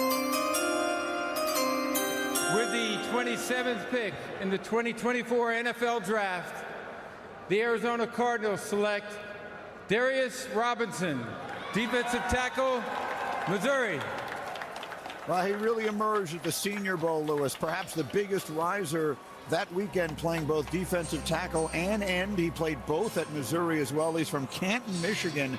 Could have come out a year ago, chose to go back to school, had 8.5 sacks last season. Yeah, I mean, he's a guy who's a combination 4-3 base end at 6'5", 285 pounds. 4-3 technique. Maybe he has to move inside, which I believe my man Book thinks he needs to do. Yeah. But I'll tell you this, he is definitely first team all get off the bus. Okay, when you see this guy walk onto the field, you go, okay, we got a player here. Long arms, great leverage, power, hands inside. He'll stand up an offensive tackle if he lines up in a 4 technique, and he'll be able to reset the line of scrimmage. He's got enough movement where he can run inside, TT stunts and get pressure. He probably doesn't have the speed on the outside to win consistently, but he'll be able to push the pocket from the outside in with power. He's a multi-positional guy, and you think Jonathan Gannon knows, look, we didn't pressure the passer at all in Arizona last year. We need a body type like this. He definitely offers position flexibility. I think he's going to be a 3 technique because of the lack of speed. You talked to former Missouri defensive coordinator Blake Baker, said he improved as much as any defensive player that he had over the course of 12 months. Great position flexibility, long, the strongest hands you've ever seen, Greeny. That's how he's able to ragdoll these 300-pound guys up the middle. They will love the versatility that they get from him and his playability, the hustle. He will set the tone for the defensive line. I think a 3 technique. Yes. I think that's where he's got to play. And the fact that he got so much strong, he said, I'm going to show you that 21 reps was not right. And he got to 30+. So, I mean, it just seems like he's a motivated kid and a versatility. He did it outside. He did it inside at Missouri. He was productive. He was impactful in games. It's pulling it out of him on a regular down in and down out. Yes. Because I tell you what, you turn on Kentucky game week 7, and I'm sitting here typing notes down going, where are you? Where are you? Where are you? Then against Ohio State, all of a sudden, he shows up and he's flying. Turn the Georgia tape on. Subway takes us to the stage. Molly. You're right there. I'm riding for them boys, man. They better know. Darius, we have the hometown kid here. Darius, you're from right outside of Detroit. Yeah. You have your hometown here. You have people from your high school here. Yeah. How surreal is this full circle moment for you? Yeah, this is an amazing opportunity, man. I really want to thank the Arizona Cardinals for believing in me. Just really excited for this opportunity. Got all my family and friends here to support me, and it's time to go to work. What will your versatility bring to this Cardinals defense? It brings everything, man. I told them in my interview, just line me up, let me get my cleats in the ground and play fast. I'm going to be violent, keep my hands inside, and play hard as I can. The hometown kid headed to Arizona. Congratulations. All right, thank you so much. Molly, we have a photo of Darius here. Again, high school football star right in this Detroit area. There he is. Canton High School, 29 miles away from where we are sitting right now. So he's the pride of Canton. He's also the pride of Missouri. He's the first Missouri player to go in the first round since Charles Harris in 2017. All right, we have another trade. The Buffalo Bills were supposed to be next on the clock. Instead, the defending Super Bowl champion Kansas City Chiefs will make the next pick right after this.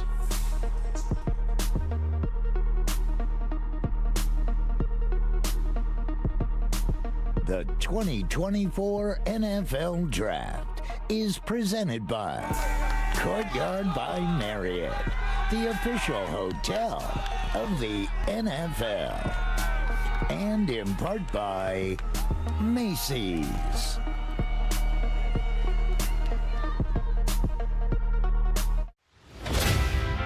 Everyone ready?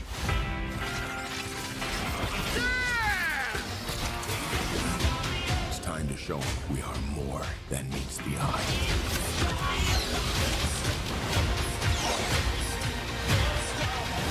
Whoa! I got a battle mask! It appeared with this guy. Knife hands? I have knife hands! I can see that. This film is not yet rated. These new Little Caesars Crazy Puffs are fun size. And perfect on the go. You hear that, Buttercup? We can go anywhere. Enjoy Little Caesars Crazy Puffs on the go for just $3.99. Pizza, pizza. Ego, the #1 rated brand in cordless outdoor power, brings you the Ego Power Plus string trimmer with power load technology. Feed the line, push the button, and get back to work. Ego, exclusively at Lowe's, Ace, and Ego authorized dealers. Active 1089. The threat says bombs will blow up tonight. Jews will die. They deserve to die. Get everybody and just come to our church.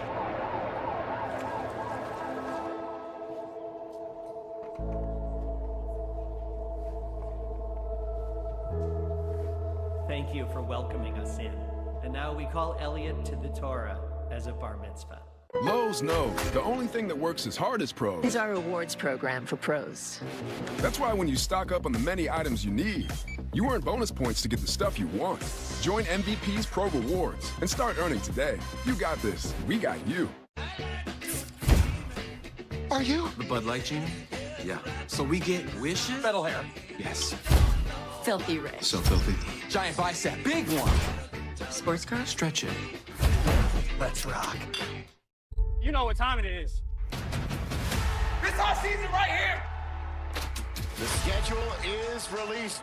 Bring it home. The anticipation is through the roof. Stafford's coming home. This is a heavyweight matchup. Breaks a tackle, he's gone. Welcome to the NFL. Bring it home. It's a family affair. Yeah. There's games in other countries. The whole world watching. Let's go. Are you not entertained? The United Football League on ESPN. Let's ball out, baby! This atmosphere, this crowd, these teams, electric. How can you not love the access? Let's go, man! Expect the unexpected, because you don't know what's going to happen. And a trick play, a lot of razzle-dazzle. It's mayhem! Another nail-biter. Build him the statue right now! How could you not love United Football League? Week 5 of the UFL. St. Louis at DC. Sunday on ESPN. Welcome back to ESPN's coverage of the 2024 NFL Draft. The Kansas City Chiefs have won the last 2 Super Bowls, but it has not been because their wide receiver play has been exceptional. They had all sorts of issues there last season. They did sign Hollywood Brown during this offseason, but they have a whole other problem now with one of their star young wideouts, and Adam Schefter has the latest on that. Schefter. Well, Goody, with that in mind, the Kansas City Chiefs have moved up from number 32 to number 28, which was Buffalo's spot. A lot of people thought Buffalo would be in the market for a wide receiver here, but they're opting for more draft pick compensation later. This gives the Chiefs the opportunity to move up to number 28 to take the wide receiver that they covet at this spot. They've needed speed. They've needed plays. You saw the drops. We'll see which wide receiver they take here soon enough.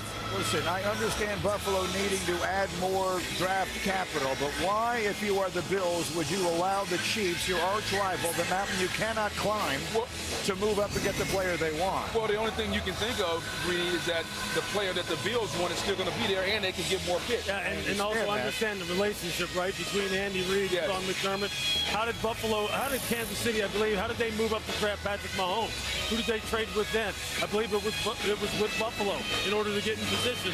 So that relationship continues to lead to deals like this. Well, so far it hasn't worked out well for Buffalo. Unfortunately. I wouldn't say the Bills getting Patrick Mahomes has worked out great. Well, hey, I'm not saying it works in their favor.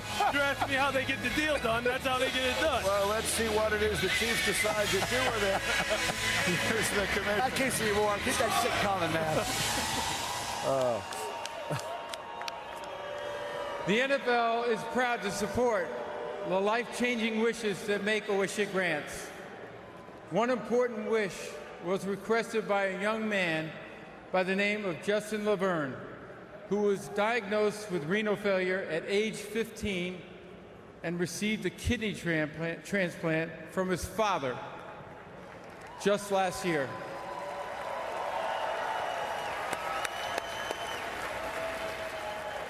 Justin's love for football and the Chiefs got him through those treatments. Please welcome Justin to the stage, whose wish is to announce the first-round draft pick for his beloved Kansas City Chiefs. I'd like all of you to join me in cheering on Justin as his wish comes true. The floor is yours, Justin. Go get him, baby.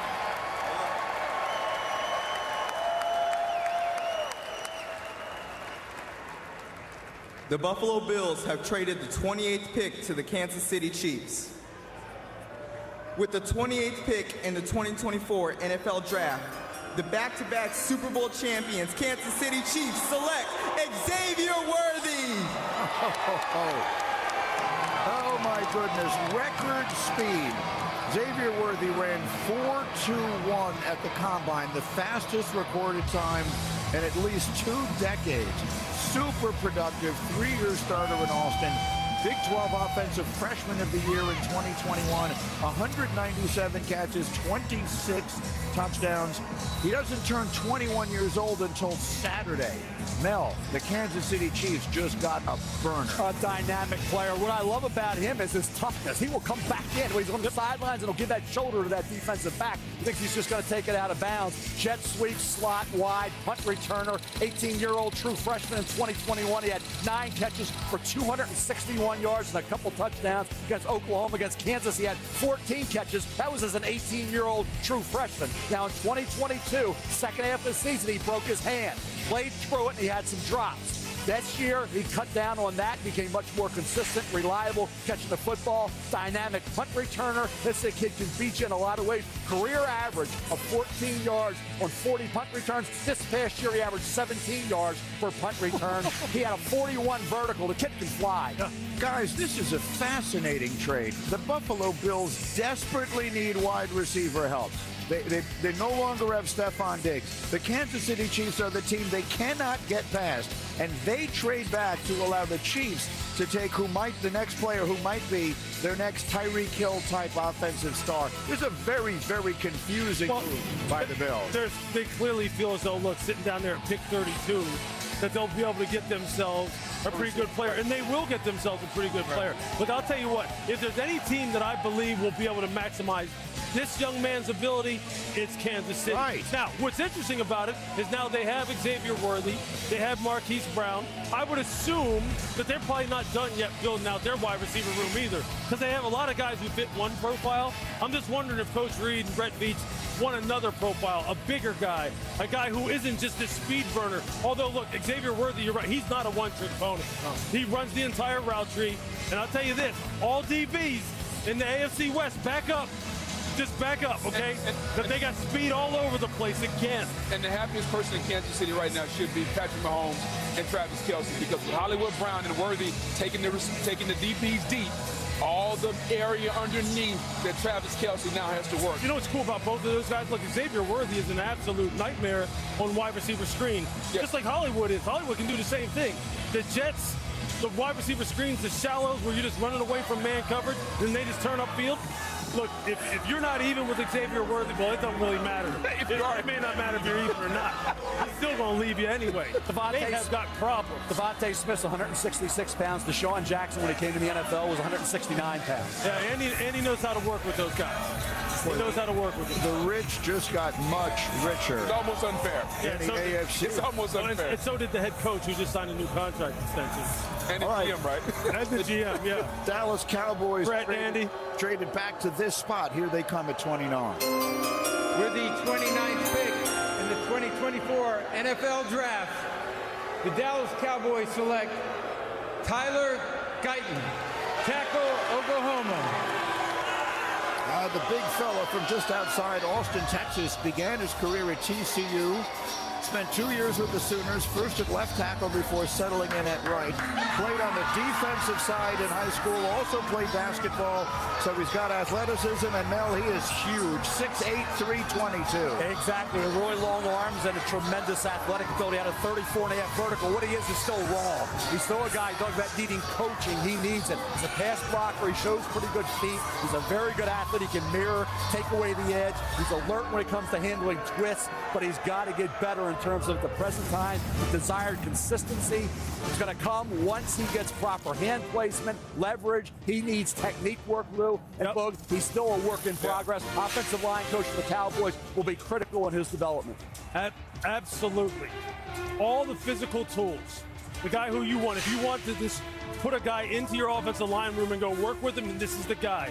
Super smooth in pass sets. Can get back off the ball. Can move laterally. It's all the things then, really at the junction point, that things start to get a little bit awry. Whether it be hand placement consistency, his balance, whether or not why doesn't he always dominate in the run game? Why isn't he consistently putting people on their back? Because he shows that he can do it. It's all ahead of him with him. And you're right, the offensive line room, the offensive line coach, they will make this kid into an all-pro, or you'll always be wanting more. Hopefully they can do it, because the offensive line's critical for Dallas, right? I mean, they really have one starter that they can count on right now in Zach Martin, with Tyler Smith moving to left tackle. And I think you're going to put this young man at right tackle. You put him beside Zach Martin at right guard. I think he struggled a little bit when he played left tackle, although he has the athleticism there. Struggled a little bit at the Senior Bowl. You put him beside Zach Martin, who we know is going to be a Hall of Fame player, and you let Zach teach him. You can put a tight end there to help him. I think this is a good pick. And for all the Cowboys fans that wondered when we're going to start building this team in 2024, they finally got started. Oh, and they need multiple offensive lines. Yes. Nobody's not going to stop here, but the way the board flowed, Baltimore Ravens are up next. Cornerbacks, their number one need area. They didn't move. They stood pat. The Ravens had Eric DeCosta, their outstanding GM. Who's sitting here for the Baltimore Ravens? Cooper DeJean from Iowa and Nate Wiggins from Clemson. Are you kidding me?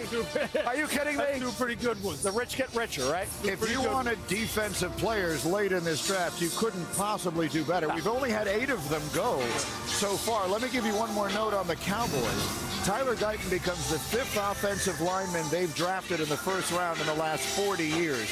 Each of the previous 4 became Pro Bowl players. Tyron Smith, Travis Frederick, Zach Martin, and Tyler Smith. So they've done very well taking offensive linemen in the past. Mel, to your point, they still need more help there.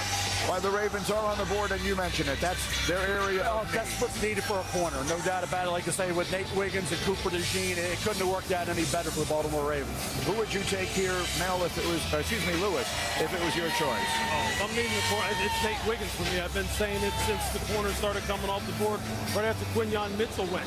I just think he can do it all. Again, one of those guys who, when you know the moniker that they have coined down there, play like a Raven. This guy reminds me of that kind of guy. Big, long, fast, aggressive, multiple position player. Are you concerned about his ability to come up and tackle? No. Okay. All right. Not at all. Okay. What'll be interesting to see is what do they do with Cooper DeJean? Look, Cooper, obviously, he played corner at Iowa. Many people who I talked to believe as though it's his destiny to move to safety. That's where they're going to move it. Now, I'm not saying necessarily that's what they're thinking. It'd be interesting to see, but Nate Wiggins would be the one for me. Outside corner is Nate Wiggins. That's what he is. He only allowed 1 completion of over 20 yards this year. The way he hustled, the way he improved every year indicates the best is yet to come, too. Yeah. He was not great early on. He had some struggles, and he kept getting better, and he's added weight to that frame, and he ran 4.28. I just love the way he competed. So did I. And you know, that's what Baltimore is. Baltimore is about that kind of culture, man. You better be willing to run and hit, especially on the defensive side. Coach Harbaugh's not having it any other way. It'll be a fantastic selection if they go on the defensive side. All right, the Ravens are ready, the Niners, and then the Bills still to come tonight. Here's Roger Goodell.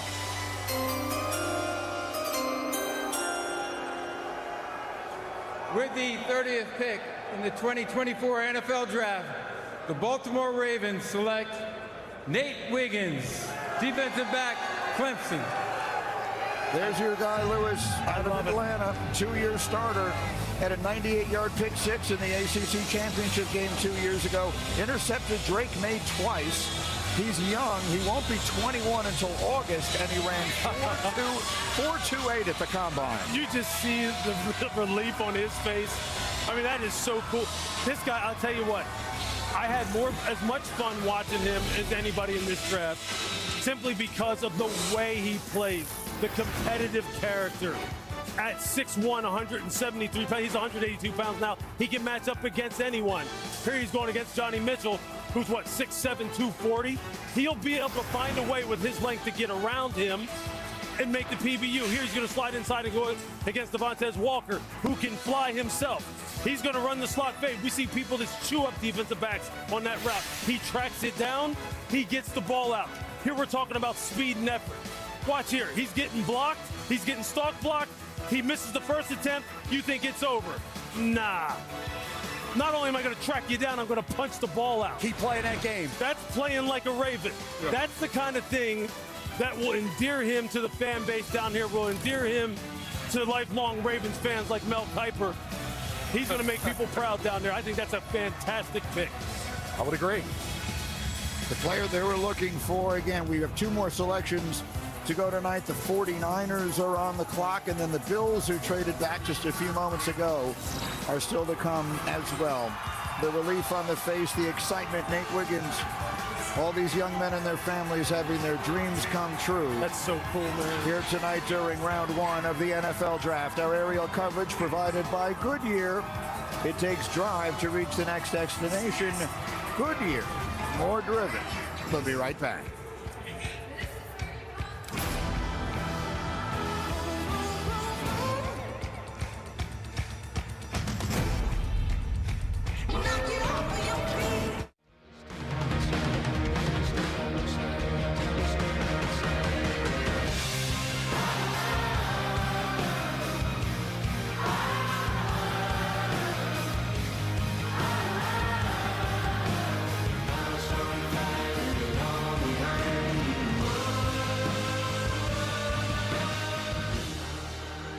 Daisy Wild, the new Eau de Parfum by Marc Jacobs. At Macy's, the fragrance destination. Psst, psst. With Flonase, allergies don't have to be scary. Spray Flonase Sensimus daily for non-drowsy, long-lasting relief in a scent-free, gentle mist. Psst, psst. Flonase, all good. Also, try our allergy, headache, and nighttime pills. Where'd you learn to serve? Oh, I didn't serve, but if your spouse, parent, or grandparent served in the military, you can join USAA. Yeah, my grandpa did, so I'm already in, but I was talking about your serve. Oh. USAA, for the military community.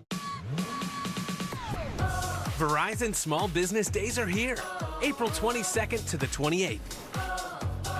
Get a free tech check, personalized advice, and special offers and deals, like a free 5G phone when you switch.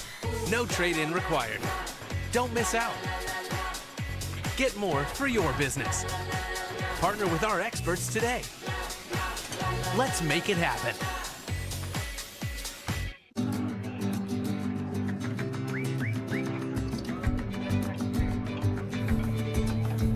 Corona's never missed a Cinco de Mayo party. Neither should you. Don't say you can take the heat until you've tried the Spicy McCrispy. No one wants to hear it, unless you've had spicy pepper sauce on the top and bottom buns.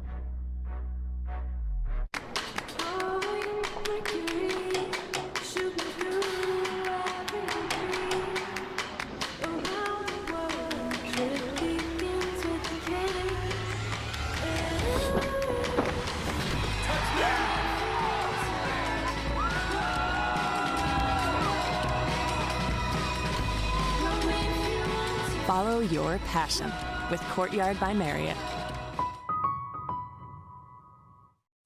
They are the very best. They are champions. Kind of blowing my mind. Who are the Jeopardy Masters? 6 all-time greats, 1 incredible tournament. I think I'm doing this correctly. Bring it. Jeopardy Masters primetime event starts Wednesday on ABC. So why should we hire you? He's explosive, he's patient.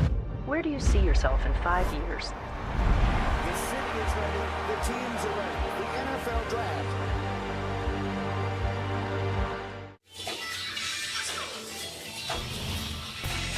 Back on ESPN, and it has been a terrific tenure for John Lynch and Kyle Shanahan, who came in together in San Francisco in 2017 and essentially immediately have made the 49ers one of the powerhouse teams in the NFC. 62 wins over the last 5 seasons, third most in the league. They've been in the NFC Championship game 4 times in 5 years. That 5th year, they were decimated by injury. 2 tough Super Bowl losses, including that overtime loss this past year.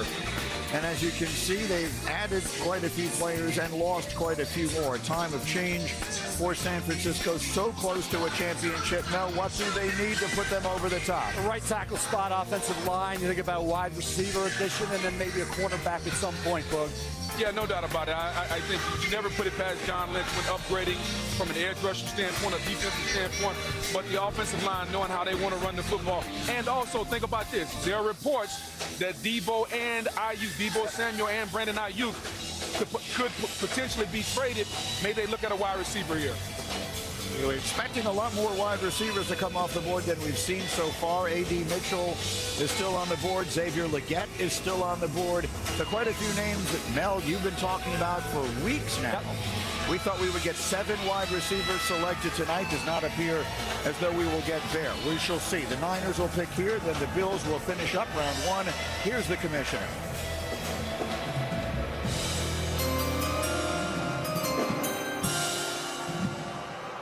With the 31st pick in the 2024 NFL Draft, the San Francisco 49ers select Ricky Pearsall, wide receiver, Florida. There's a little bit of a surprise. The young man from Phoenix spent 3 seasons at Arizona State before transferring, had 65 catches for the Gators last year, 4 touchdowns, 2 more rushing, Mel. Arizona State with Herm Edwards, and then he goes to Florida, and he ends up running a 4.41 at the combine, 6'1", 189-pounder, also had 42 vertical. He has that build-up speed, attention to detail when it comes to releases off the line, route running, route breaks. He's fast, he's tough, outstanding hands. He made some circus highlight reel catches during his career, both at Arizona State and certainly at Florida this past season. He can also be an asset on special teams due to his punt return skills. He said, hey, offensive line, wide receiver, secondary, they need to address.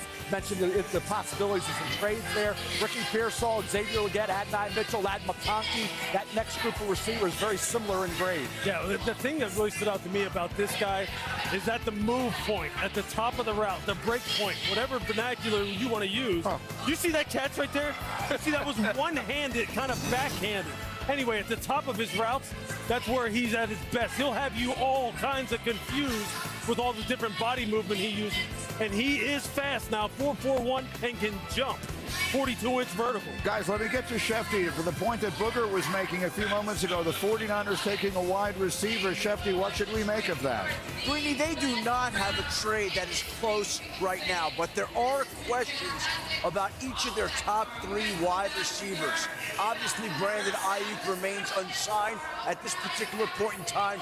Deebo Samuel has got a big cap number next year at a time when they have to sign Brock Purdy to an extension, and their number 3 wide receiver, Jawan Jennings, is on a 1-year contract. So there are questions about all 3 of their top receivers, which helps explain why the 49ers tonight used their first pick, their 31st overall selection, on Florida wide receiver Ricky Pearsall. And for a team that their most valuable weapon is the running back Christian McCaffrey, you can understand why Kyle Shanahan and John Lynch are saying, okay, if we do move a Deebo Samuel, if we do move a Brandon Ayuk, we can plug and play with some of these young guys because this is such a deep receiver draft. You can kind of see the methodology that they're thinking out in San Francisco. I'll tell you this, now that Buffalo is on the clock, look, Okay, well, now that Carolina's on the clock, look, I'll tell you what. There were some nice wide receivers still here on the board. I don't disagree at all with them taking Ricky Pearsall because of the versatility that he brings. And the fact that this guy is a very good route runner, and he is someone, look, his hands, the way he can track the football down the field and make all kinds of different contested catches in all kinds of environments. I mean, that's the Shanahan offense, right? Move your receivers around, move them from slot to Z to X, run them out of route coming out of the backfield. I mean, he is a Swiss Army knife type of wide receiver in terms of his versatility. And that's what this draft really is known for, wide receiver, all the different types of guys you can get. Let's comment briefly on what Lewis just mentioned to you, which we were just being told as it happened. The Buffalo Bills initially had the 28th pick in this first round here tonight. They traded back with Kansas City to 32, and now they've traded back again with Carolina. So a Bills team that has lost a lot of pieces, obviously trying to recoup many. And on top of that, Greeny, think about this. They traded Stephon Diggs. A lot of dead money. And so how can you offset some of the dead money? You got to have young players, rookie players. So they're trading back once, twice. They're going to get draft picks. They're going to have younger players. This is the way you offset some of that dead money is you get rookies that are on cheap deals because you traded away Stephon Diggs. So maybe this is the byproduct of the Stephon Diggs trade. We don't want a first-round pick. We want 3 or 4 picks so we can get rookie players to fill those roster spots. Kansas City jumped in to get a wide receiver from Buffalo. Carolina needs to keep helping Bryce Young. Yes. And we saw that they just moved back one spot. The Bills just moving back now from 32 to 33. It feels like a chasm because you go from round 1 to round 2, but it's really only one spot back, and then they pick up one more selection. So we'll see if they're able to take a receiver tomorrow. And considering the depth that is still left, they will still be able to get a good football player. You have guys who you have a lot of slot guys if they wanted that type of guy. It's really the hard guys are the ones we find are the ones that are the X's and the Z's that can really win the one-on-ones when the sideline is not their friend. Yes. And sitting there. A guy like Xavier Legette, I can't wait to see who gets him from South Carolina. You want to talk about, to me, A.J. Brown light? That's Xavier Legette. That kind of guy who can take the short pass and he's gone. He's a punt returner. He's a gunner on punt team. He's an absolute beast. If he would have had 2 years back-to-back like he had this year, he'd have been flying off the board a lot earlier. What did he end up running? 4.39 vertical 40. He's 6'1", 221 pounds, but he's a one-year wonder. People say, well, why would a kid with this kind of talent at South Carolina not be this more than 1 year? He's been there a while. He was a great kick returner before he was a great wide receiver. What prevented him at South Carolina from only being a one-year guy? He is. I'll tell you, he is going to be a great pro. I mean, that's exactly what, think about what DK Metcalf and A.J. Brown were when they came out of Ole Miss. I'm telling you, he's shredded, he's put together. A.J. Brown didn't go the first round. That's exactly. And if we're going to talk about those body types, what about a guy we had mentioned all night, Malachi Corley? What about him? Let's find out. Here's the last pick. The Buffalo Bills have traded the 32nd pick to the Carolina Panthers. With the 32nd pick in the 2024 NFL Draft, the Carolina Panthers select Xavier Legette, wide receiver, South Carolina. That closes the first round. Thank you, Detroit, for a record-setting night. Don't forget, over the next 2 days, you can break the all-time NFL draft record. Thank you. See you at 7 o'clock tomorrow night. All right, so it's Xavier Legette. You were just talking about him. He is the 7th wide receiver that does go in this round 1. Ran 4.39 at 6'1", 221 pounds. One spectacular season at South Carolina. I'm Sean McDermott right now. I'm going, what? Wait, what? Well, We've dismissed this. I know. Traded out of spots and allowed Xavier Worthy and Xavier Legette to get selected. That's 2 big X's, so to speak, that you just got. Well, you just didn't get. This guy, I'm telling you, he can fly. He is competitive at the catch point. He can take the shallow cross. He will split the middle of your defense, and you won't see him anymore. He'll be gone. He can contort his body. He can adjust to bad throws. He will block. He's a competitor. He's tough. Look, Shane Beamer loved him down there in South Carolina. Look at his play right here. This is what I believe one of the fastest recorded GPS top speeds in college football. He was gone. When you watch that on tape, it looks like somebody sped up the tape for just him. At 221 pounds? Come on, man. I find it really pretty. You had Kansas City won the wide receiver. They got the pick from Buffalo and took Worthy. Carolina wants to help Bryce Young. They got the pick from Buffalo and took Xavier Legette. Now here's Buffalo saying maybe Adonai Mitchell from Texas, Glad McConkey. There's other receivers. I will say this. It ended up being, we said, 19 offensive players in round one. 23 went. 9 defense. 23 offense, 9 defense. Blew that record away. The very strange night, unprecedented in that regard and in many others. But how about this? How much assistance, Booger, does this young man bring to Bryce Young coming off a tough rookie year? Well, when you think about Bryce Young, a tough rookie year, here's a guy, Greeny, you can give him the ball short and he can take it deep. You talk about run after the catch. Think about him, as Lewis mentioned, like an A.J. Brown. You don't always have to run the football 30, 40 yards down the field and throw him the ball. You can get him the ball in a plethora of ways. He's going to bring the physicality to that offense. I talk about the 1 year he had, 71 catches he had. We put the next 2 guys on the South Carolina receiver list together. They didn't equal what he did. So he was a dynamic performer this year with Spencer Rattler throwing him the football. Right. The last South Carolina receiver to go in either of the first 2 rounds was Deebo Samuel in 2019. So as Mel mentioned, we have a historic night in a variety of ways. 6 quarterbacks go off the board almost immediately. 7 receivers in total. Only 9 defensive players go off the board.